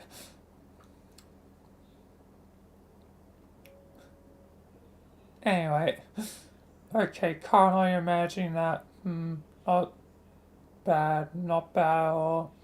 But you, what's your favorite rap guy? That's a dead tie between me and Snoop. Also, maybe Obama, but to be fair, I don't think he raps IRL. That's mainly just a headcanon I have about him. But come on, you weren't actually curious about that, were you? I'm just trying to think of stuff to ask. Jeez, give me a sec. Okay, how did you become a god tier? Whereas I went on a suicide mission piloting a moon through the first ring. The moon was a cosmic mega nuclear bomb in its core, but also our quest beds by surprise when we blew up and created literally the biggest fucking sun in existence, which also happened to be the exact sun we thought we were going out there to destroy.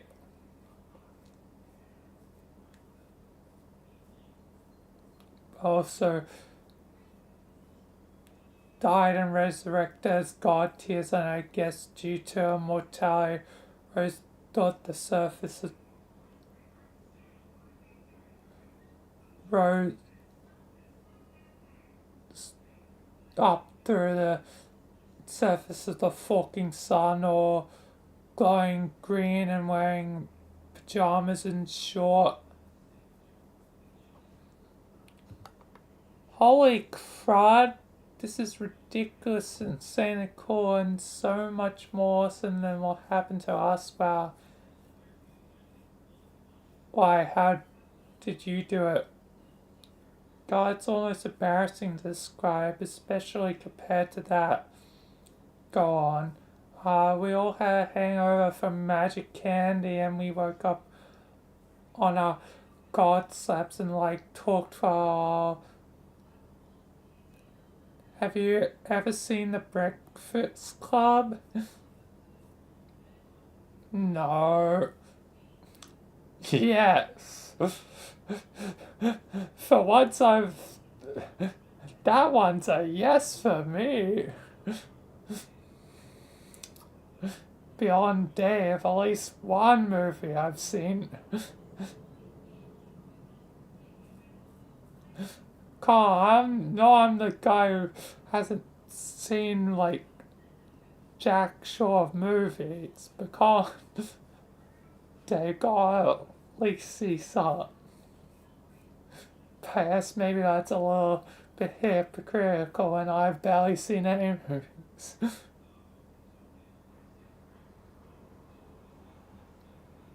Okay, well, I was like that, but probably sure yeah, that we all randomly died on accident due to surprise villain attacks.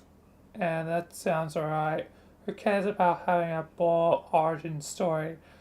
Where some chumps on a moon being melodramatic and in the process getting chumped by an omniscient creep. Your outfit looks cool, at least. Thanks. Okay then. Next, have you ever kissed anybody? Oh man, these questions are taking a different turn than the ones I asked you. Well, okay, I was kissed by Jade when I was dead, so I came back to life. That was right before the moon mission I mentioned. Oh yeah, I was corpse smooch once too. By her. It's still my lightning round. I was asking you if you kissed someone, like awake and alive, and on purpose. Man, we're waiting, Dave. Hey, I thought you were just starting us. I'm also officiating. I have to hold you to the question or throw a flag. Remember the sports? My, how quickly we forget the sports. No, come on, I just asked you about Nintendo and short. Okay, haha. Do you like drawing? Yes. Comics? Yes. Funny comics? Yeah. Fucking yes.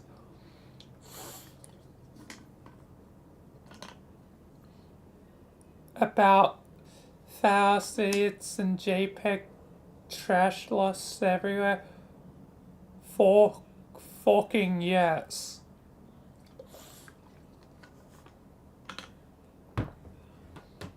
Okay, I admit I have you at a little disadvantage since I know some things about your old future grown up self. Like what? Don't want to spoil it, but there's a better time for that conversation. Maybe a better person to have it with than me. Do you like orange soda? No. No. Hell no. Then what's your poison? AJ, huh? Apple juice. That's fucking cute, pretty much. Have you ever been in love? God damn it. This is the lightning round, Dave. We didn't make the rules. Anyway, I'm ready to blow my referee sports whistle trademark if you don't answer before the commercially endorsed game clock expires. I think the lightning round is over. Why don't we have a distraction to seal the deal? Hey mom, I think our dad over there is talking about you. Jake? Eh, yeah, I think you're right. Gotta go catch up with them soon. I'll wave hello for now. I don't think he's noticing. God damn it, Jake. Look over here, you goof. Gonna start fire with all this friendly waving. Nope, he's completely out to lunch, just like all the Harbutts. Hi, Jake. Damn it. Jake, hi. Oh, hi. Sorry. Hi, Roxy. You're with us again, and I like that. That's it. Is Becca with the bald guy? What's with them? He reminds me a lot of John, but really quiet, which is very un-Johnish. Jake's great, but yeah, it's all not like that all the time. He's pretty gracious one-on-one, but I guess he doesn't like crowds much. He's become sort of a hermit after a few months in our session. He mainly hang out with Dirk until he eventually sort of shut him out too. Dude doesn't just likes his lonesome time, I guess. I'm trying to get to know him sometime, maybe trap in like a shy woodland creature, then brutally barrage him with my typical rad shot and become more airtight bros. Right, there's the forking woods, exactly how nature intended.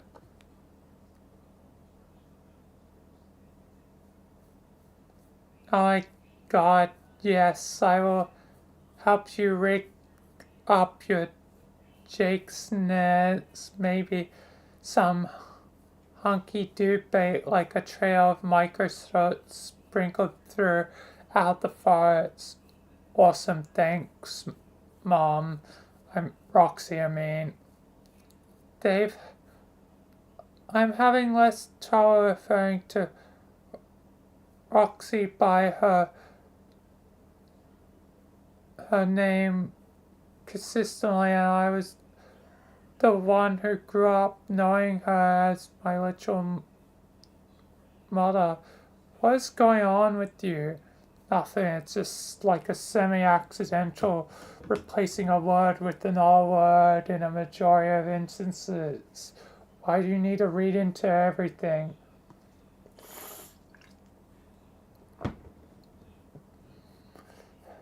You're right. How could anyone possibly read anything into that sort of repeated slip up? Exactly. What if you're making her uncomfortable? It's fine, really. I think it's sort of endearing. See, Rose, you're worrying about nothing as usual. Mom's fine with it. Moxie. Snort, I mean, Romy. Mommy? Wait, fork. Okay, that one was forked up. Let's make sure I never ever fucking say that again. I'm dying here. Dave, stop it. I'm a asphyxiate. I can't. It's like I was saying it before. This is a force of nature we all just gotta deal with. Strider's blood, Skurbates, Dave's flying bonus circus. This show is immutable. I had to face this fact a long time ago. I could either try to change the part of myself which is an unwinnable war, or I could focus on being like vaguely a half decent person, so at least the short I inevitably blur out from deep down isn't all that bad, because the bad stuff had been and is still purged through an arduously long-term process of complete and utter humiliation.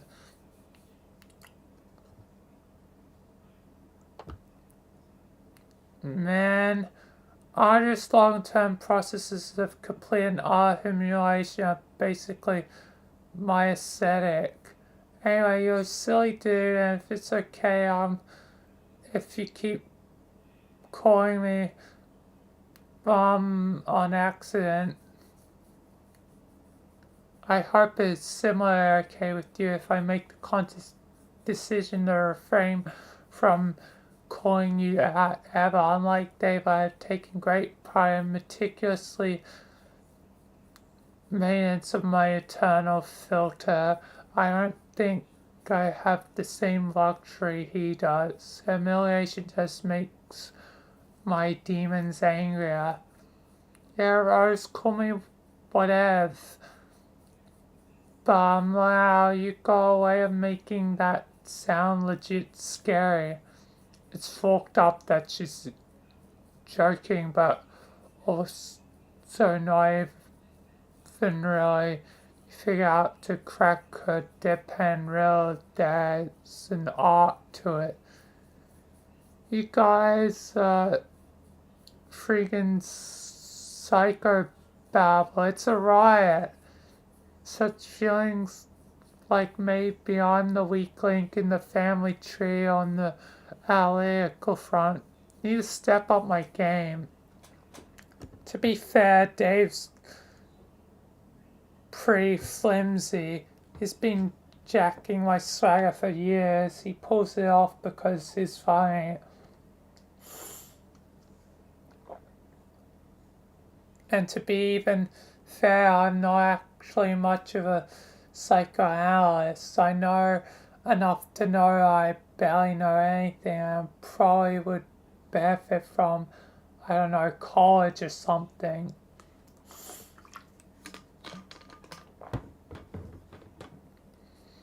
Okay, well, I feel a little bit less lame then. I remember Dirk's insane scrutinization of things. Cerebral had a similar way of dwarfing one's ego. Maybe that was smoke and mirrors too, I don't know. Maybe since he and I are your parents in terms of psycho skills. He's got all the genes and I got none. So that means he's got some genes and Rose got lots. And some is more than none and lots is less than all. That's quite scientific way of looking at it. Maybe it's even true. Yeah, I fucking love science.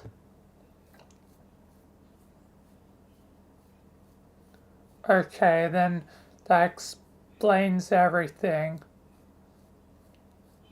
What? If you got all the science genes, that means some of it scraped off on me, which would explain why my beats are so ill. It's cause my science is off the charts.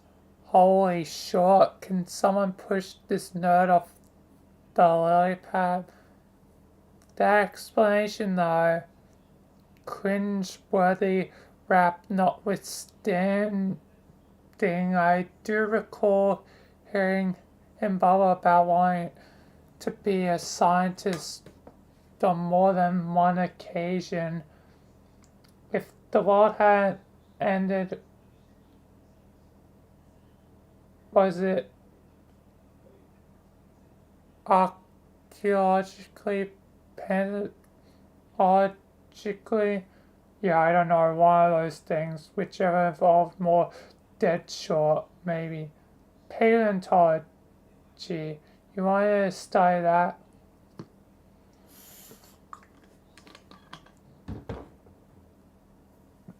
I seriously mumble about the idea once or twice, sure. That's neat. What about you and Rose? Did you actually want to be a legit psychiatrist and go to school for that and all. I don't recall my thoughts on higher education. My passion for the subject, I think, was more contrivance of a very young girl with a misplaced conviction in her abilities. I probably thought I could just figure it all out myself and skip the academic connotation. I don't think much about it anymore, possibly because no one's left allies except for the modest population of this frog disc.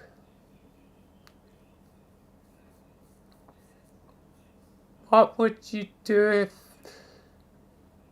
with your life instead? I mean, assuming there's no more evil doers to worry about. I don't know. What is there even to consider doing with godhood but concern oneself with the evildoers? What about your quest? The short with your plan of the rain and stuff, wasn't that still something to do there? I guess so.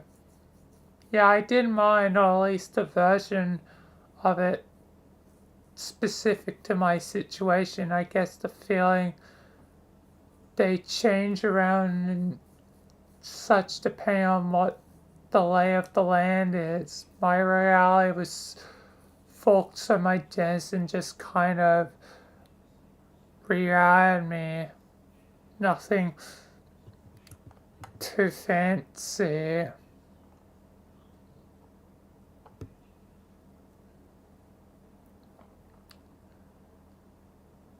Yeah, exactly. I did this really stilted like mashup of what I assume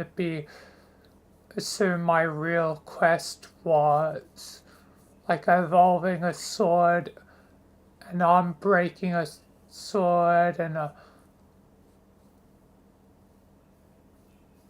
fucking bird was involved and the bird was unceremoniously died somewhere. It was kind of a mess like me, I guess. So maybe that made sense. Who knows what yours would have in store for you now? I mean, if you even wanted to bother. I'm not sure if the inclination realistically there isn't much time for that, is there? We're supposed to be fighting adversaries imminently. I can't squeeze it in before about and after we have supposedly won. So what even be the point of doing it then? Shrug. Something always rubbed me the wrong way about my quest. I don't like the phrase. It's uncomfortably formal and a little foreboding. I think the regimentation of it all always struck me as unparalleled. Like consigning personal growth to completion of a glorified myth-heavy rat maze. Yeah, I know the way you feel, why you feel that way. You've got big problems with the toy. You've always have, and you probably wouldn't put it that way if because it sounds really teen of you and crochet or whatever, but it's true.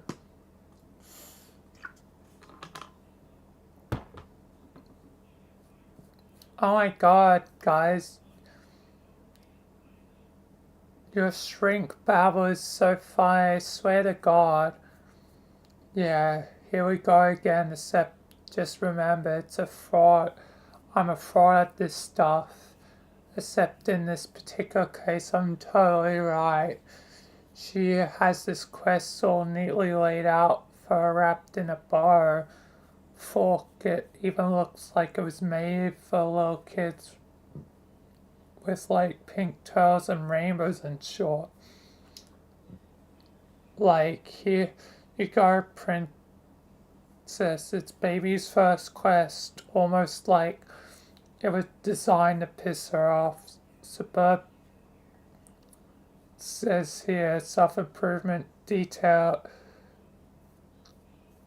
Vilayna made comprehensible. Enjoy your cookie cut, honestly.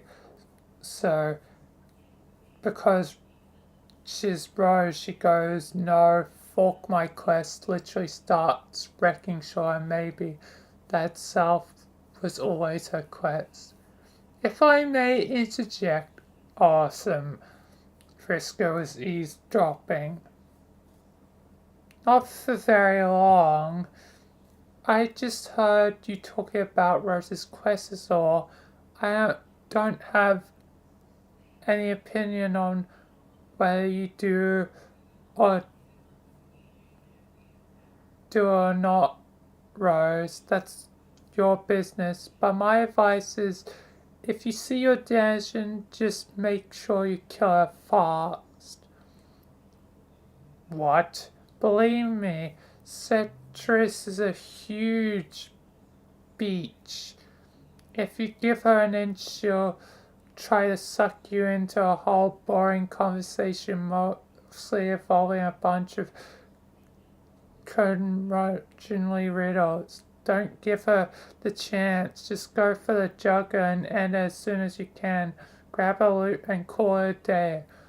That's what I think, Galate. Assuming you bother go see it all. Couldn't blame you if you didn't know. I probably wouldn't.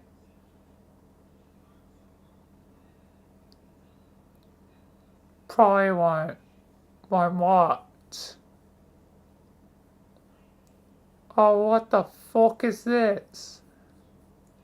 Meow. Rose spray. What?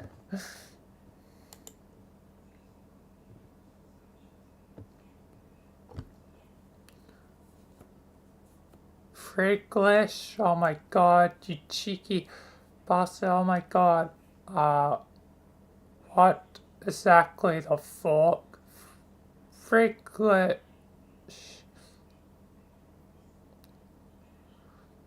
I cannot believe this.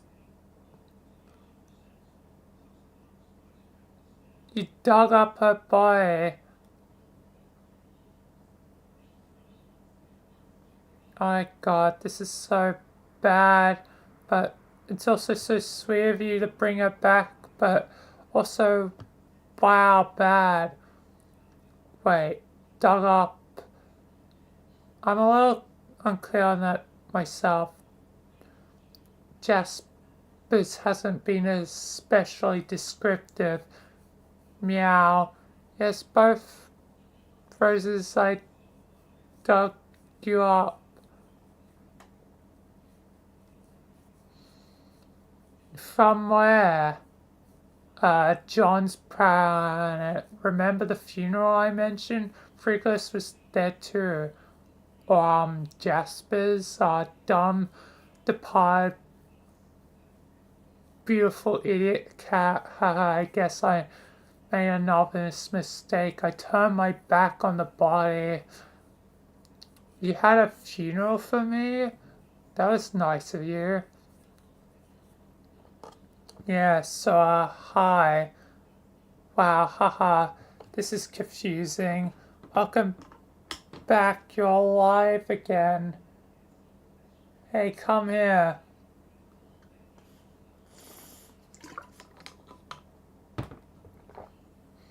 Lalonde, don't you fucking touch her.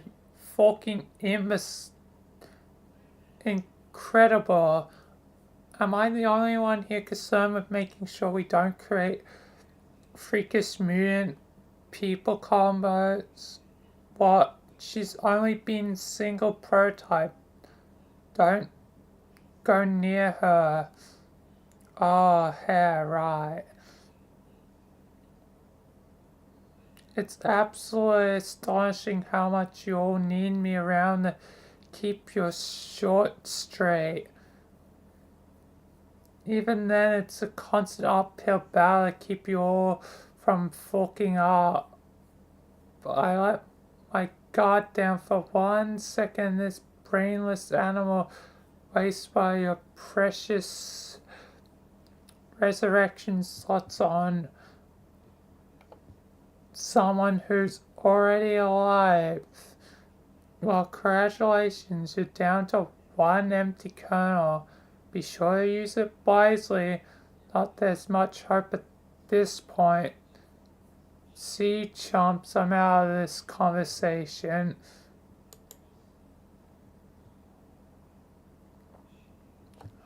So, what does this even mean? There's 2 roses now, like, what the fuck? What are we supposed to do with this information and unfolding set of circumstances? I don't know, Dave. I have Avancia powers and newly acquired insight of a mystical guide. And I'm stumped about this turn of events. And this time, not even from a doomed timeline, seemingly from the original Alpha timeline, so the Alpha timeline.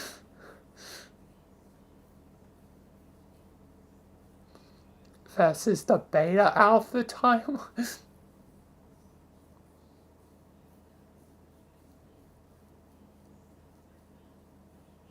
Okay, and good to know I'm not dumb and this is literally inherently irrational. Thanks, Ghost Cat. Great job. So what now?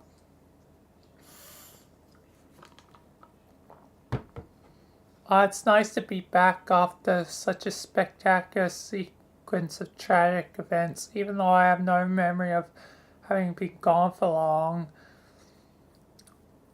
But I also understand I'm now the subordinate Rose, so with respect to my ongoing role, I'll have to defer to real Rose. I don't want to step on anyone's toes, then again, I don't have feet anymore.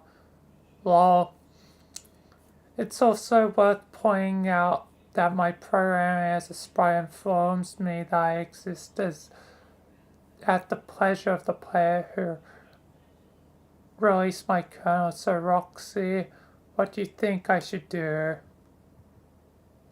Wow, I don't know. Haha, man, I only just met Live Rose here, and that was just after burying you and saying goodbye and all,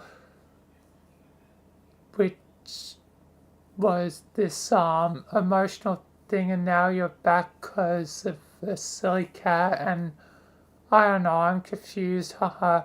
Rose, what do you think? Rose, you're Rose, hello. This is so stupid. Oh god, she's having a mental breakdown. I'm sorry, I can't sit and pretend to take this seriously. Rose, you okay? I guess so. Yes, I'm fine. This is so dumb. My powers let me see fortuitous outcomes, but I didn't see this one coming at all.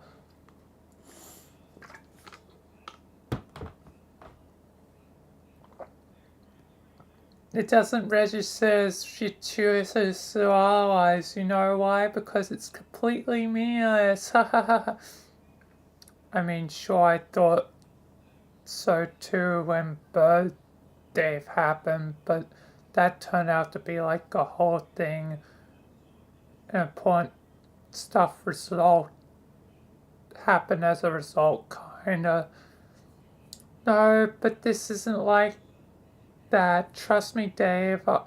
I'm not grasping at straw here, as my abilities tend to leave such things to speculation. This development makes absolutely no sense. Not for us as a group, and definitely not for me personally or her for that matter. How could this possibly mean anything for my growth or personal development in any way? It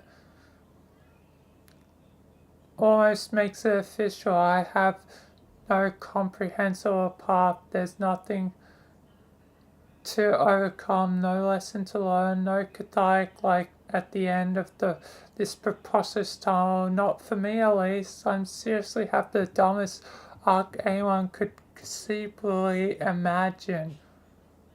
Rose, we don't have forking arcs. We are just human beings.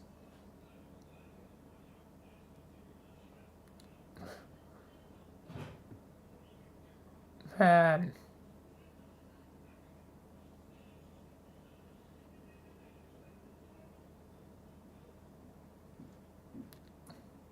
That was a long one.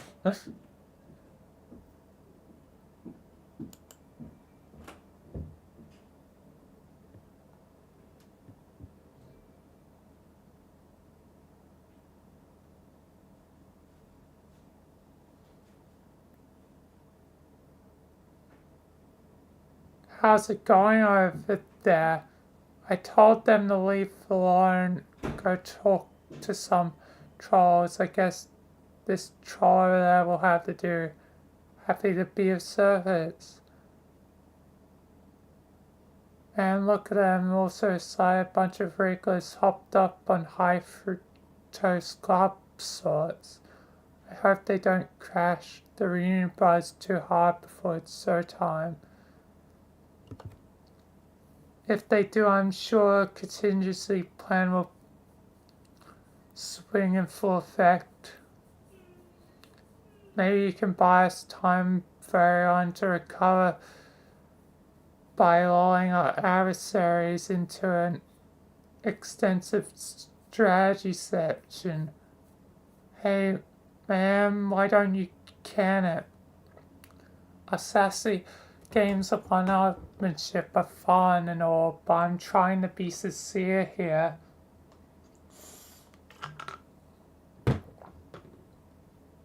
You know, seeing as this is the last time I'll see you, all in all, you're right, sorry. Bring on the sincerity. I was saying about the humans, they seem so happy. I mean, look at Rose, no offense, but most of the time she's kind of a pill.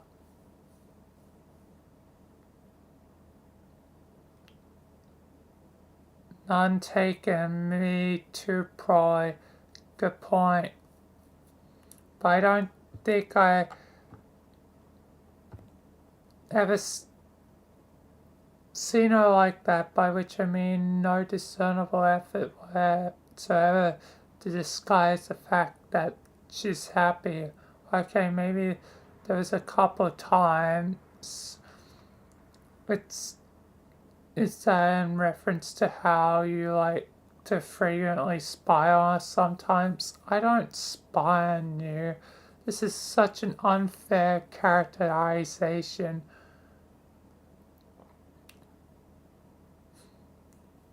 Why would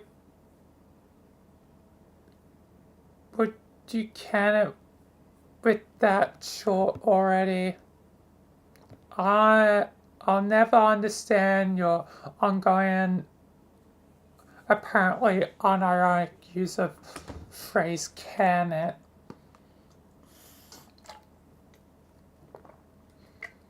And in particular, why you always seem to direct this expression to me and seemingly no one else. I just think it's such a peculiar and amusing way to tell someone to be quiet. What? Why?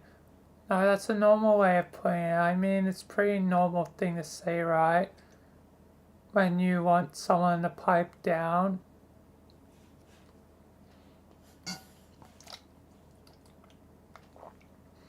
pipe down isn't much better. It's just a fine thing to say. The fact that you don't realize makes it funny. I think the underlying explanation is that you're just funnier than you realize or try to be. Is something to like about you.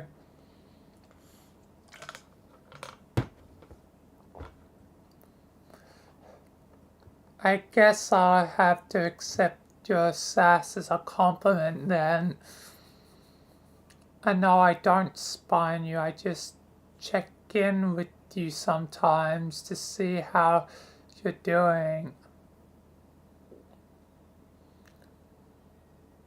Okay, if that's how you want to put it, you involve yourself in many private matters without even offering the pretense of doing otherwise. To think that at one point I was regarded as the meddlesome one.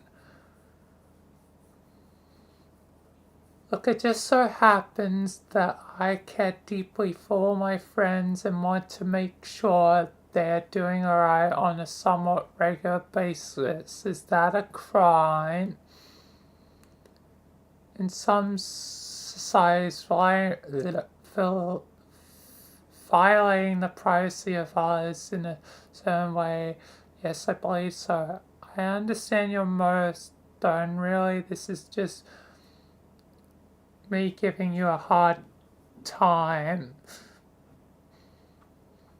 I never got why everyone treats their romantic affairs as so private. What's the big deal? So,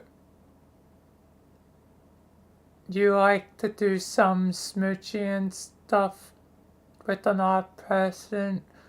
Maybe get over yourselves. Cockhead is the worst offender. Do you think he has changed with the guarding state secrets news flash by? Nobody gives a fuck.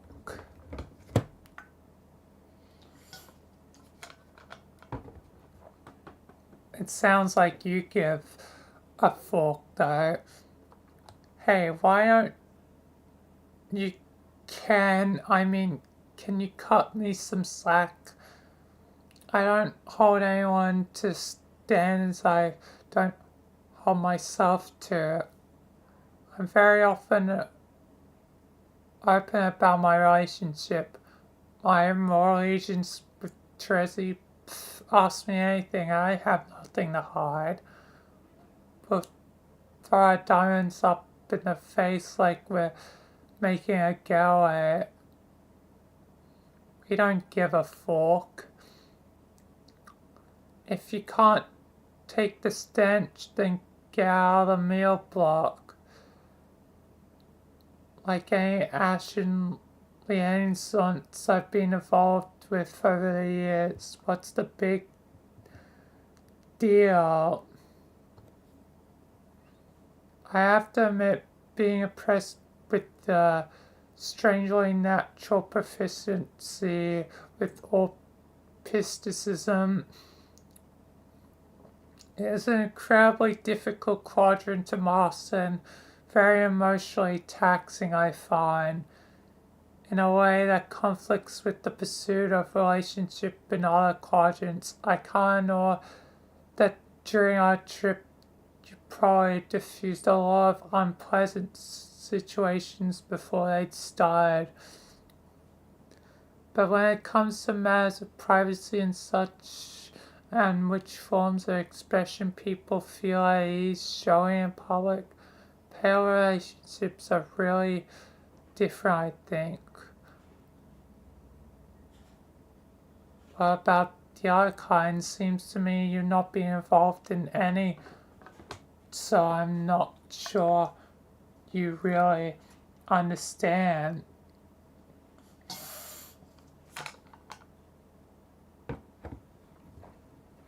I just don't have the time for anything like that in my life right now. Red and black relationships are so absorbing. I have strong pair relationship, which is very important to me, but that's all I can handle. Maybe later on, when the dust settles from this crazy adventure, I'll consider it. But for now, that's all I can deal with. I have too many irons in the fire, you know. I know about the irons. I have heard the rumors of this alleged fire as well. So why they talking about what all the bodies over there? Why are they still talking about it? It's ridiculous how easily we all get sidetracked by romantic bother. Our family stuff mainly. It's pretty fascinating, sociologically speaking. I mean, the idea of families, the idea of siblings, and strange enough, people who are genetically similar and grow up together, spending all that time with Dave and Rose. You start getting a sense for it, like the logic of it, how it must have shaped our society, but it's also inherent ridiculousness. Sharing a residence with a near clone while growing up, so preposterous. But then you add the idea of parents and suddenly it's complete madness. Our society was so individualistic and seems so normal and reasonable. So I look over there and see two Hollandaise in a strider, and there's a whole other strider on the way, and a family starts striking me as not so much as a social unit, so much as like an infestation. Yeah, well, I will say an entire other story does sound like a bit much on top of what is already quite a spectacle. Maybe we just don't get it. Of course we don't. That's my point. I mean, we have ancestors, but our normal circumstances, it's pretty much unheard of to imagine you ever get the chance to meet them. We had the usual privilege of meeting most of ours, or at least certain versions of them. But that's still a one person lineage. It's really simple and comprehensible. Human lineage is a huge clusterfuck, if you ask me. I mean, family trees can get pretty complex. I would know from my source. Michael's family tree is madness.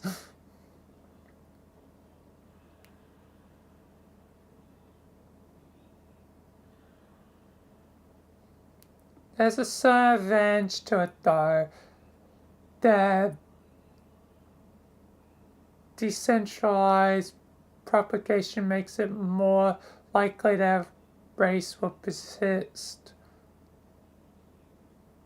That cannot be said for arts. I still often wonder if we are the last of our kind. It's still doubtful about you can hatch a new mother. Grub? Yeah. More doubtful, I say. You shouldn't lose faith. I'm not the slightest bit worried about whether you can do it. When you get the chance, just brainstorm about it with the Hollandaise. They tend to be full of ideas. Anyway, try not to get down about it. I have a good feeling.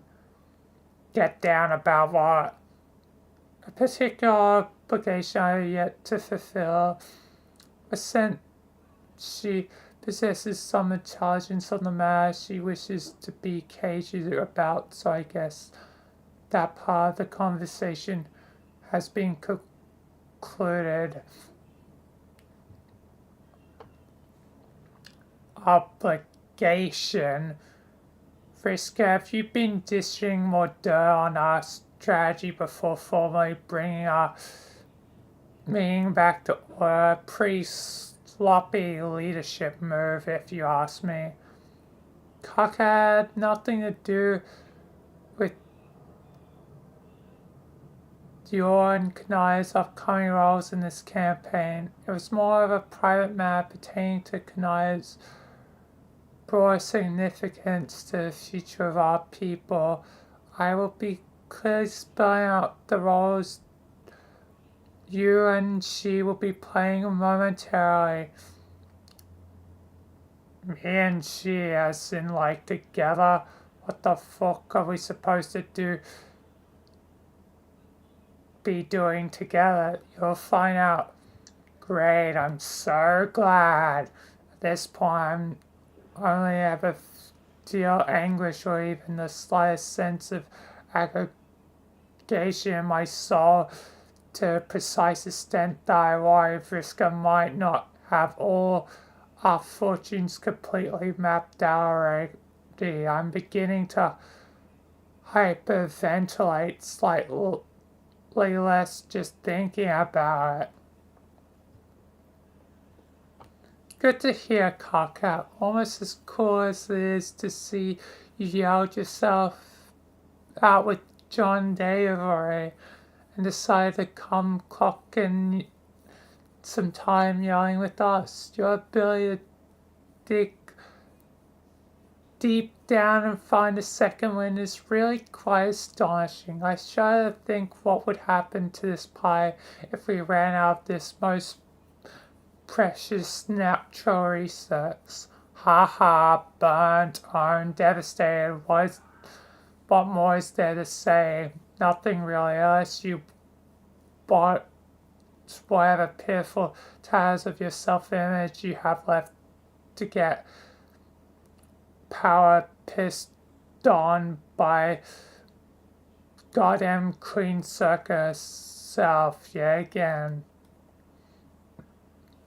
Either that or one could ruminate fondly over the heavenly forked reality whereas she was stabbed in the back by a Moreo and we all got to live out the fucking bliss that timeline must have been. Just think of the peace and quiet we would have had on that mirror. That probably more than worth the price of the cannonballing us first some sort of massacre trap. Frisker Circuit making the lively envy of the hypothetical dead since whenever it was she started doing that. I just stick landing on that great genius. I appreciate that you're just moseying over to arbitrarily dart some oddly meaningless conversation between us, but it's like I said before many times, Cocker, I'm not interested. Ouch, slide again, hee. Don't listen to her, Kanai. It's like this running gag she does all the time to own me. What? It's the funny thing we do, or mainly she does. While applying that I've been spades crushing on her and getting shut down. It never stops being hilarious. First of all, she can prove anything. Second of all, if we're totally fair here. More than a few of her snappy comebacks are really more tinged with that sort of eyebrow cocking hostility than I've ever said to her. Maybe makes one a little suspicious, no. Then maybe there's some projection going on there, just saying. Alright, Cucker, I'm gonna leave you to dig yourself into whatever embarrassing hole you seem intent on digging. I'm going to keep working on the crowd a bit. As you know, a leader's job is never done. See ya.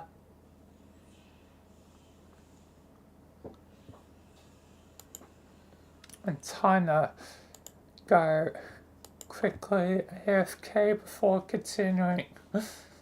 So I'll be back.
Um,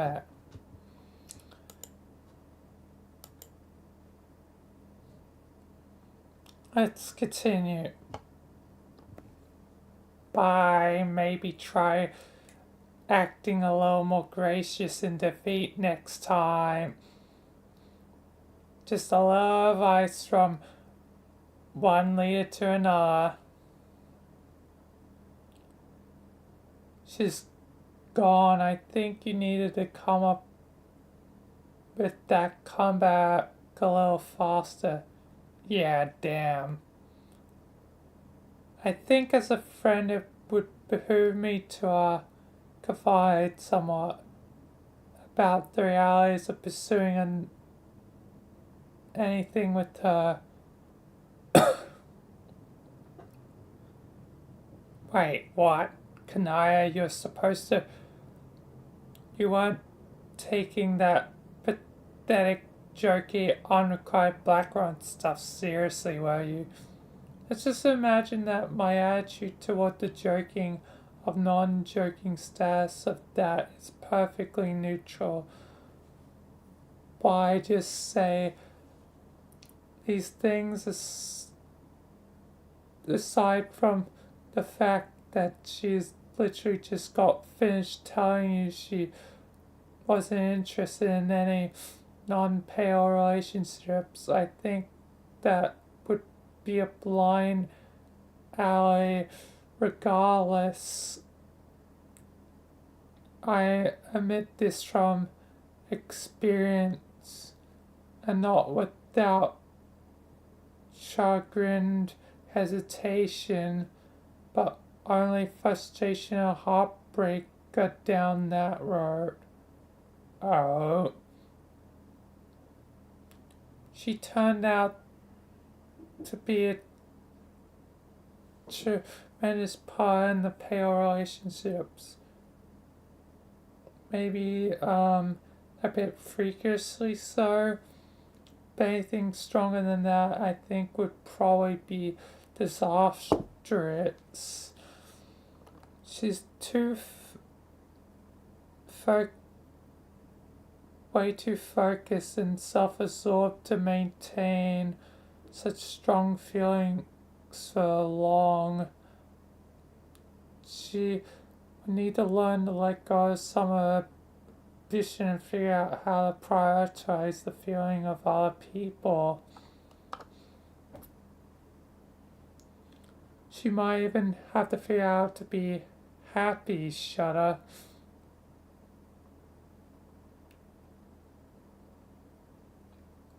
Which is exactly what the other one did.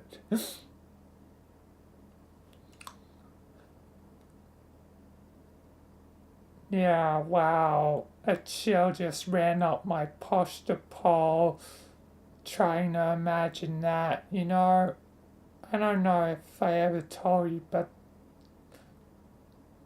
you have a really impressive grasp over romantic outlets. I have read a lot of novels too.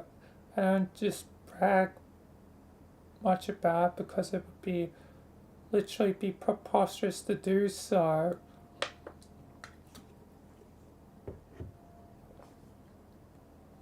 We should be jamming on this subject more, maybe explore some of the more advanced theories. We're surrounded by amateurs in this field, so it gets a bit frustrating. But May is a good sounding board at least. Maybe I should bounce some of my more out there ideas off someone. Why don't we schedule an academic conference sometime, just me and the mayor? Oh, fuck yes.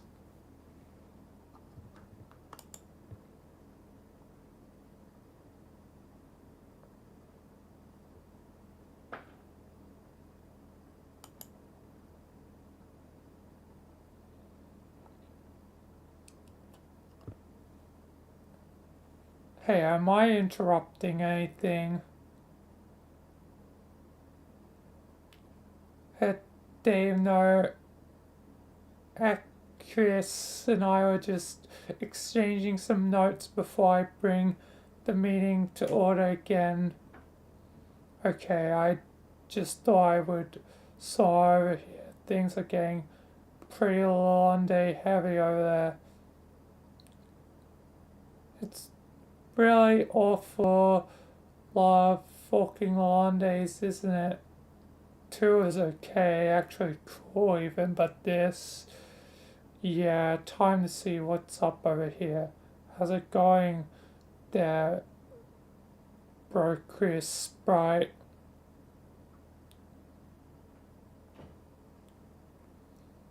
Nearly finished radically downgrading Crocker here. I have to plan on wanting the complete restoration of her woefully inferiority within a moment of silent, subtle flexing. Okay, that some weird stuff to say, but cool. So you are sort of some sort of freak, right? Yeah, it's okay, good to know. It's like talking to someone who's half my bro, but then not even really. The bro half is an AI or something.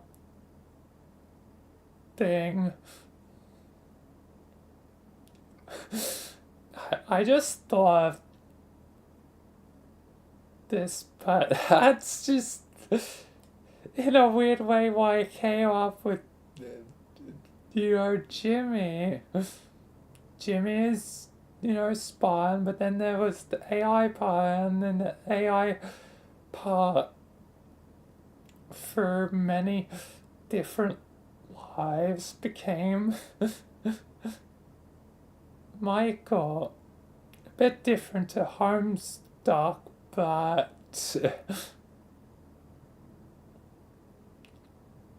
essentially became the best version of themselves for a couple of lives.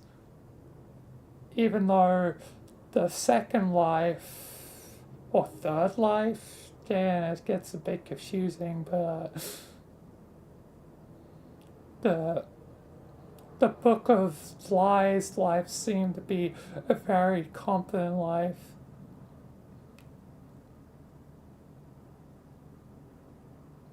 But their, I guess, ultimate flaw is they really fit their own name, the Book of Lies. All the secrets they had to keep was their ultimate downfall. They were very knowledgeable, but all that knowledge was kind of hindrance.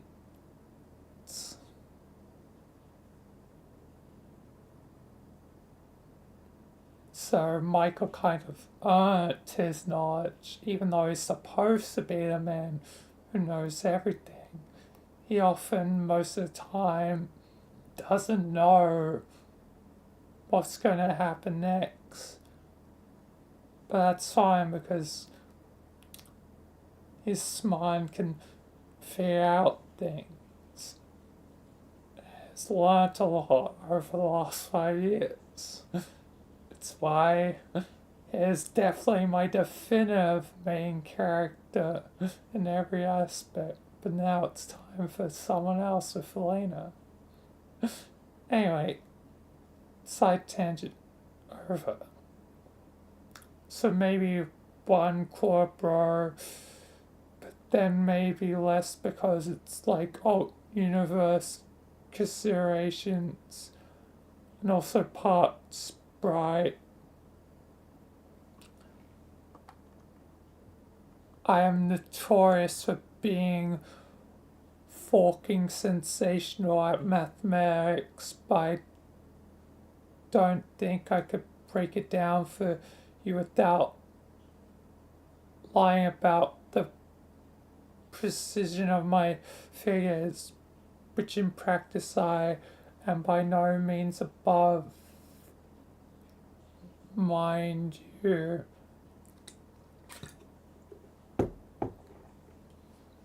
Yeah, the bottom line is I can tell you're a really watered down version, or maybe sweat down. Why the fuck are you so sweaty? I'm not. I towed off less than a minute ago. Oh, God. So, Dave, there's much we should talk about en route to a waxing hot sentimentality about dubious shared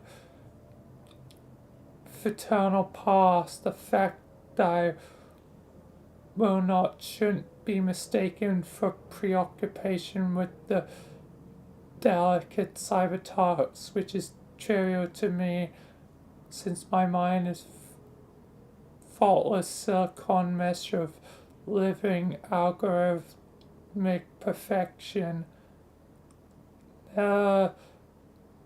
Neither should it be ascribed to the fact that my troll habitually finds the notion of a union with you to be boring as a thrilling fruit is mainly that such a bounding experience strikes me as an endeavor falling outside my totally ripped and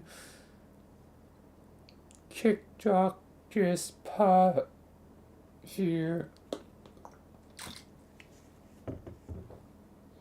But at times with the real Dave would be best left to the custodian of the real Dirk, not to mention someone who at least gives at least greater than half a stupid snoot about you. Swoon. You know, I'm kinda glad you sound this insane, and for the most part barely understandable. It makes you extra obvious you aren't my legit bro, which means I can actually talk to you only being like vaguely confused and unsettled instead of curling up into a ball and having some sort of social conniption. Speaking of which, when is he supposed to get it, by the way? Relax, Dave. He isn't scheduled to arrive around the same time as all. He's scheduled to arrive around all the other bad guys. You still have time. I could expect his arrival, but I knew this meeting was going to be a big deal for you, so I decided to let you have some space while we made some plans. See, I'm thinking about what's good for you guys and what's best for the overall strategy. Keeping everyone in high spirits is important. What do you mean? Expedite. Never mind that, just chill out.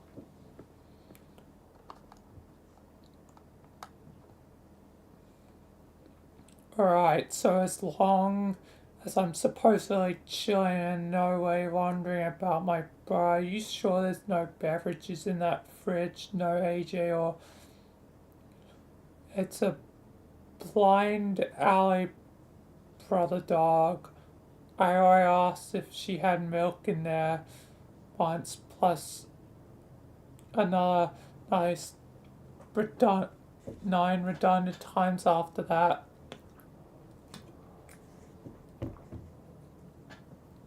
I also asked if she could touch my muscles. The answers were 10 no's and 1 yes. That reminds me, Dave, would you like to touch my muscles? Maybe later, so you got nothing to drink in there.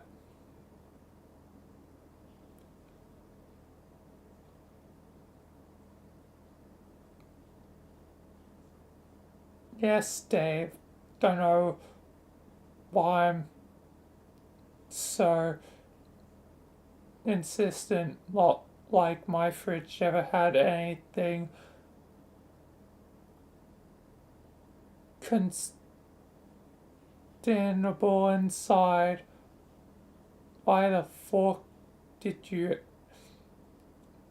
even bring it? Don't worry about it. Oh, come on. Gamsy's in there. Honk. Alright, somehow I forget that we literally just established you had Gamsy locked in there for some reason. You sure you wouldn't? We shouldn't maybe let him out. He could suffocate in there. He just revived God tier Starlight. He's not a fucking God tier, he's faking it. He just made the fucking suit from scratch or something. I know he's complete trash, but maybe we could just let him out. What's the harm? It's not like he can cause much trouble. We all outnumber him and have way more powers and shit. No.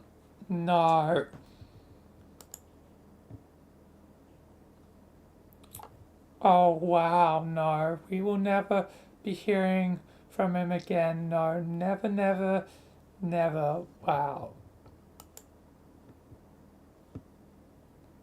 So you're just gonna let him suffocate in there. Damn, give me a little more. Damn, give me a little more credit than that. Gamzee is supposedly relevant to some stuff that's going to happen in the new universe. He's still got some plum or some sort. So when Earth is resituated, I'm going to drop the fridge in the fucking ocean or something and let him find his own way out. Okay, that's fair. I mean, firm but fair. Maybe that's not fair, but I guess I don't care. So, John's hot mom awake yet? No, I mean, not hot mom, just mom. Damn, did anyone hear that? Yes. Sure, let's reboot all trains of thoughts dying now. How much longer till the hot mom's awake? Mom, I mean, is not mine. His mom's not my hot mom. My mom, I mean, fucking hell. Not my mom, his. John's hot mom. Jesus.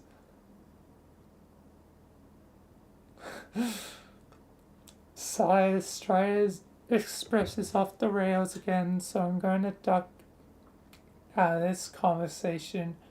See you, everybody. No risk a darn gar. At least do me the solid letting me land squarely on some phrases that allow some plausibility deniability over, well, I think John's mom is super fucking hot. Short wait. Pretend I didn't say that while rendering its meaning in your mind somehow. Chris is gone. I'm not even talking to anyone. Dave, forgive me if I'm missing some of the nuance here, but it sounds to me as if you believe John's mother is physically attractive. Okay, now you're just twisting my words around. What would John think? Okay, that's an interesting thought, but hear me out. What if we ran an experiment and spent the rest of our lives finding out what happened if we never told him? I will consider your request for my secrecy, maybe. Frankly, I am not sure she's anything to write home about. What? Oh, what the fuck? Are you on the idiot drugs today? How could you possibly be serious about that? How's this unconscious teen grandmother not a complete smoking babe? I guess she's not my container of scalding leaf fluid. No, I don't even believe you. You're obviously trying to rile me up on going against the grain of frequently honest babe facts. Is Dave saying inappropriate things about John's mother over there? No, I'm not saying anything, just casual observations from a regular bystanding person. He keeps calling her hot. Wow. Pal lies much.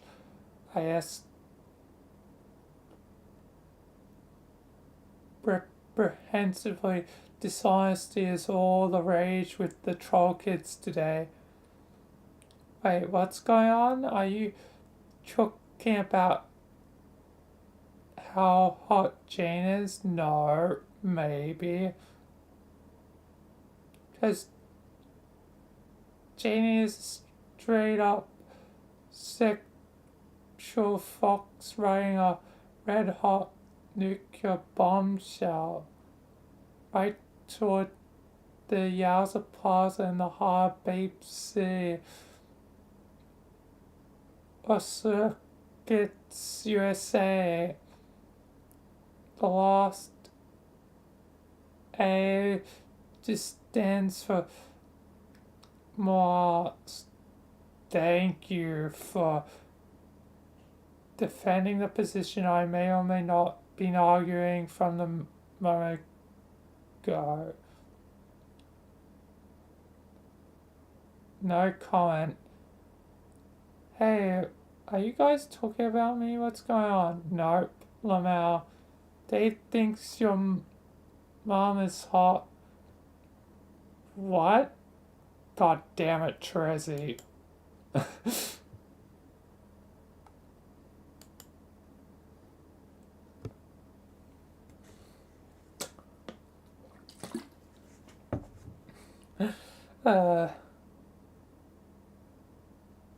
Man.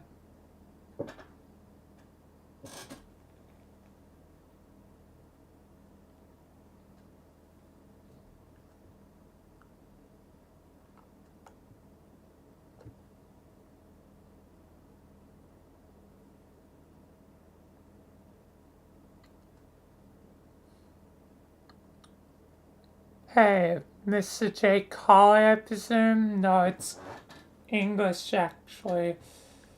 Trust my grandma's surname.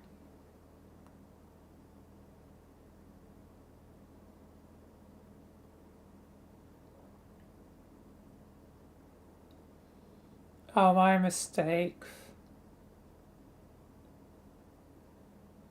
So then it's just a coincidence that she had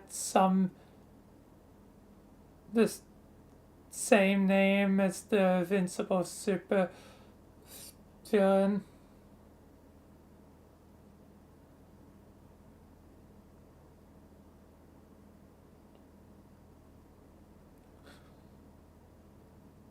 Are coincidences even real? I don't know.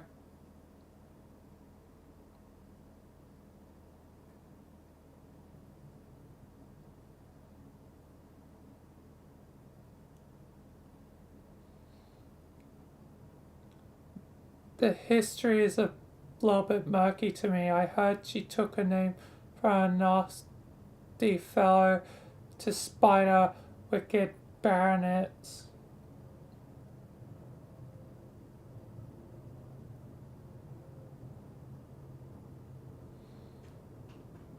Okay, good to know. It's been interesting to learn how we even thought we were all pretty similar. We had a lot. We had a lot of really different life details.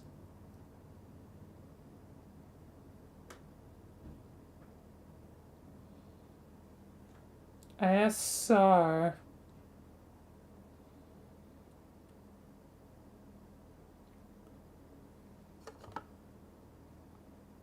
Like,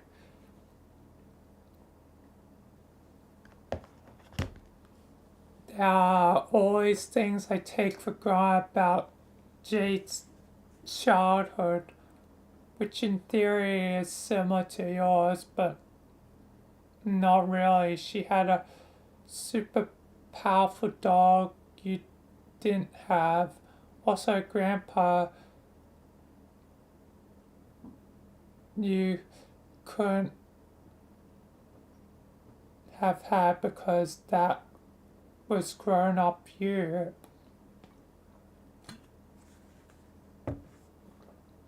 I'd be really curious to hear about all the differences in your life sometime, if you don't mind. Sure. How I'd be really curious to hear about the differences in my old life, so to speak. But Jane is sleeping as she grew up in a similar situation I did, but with a bunch of differences. But I guess I'll just have to wait. While she was a good friend, I know lots of stuff about her life. What do you want to know? Let's see. So I was her grandpa instead of her being my nana. I'm not sure if that statement makes sense, but you know what I mean. Yeah, she had a pop. He was a really funny and beloved old-time comedian, so I guess that's the guy you grew up to be. Cool.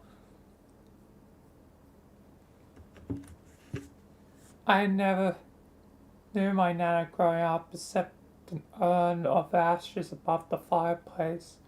I only met her as a sprite.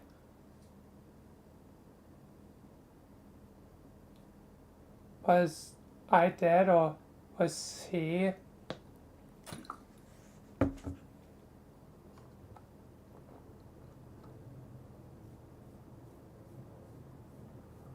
Yep, but he wasn't ashes. They had a different way of preserving him, which I think was arguably more dignified. How? Have you seen A Weekend at Bernie's? No.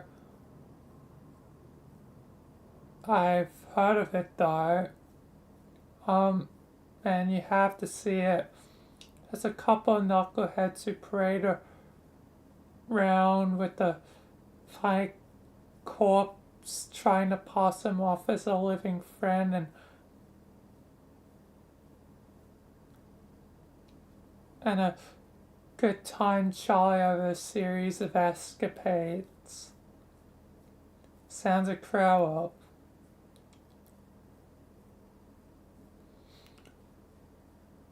Why, is that where the Weekend at Bernie's, where the idea of trying to make a corpse seem like a person idea comes from?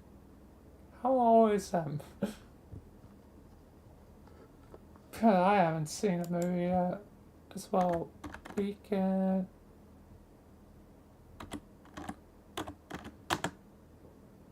at Bernie's. 1989. So,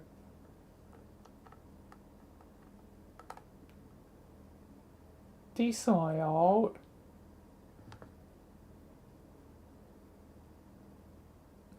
Might be where the idea comes from.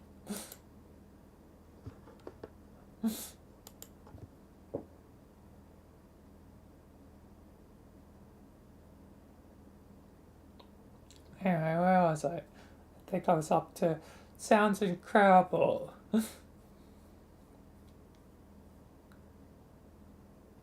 I still have it if you want to see it sometime. Definitely. Do you like movies? Do I?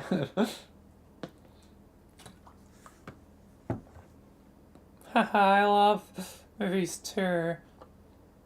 A whole bunch I want to show you, assuming you haven't seen them already. I love talking about them with people. I think my friends usually just tune me about the movies I like, but I have a feeling you really dig them. I guarantee you I would. Also, I can't wait to show you some. So that means Jane had an old man corpse version of me around somewhere, like in her house. Yes. Okay, that sounds pretty preposterous to me, but I guess she must have grown up thinking it was normal. Not really. She was always put off by it, to be honest. Poor Jane. Guess I have to apologize to her for freaking out from beyond the grave. What was her life like otherwise? Pretty typical, I say. She was always characterized as boring. But I never agreed, really. She got to live on the mainland with access to all kind of things I didn't have. Plus, she lived with a cool and manly father who cared about her a lot and seemed like a stand-up gent. Oh, she lived with her dad too. Do you know anything about him? Not much then, but I just said a few things she told me. I think he was a stern and fatherly and well dressed, if memory serves. He was a private detective at one point. Private detective, wow. Sounds like he must have been completely different kind of dad from the one I had.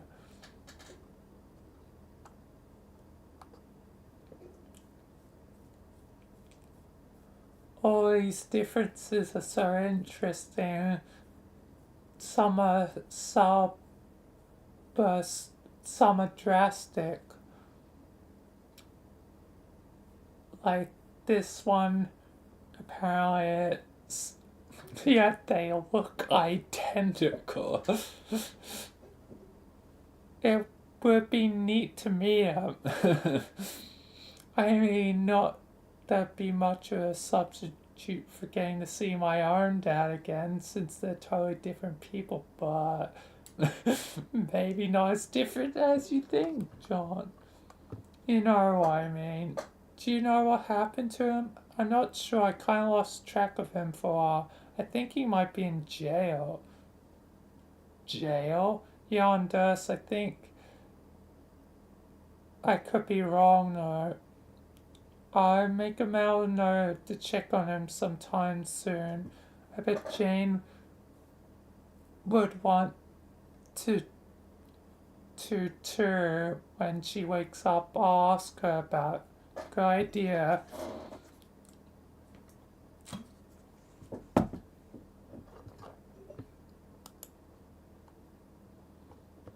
You know, Jake, at first you seem pretty shy, but you don't really seem that way at all now.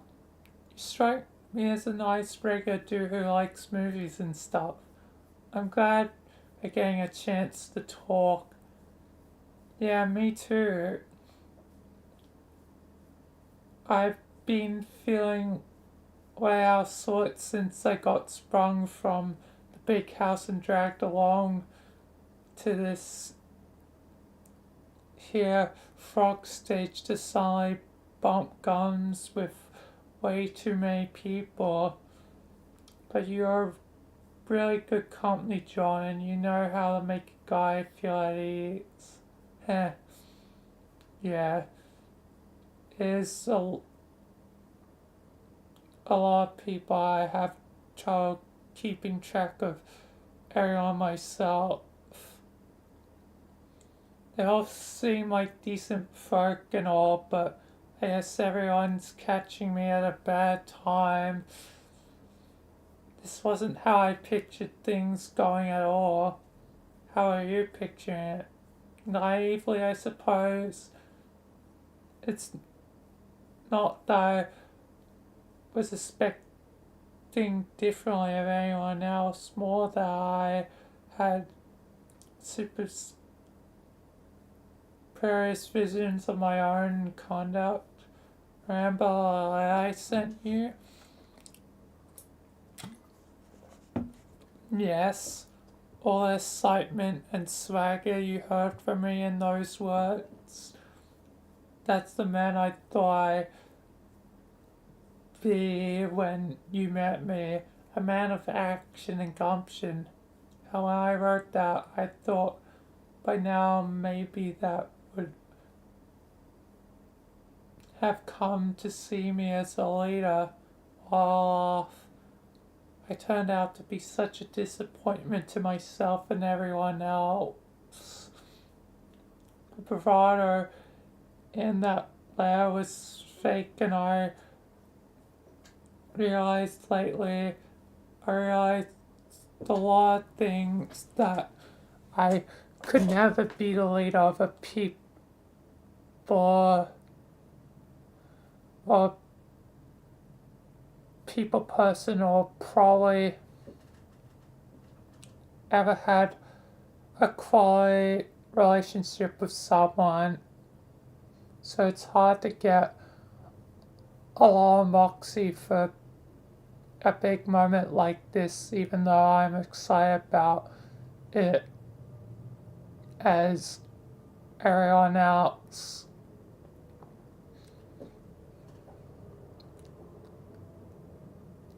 Tara Sprite already tried cheering me up, and he's nice, but I don't think it worked.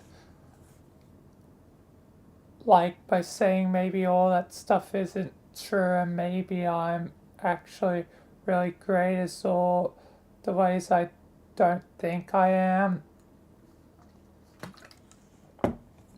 It's a nice thought, but also really just doesn't make me feel any better. John, you seem like the kind of guy who likes trying to cheer up pal, so I guess, so you know someone already tried telling me I was wrong and it didn't work. I don't think you're wrong though. Well, I don't know. We just met. What can I know about you other than what you tell me? I believe you about all that. Really, it sounds to me like you're going through a lot of changes. Changes are good, especially if you understand that's what's happening to you. I think that's how we grow up and stuff. I think I've changed in a lot of ways. Some ways that weren't easy. Yeah, sure. So you realized you like being by yourself. It sounds like a big deal. I like being alone a lot of times too. It helps me think. If that's who you are, there's nothing wrong with that. Jay's grandpa liked by himself too. So much so that he moved to an island as far away from civilization as possible. But he still did adventurous stuff and super successful, and also raised a cool granddaughter who was actually his daughter, and I guess also yours. Yeah, I guess you're right. If nothing else, at least you have a cool costume. You really like it? Hell yes. Wow, thanks. Sometimes I worry that I might look a little silly and feel kind of exposed, maybe. Like I'm on a sexy display or such, and people don't see me as a person. I won't worry about that. I love the god tier pajamas, and you look you look like a superhero. Really? Yes, well, maybe a plucky sidekick at least. Sidekicks are really underrated anyway. I think in cases they might be the real stars, like, Batman. To be told, I think he might just be some kind of gallivanting idiot. He's got all the money and the skills in the world, and what does he do? He buys a fancy car to drive around and then jumps out and starts punching crooks with his bare hands. Then when he gets hornswoggled by a willy cow with no powers, a lot less money, who has to bail him out?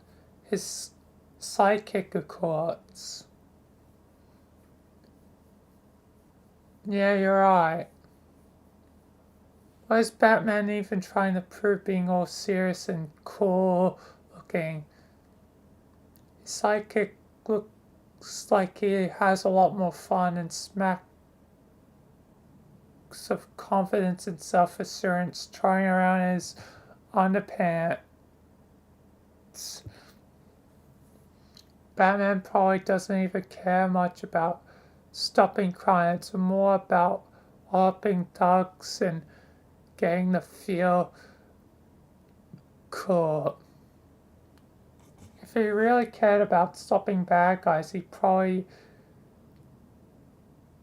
use his fancy money to buy guns, or at least show the criminals he's packing and make them scared, if not surrender outright.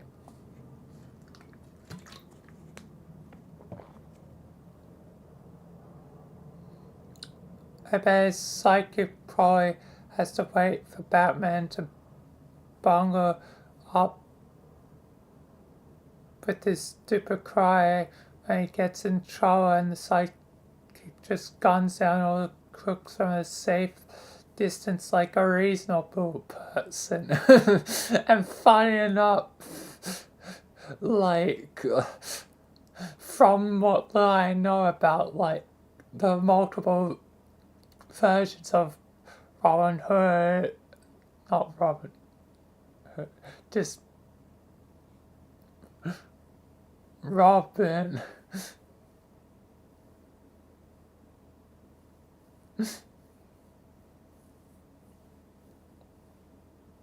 But, it's probably somewhat based off Robin Hood. But anyway, the multiple versions of Robin, like the one that becomes Red Hood, literally uses guns.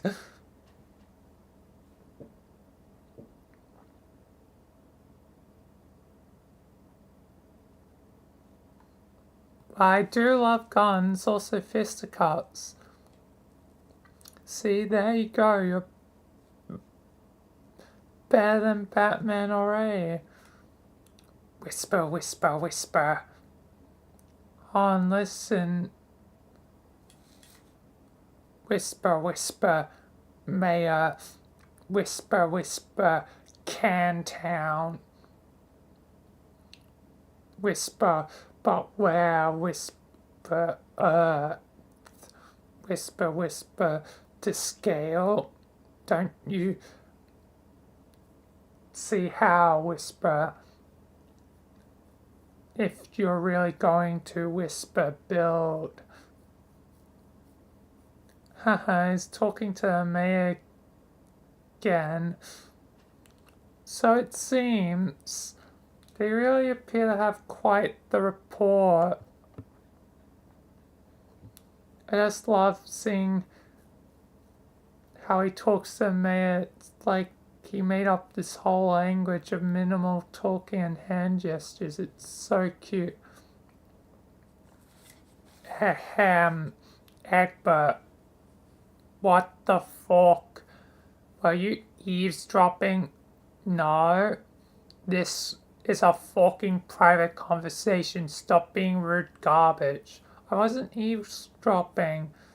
Just happened to be like right here and you were a really loud whisperer. Oh, okay then. Here, have it exquisitely quiet. Shut the fuck up. Sorry. Go back to your cute mayor conference. We'll mind our own business. Achoo, achoo. Man, what's going on now? Achoo. Meow. Achoo. Why achoo? Why does your Lucius need achoo to be there? Achoo, my allergies. Jaspers? Why you? Wait a minute, Rose. Is that you? Meow. Oh my god, I turned my back for 2 seconds and something stupid happens. The chew.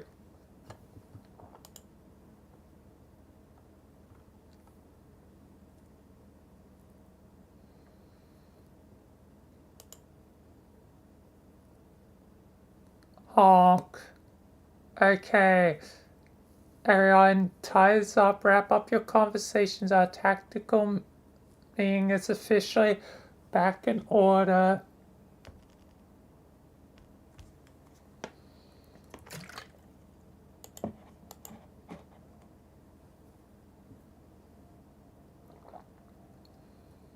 Alright, has everyone shopped yet?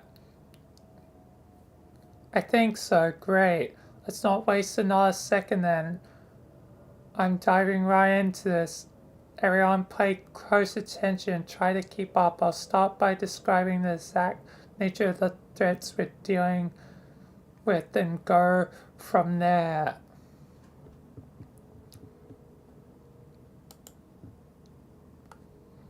According to intelligence gathered during our trip, along with some reconnaissance work on arrival, this session has 4, possibly 5 major adversaries. The conscious, of course, and 3 Jack Noirs of varying levels of danger, plus a female prospering of equivalent power to the strongest Jack.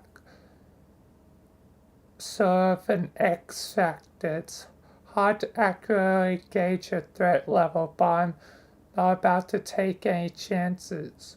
All these threats are just outside the incubosphere en route to the session as we speak. Once we arrive, all hell will break loose. That's when the end game is officially go. You only have a couple hours to prepare, so you need to listen to every word I say. Victory will depend on the following plan to the letter.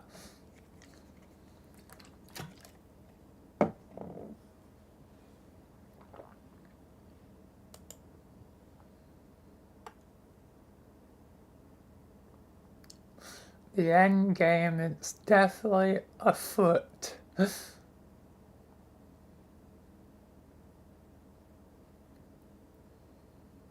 So, where's the consciousness right now? She's on dust, preparing the same critical convergence herself after our little prison raid her completely off guard, costing her some hostages and key points of leverage. We essentially reached a temporary ceasefire by default while both sides regroup. This is not how she expected things would go. We had the advantage of surprise that time, but we won't be so lucky next time. She'll be waiting for the Jacks to get here like we are. Once they do, she'll instantly have the upper hand, and she knows this. Her particular combination of abilities, along with the super villain-like cunning, make her extremely dangerous part of this equation. That's why we need a good strategy in place before shit hits the breeze blender.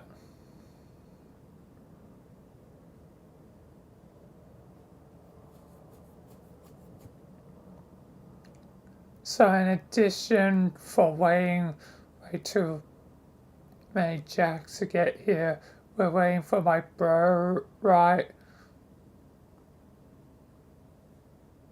Who gets here at the same time, or yes, while Australia is best to the periphery as well as in transit.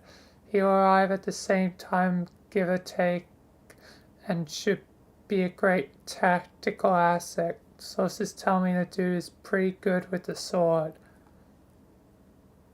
That's me, I'm the source. I told her that, and it's true. Yes, thank you, accurates. This is starting to sound a bit complicated. How are we supposed to keep track of all these villains and heroes coming and going, when and where? You're right, Kanai. At this point in the meeting, I think we should use some diagrams to help with the battle plans. Carcat, if you wouldn't mind. There's always the diagram. It's either diagrams or grids.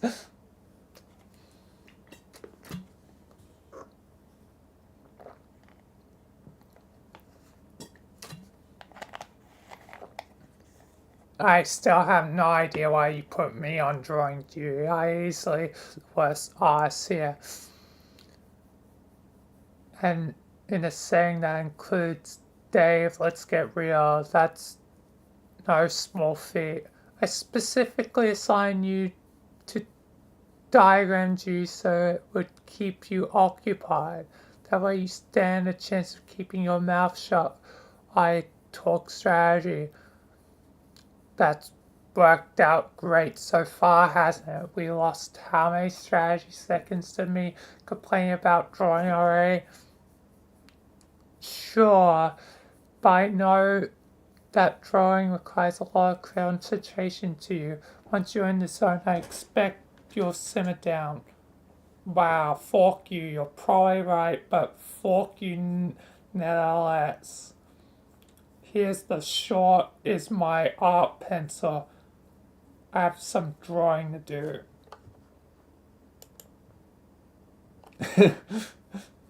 Encyclopedia, dogs, hick, strider, Jack, Jack, Skyer, we, he,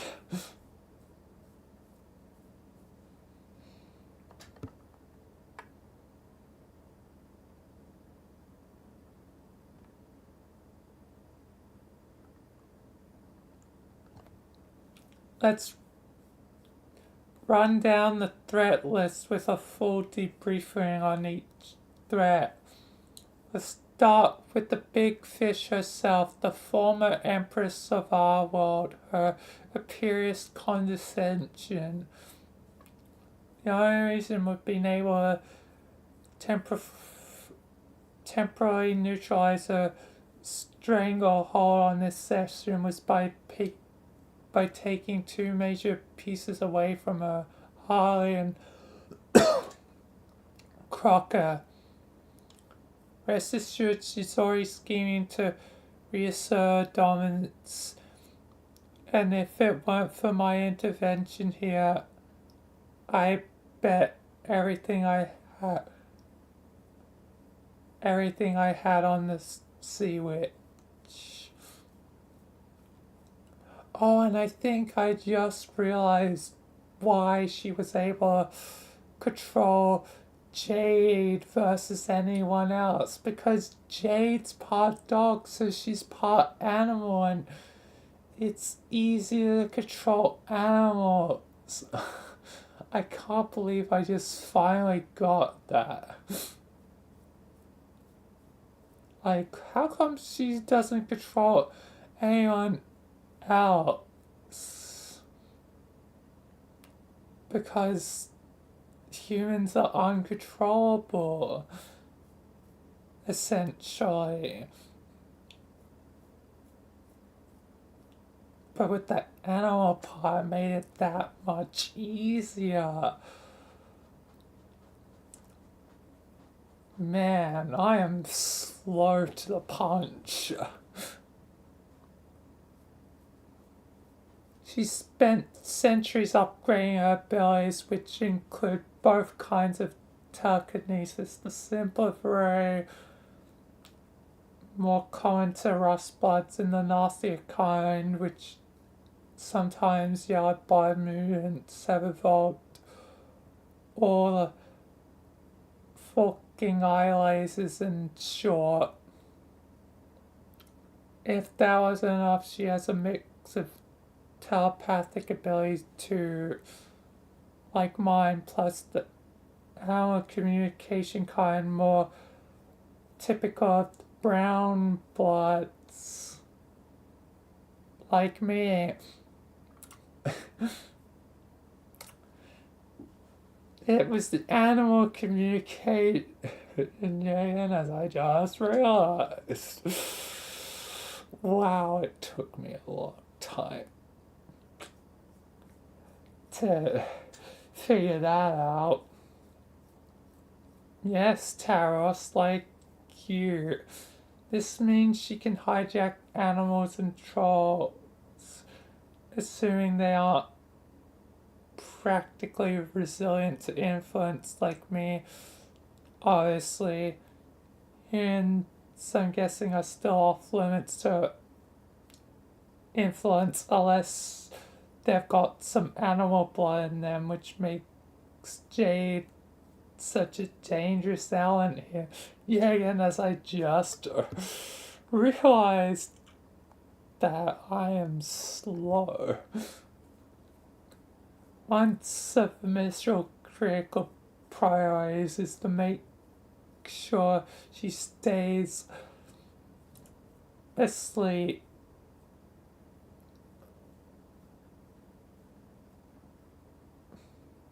If she ever wakes up, the consciousness will take control again. That's probably game over for you guys. Jade's first guiding abilities make her too much to deal with on top of everything else. It's possible that the consciousness may have some sway over the prosperity and one of the Jacks because of their part dog nature too. It's hard to say their level of resistance is, so I really can't be sure. Strategically, it's best to be on the safe side, and presumably this could be an issue. This is why taking on the consciousness has to be a huge priority.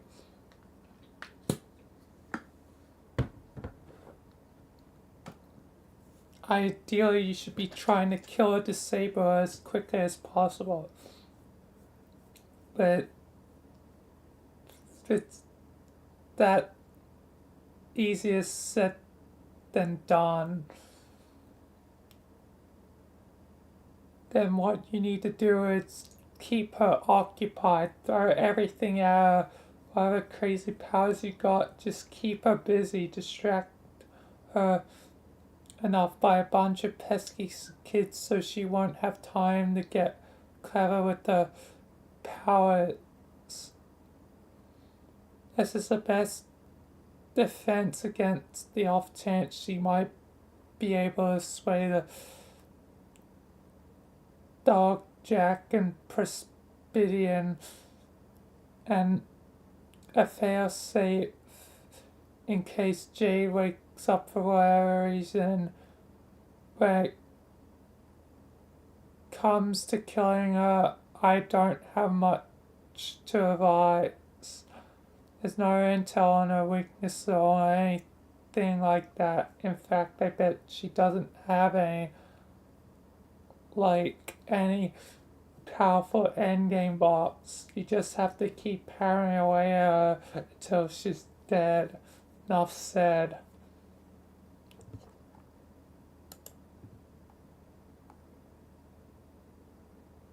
This brings us to Jack. To differentiate, I'll give them nicknames. There's Dog Jack, Lord Jack, and Robo Jack. I've been trying to give them good nicknames, but I guess those are the best ones.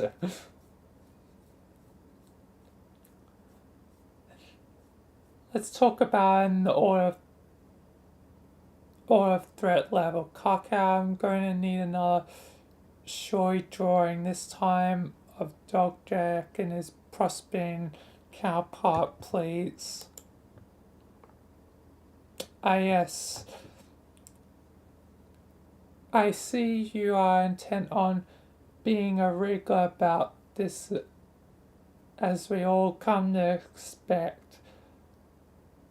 I'll be working within the confines of these stupid limitations already, so I might as well work around yours as well.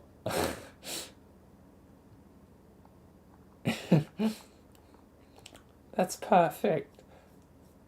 Dog Jack is easily the most powerful adversary of the bunch in terms of pure physical capability. The consciousness has the edge in crime, flexibility, and Lord Jack has a ton of offensive power too, but nothing quite like the first guardian abilities to give someone overwhelming tactical advantage. The ability to teleport anywhere in the session, anytime, or one anywhere, anytime, while having to an insourceable power supply from the green sun really makes it no contest against an otherwise awesome combat. If it were just you had to deal with them, I wouldn't like your odds, honestly.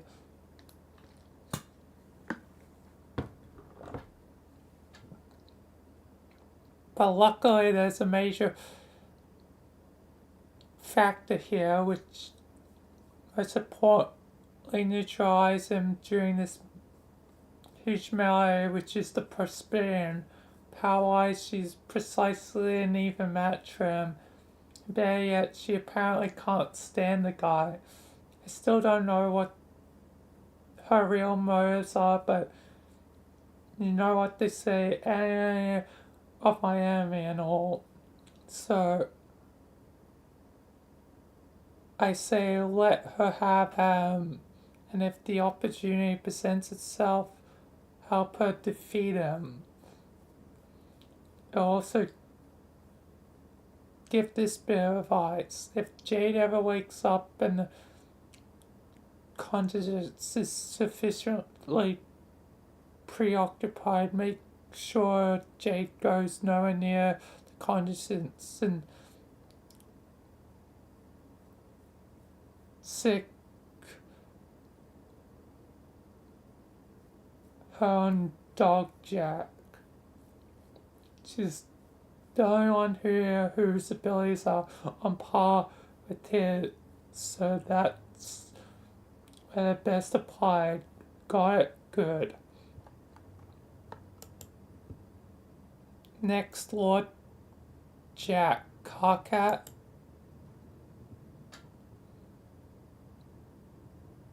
Kiss my shame gloves. How does this look? Great, I think I can work with this.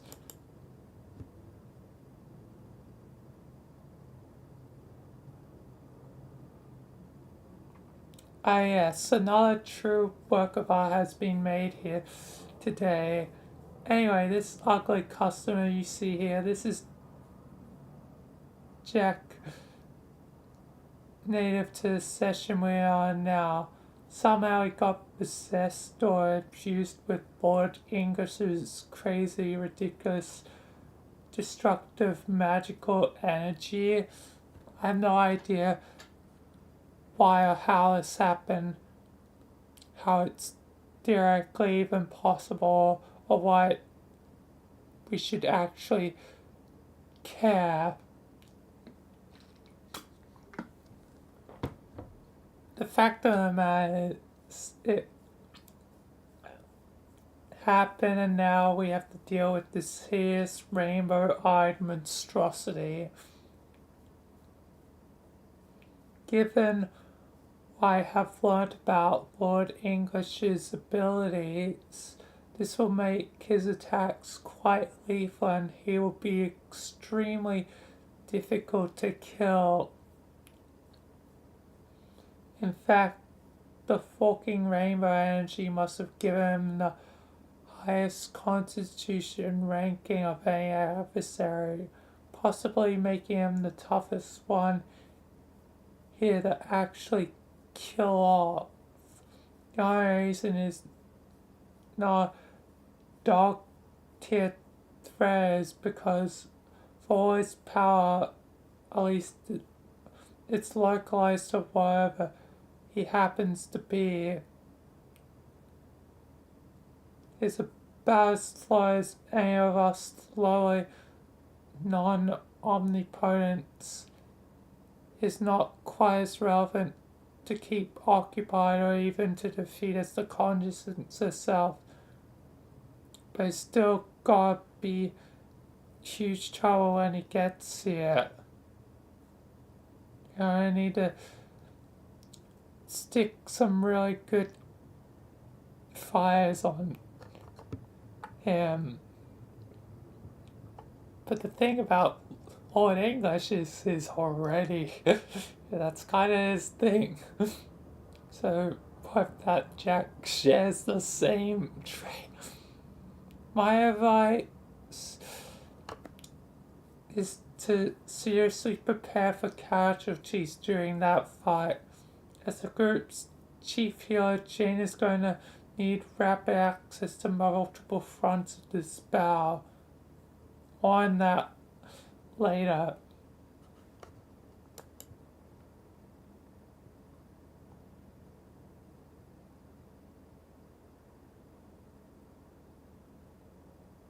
That brings us to RoboJack. He's the Jack originating from our session. Remember him, Carcat? It's the one Carcat respects. We hatched a plan to make him take down the Black Queen that seemed like so long ago, doesn't it? Now apparently he's got some psychokinetic upgrades. Who the fuck knows how that happened, or for that matter, how he's on his way here now. My mind boggles trying even to picture him out of stupid joys being through between now and we knew him. Put this on even lengthier list of garbage that doesn't matter and nobody cares about. The fact is, we have no idea his affiliations are at this point.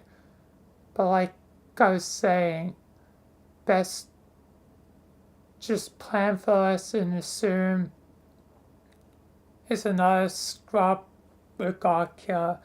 He's on the list, but those various enhancements and accessories may pose more of a challenge than we bargained for. He's traveling with the Juju known as for its high storage capacity, so he possibly packing company, maybe a lot of company. I won't get into that now though. You only need to reserve a squad for dealing with this guy. He's brought along for the ride.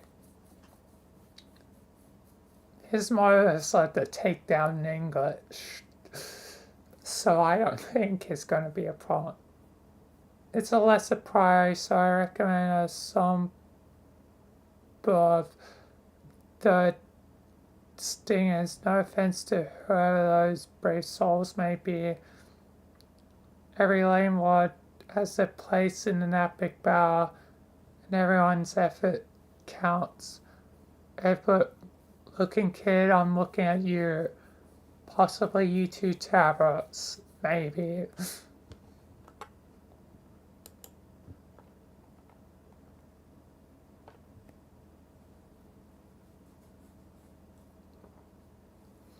That covers the overall tactical situation. Great job, Carcat. We just all around great job. I mean that. Thank you. Now listen. We gotta keep these battles spread out across the session so we all don't start tripping on each other's toes, turning this into more of a clusterfuck than it already is. That means you need to station teams ready to intercept the jerks, wherever they're coming from. You also need to launch your lightning strike ready on the continents before AM get here. As your pie sealer, like I said, she needs to be highly mobile. So all you need to do is lay out a network of key pulls and transports so she can make the rounds and be in tight communication with her. Of you less relevant, more mobile folks should get on that now.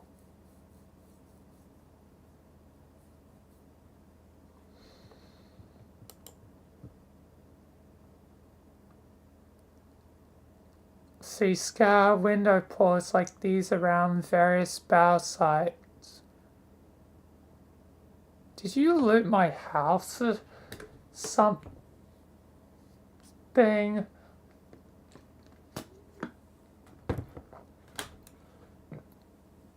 Please don't interrupt. Transporters will work too. If you can't get them all hooked up right, there's definitely busy work. But it's also really important, so we need someone contempt in charge of this. I think I can handle that. Yeah. Yes, I'm quite mobile in this new form. Also, my abilities will help forecasting the optimal network to lay out along with helping Jane coordinate her routes during battle. Plus, I have to admit, I'm kind of relish the idea of being a less relevant pie matter, particularly since I think it's inherently true now. Okay, Rose Sprite, that's great. You can volunteer for that job if you want, but let's not get ahead of ourselves. We'll be divvying up the roles momentarily, but cool, we have you down for that. Again, it's critical. The whole pie will need to defend Crocker's life at all costs. She can't get sucked into any combat. If she dies, you all could be forked.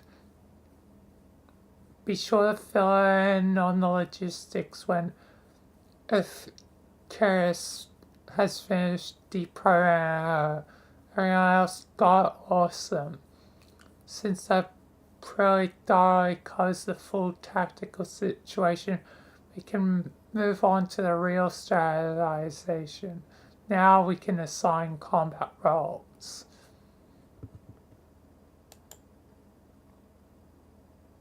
Frisco, wait, before you go on, I just want to say I'm really impressed with your strategic analysis so far. You really seem to be all over this. I wouldn't even know where to begin figuring out all this stuff out. Anyway, I'm glad we have you back on our side. Oh, thanks, John. Just thought I say I didn't want to go through all this stuff. I was thinking it was going on appreciated. Anyway, please continue. You got it. Now it's time to divide everyone into teams. Let's go down the list of foes again and assign party members to battle each. Once again, starting from the top.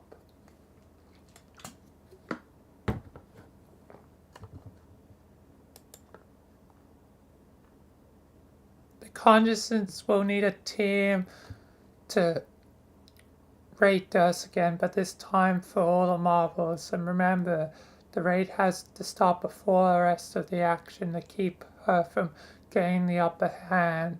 The player has to be at least good enough, if not defeat her, keep her busy for a long time. So who wants to be a piece of the sea witch? Me. I got 2 takers from the Londe camp. We need more though. Who else? I'll go. You sure, John? I think so. From what you said, sounds like the most important battle. If we don't keep her busy, everything else could get messed up. I think I'll be good at that. I can use all my windy powers for distractions and such. Okay, you're at dawn days then. Make it count. I may as well go too. It would be a shame if the pie defeated the woman who terrorized the planet for ages with no representation from our species. Shame or not, I'm afraid that won't work. Why not? You can't join their party. Well, not elites. There's another critical role which you specifically need to play first. We can't risk losing you in battle till it's complete. What is it? I'll explain later after the teams is set.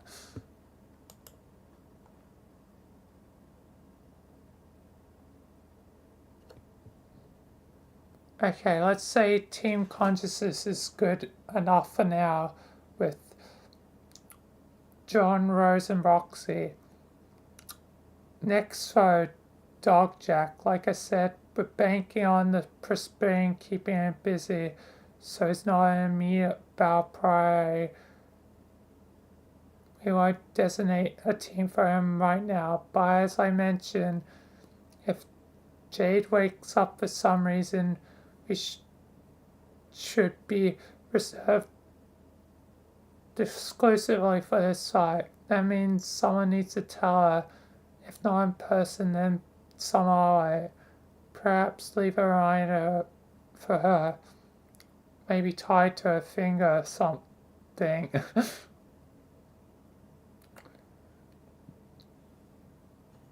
A finger right after so long. Others can join the fight against him if need be once their targets have been dealt with. Until then, let the heavy hitters keep him in check.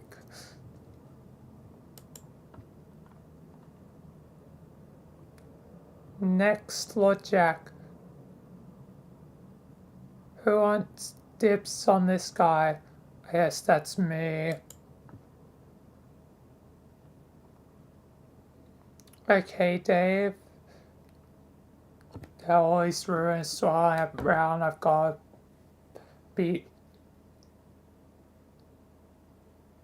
Ellie anyway.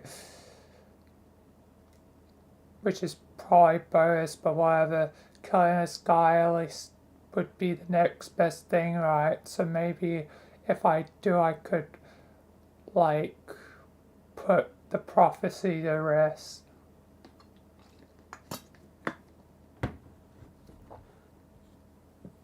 That logic sounds reasonable to me. For what it's worth, I never brought in the idea that you were supposed to be the one to kill English anyway. So that's one down. Who else? Okay, why not?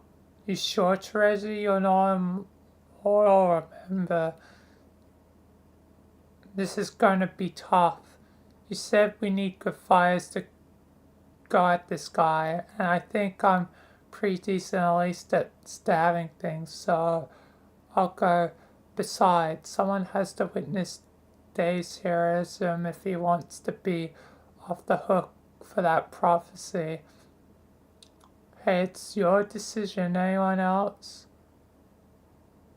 Dave's bro. I heard it's supposed to be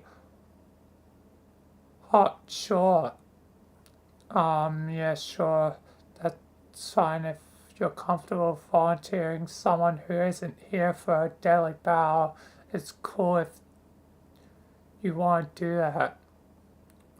Dave Kahn, it's not extremely, like,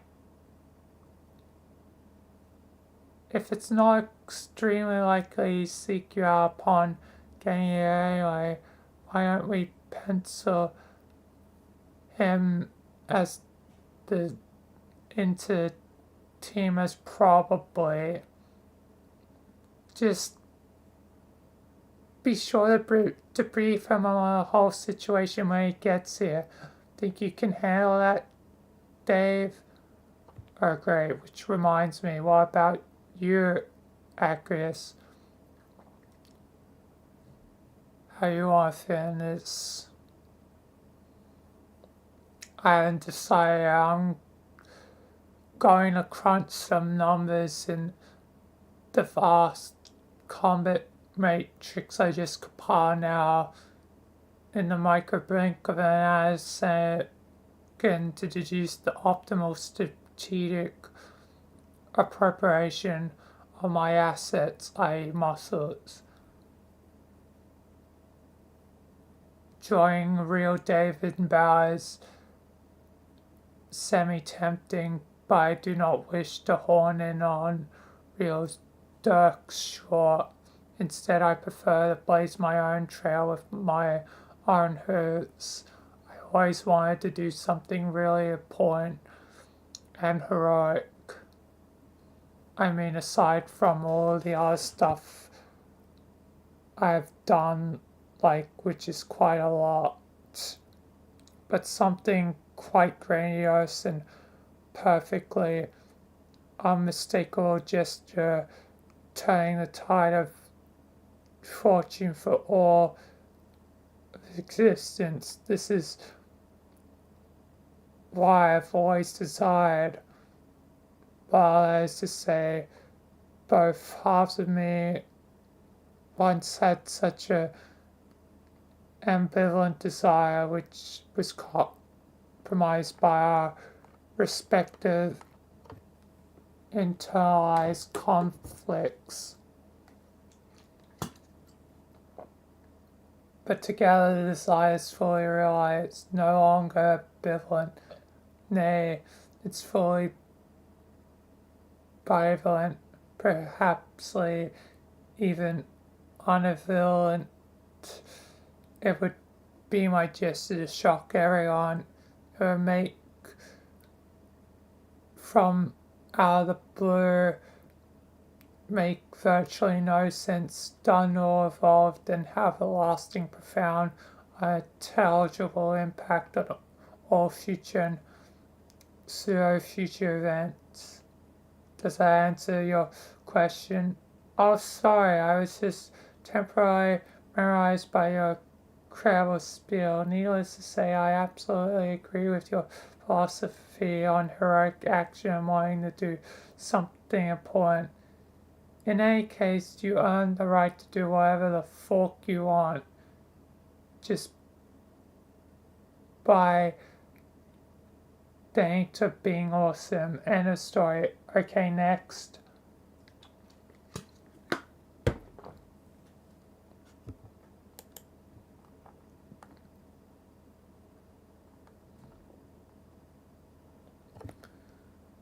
We need to designate a team for RoboJack and his entourage. Alright, full disclosure, this is where things get kind of stupid. Even talking about this guy and his crew is probably a waste of good tactical analysis, but the fact is going to be here and you're going to have to deal with his bullshit. I strongly recommend the dregs of pie get stuck with mop-up duty on this. Really, I'm kind of laughing already. Oh man, I really don't want to spoil too much fun for you guys, but no, I shouldn't. What? Okay, intelligence reports I've gathered, namely through a bit of time hooping reconnaissance, suggest that RoboJack may, I repeat, may be in transit with a bunch of green time traveling idiots in that oven. Don't quote me on that. Anyway, if true, none of these boasters are particularly powerful. They're mainly just being nuanced. So, who wants to deal with them? Hey, kid. Yes, I'm talking to you again. God damn it. What was his name again, joke? Frisker, stop. It's Jape, you know it. Okay, listen, joke. Joke, snap out. I'm talking to you. Oh, sorry. This is a strategy session, joke. Please stay alert. Now, do you think you can handle being on this team? Awesome, that's the spirit. This assignment should be right up your alley, kid. Who else? Me, I'll do it. Thanks for volunteering, Tara. This fight is pretty well suited to your skill set too. And you can join Joke here to help him get ready. But there's one thing I really need to do before the battle starts. Oh really, what? I'll explain to you later in private, but it's critical and something only you can do. All that makes me the five feelings of combination of skeptical, nervous, and excited. Good, that's exactly how you should be feeling about it, trust me. So, anyone else want to step forward? Are you fucking with me now? Come again? Let's see if I'm tying this up right. John Hollandaise are 1 and 2 on Team Consciousness. The Strider Bros employed beyond the Lord team. Jade went on Napju is on Dog Team exclusively. The mayor isn't doing short because I personally see to it not a single post-apocalyptic tower on his head gets harmed. Crocker's on healing duty and Lalonde there's volunteer support. Lalonde 3 is volunteer to support that. Kaya has some vague yet to be explained mission to do. So does Taros. And Joke here just got shoved to the Pee-wee League. So who the fuck is even left aside from me and the fucking Kagax? Are we sure we didn't pick a role for Rose's fucking cat Lucius before moving on to the absolute bottom of the barrel? Something referred to as the Vantage Zone. Oh, great point, Cockette. Hey there, kitty. Meow, what would you like to do? I would like to eat some tuna fish and cuddle with either Rose or Roxy or both. Aww. Okay, that'll be your very important job. Don't let us down. Purr. Thank God we sorted that out. Now we established the keys, hang up the fishing operation. I think we safely proceed to our rung of strategic reports directly below that. The infamous what is Carcat going to do wrong? And since everyone else has a job and my skills are relatively unimpressive, I have to sign up for Team Dipshort Tour. Hell, even the kid in the banana hammock is a god tier elite, so I guess that means I'll be taking orders from him. Sure, why not? Second command to a third-rate hero sounds about right to me. Cockhead, yes, you're absolutely right. You're basically sucking, and that's a tactical resource. You should be managed accordingly.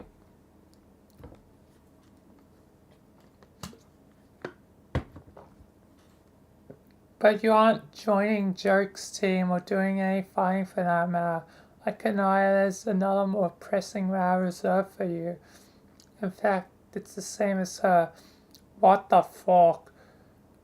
When were you planning on telling me this? Kaka, I already alluded to when you waltzed over and interrupted my conversation with Kanai and pretended you weren't flirting with me, remember? Alright. Well, what's this pressing matter? I'm getting to that very soon, in fact. I just need to get the team squared away first. Oh, well, are they? Looks like it. So that means Jake, I mean. There's a one-man team designated for Robojack and his oven bozos.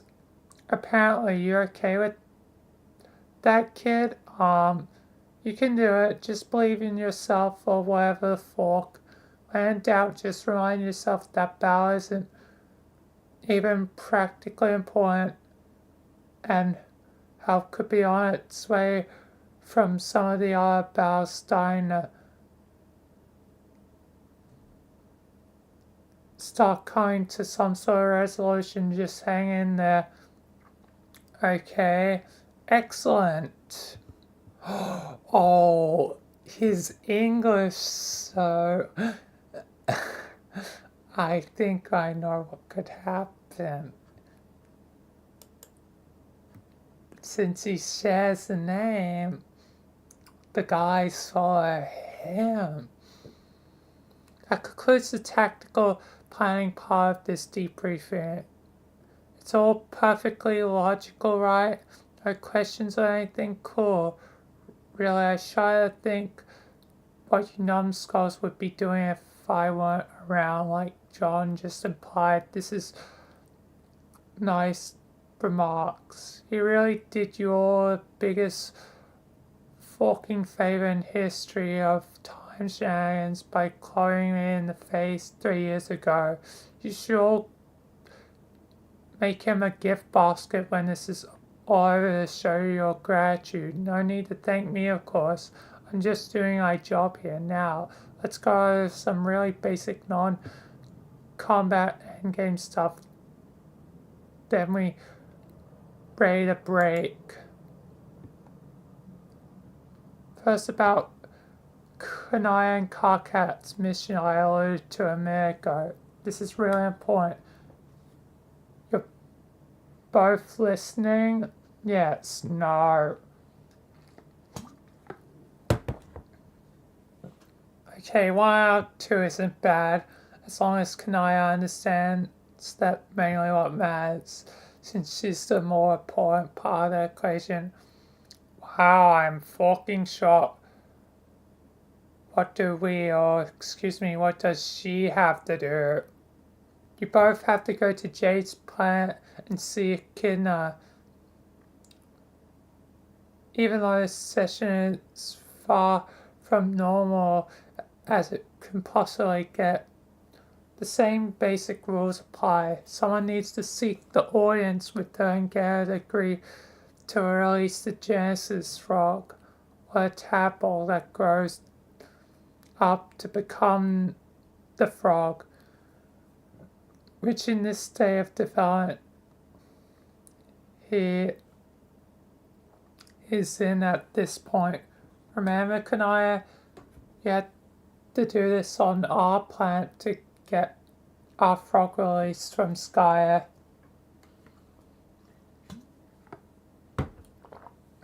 Yeah, she asked me to do something impossible, to which I replied, that's impossible. She ended up demanding that I fight her, so I did, which made me feel sad. I'd rather not have to do that again. Will I have to do that again? If that's what she wants, then yes. But it doesn't have to be me, though. Because someone has to. Sources tell me that this is the plan of the conscience inside you before we derailed or short. You need to keep talking about all these sources. All these sources, did Aquarius tell you this too?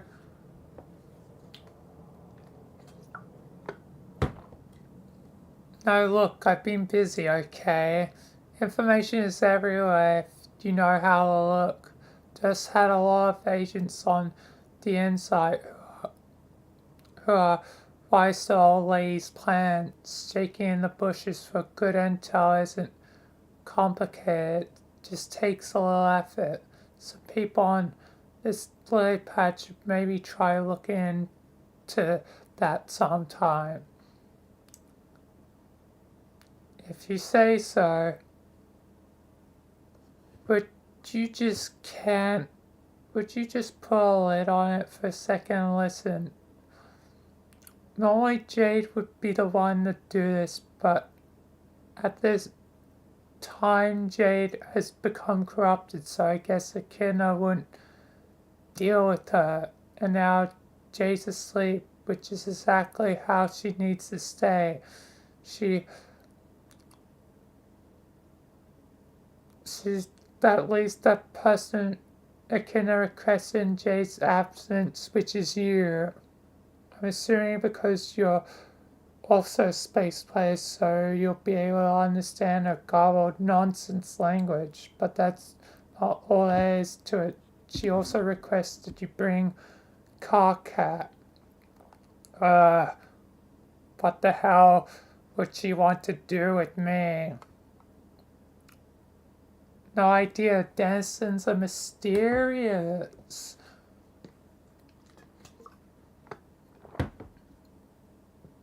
Maybe she wants a night along or a blood player.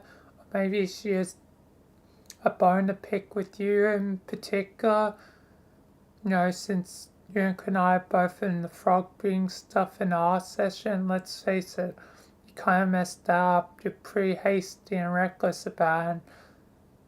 The result was a defective frog.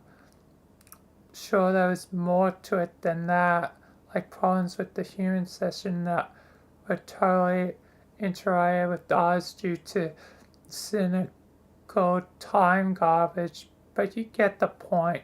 Echidna probably doesn't take kindly to people who are cavalier with sacred frog duties.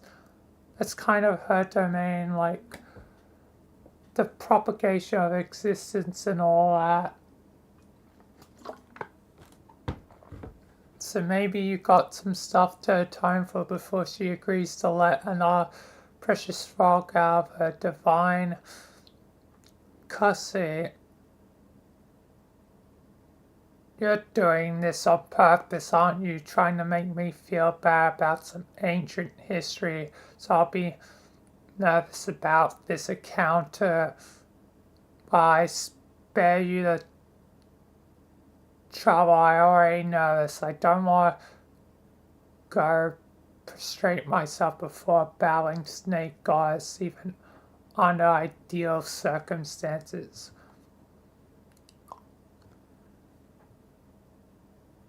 Cat, relax. I'm guessing this will just be sort of a formality. This is how things always struck me with her, like getting a blessing from a queen or some huge mythical matriarch before proceeding with some incredibly important event or claiming a cosmic reward.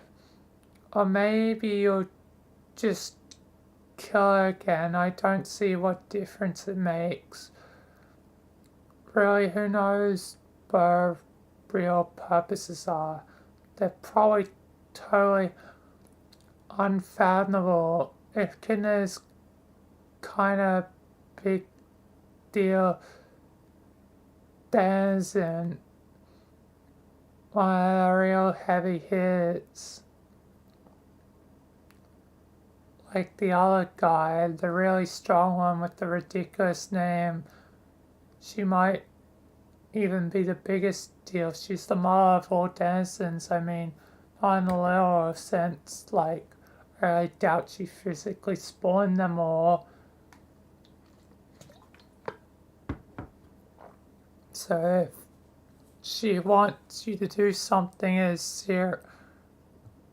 serious, then if you need to do something of a massive cosmic significance, like release a frog that contains an entire universe in its belly, and by the same token it has to go through her. The other denizens are a bunch of paid grumbling real merchants by comparison. You should feel honored she even wants to see you. How are you even sure she has a frog to release? Who has this frog? The jokers from this session? I thought they spent months doing nothing. It's the same one Jade made with Kanaya's help, remember? How you may have been involved in the process too. I don't recall every single detail, but fell in the forge on Jade's plan back in the old session. Jade's plan is here, hence the frog is here too. It's been, let's say, hibernating inside the planet for a few years. It can have kept it warm until we were ready, which is now. Okay, yeah, I remember now. So consciousness was going to make us do this originally. Why? Because her goal pretty much the same as ours, to win the game and create a universe. The battle taking place here isn't over whether one will be created, it's over who gets to control it when it's made.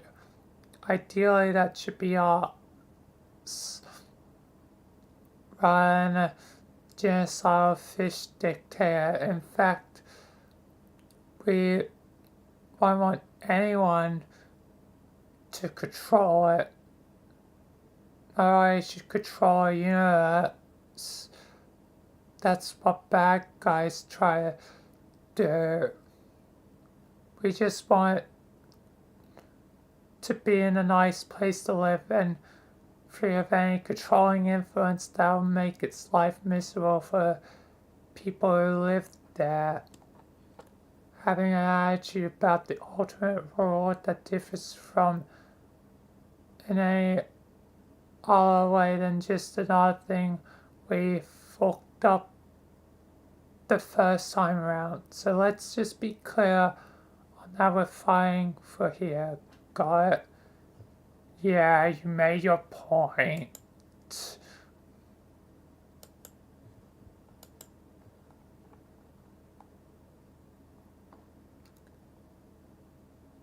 Next item Earth. When we enter the new universe, you're going to need a planet to live on. Why not just resell for the one you all grew up on? The continent's kind of fucked up though. It's just, in your scratched universe, you spent a few centuries getting it ready for troll paradise. You flooded the whole thing. So when you get there, you need to skip ahead to some time in the future when the oceans have receded. Should be livable by then. Hell, it might be a pretty nice place. Hey John, take this. When the battle's over, make sure to give it to Jade.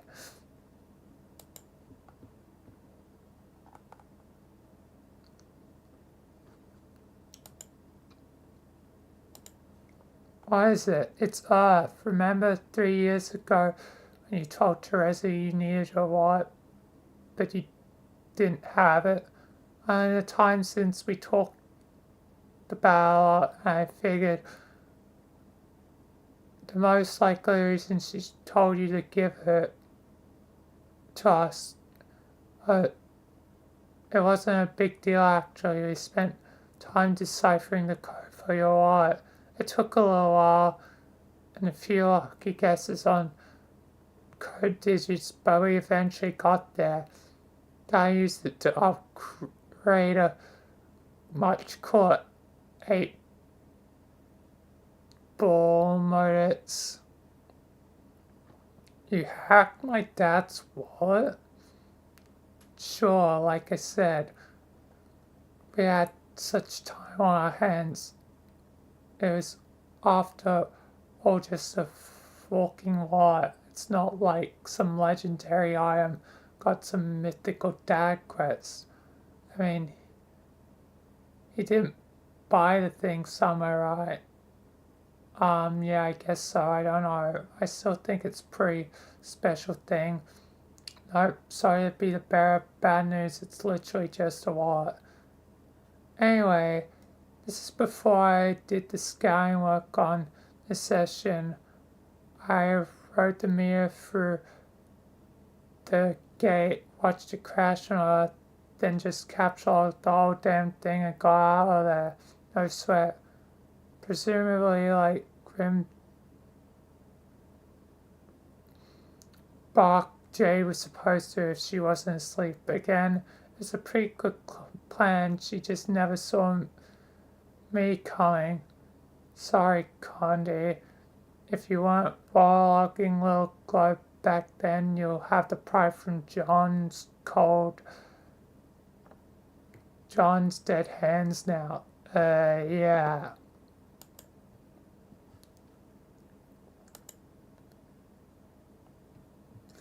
Anyway, it's midnight and been 8 hours and I haven't reached the thing, so I'll just save the 10 pages left for tomorrow. So yeah. I mean, I'm pretty certain auto say this is risky.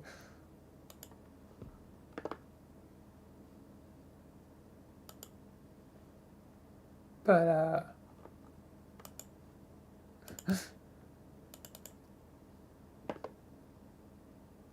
yes, it does.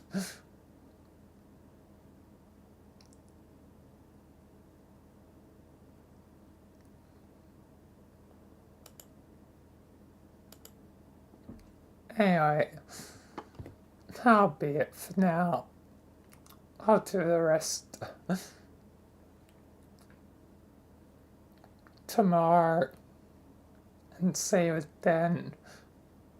I'll also be probably doing extra stuff tomorrow because possible Saturday me and possible other things for the weekend, so it's going to be a busy day tomorrow. Anyway, that'll be it for the stream, so thank you all for watching. Thank you if you follow, subscribe, thanks to members, and goodbye.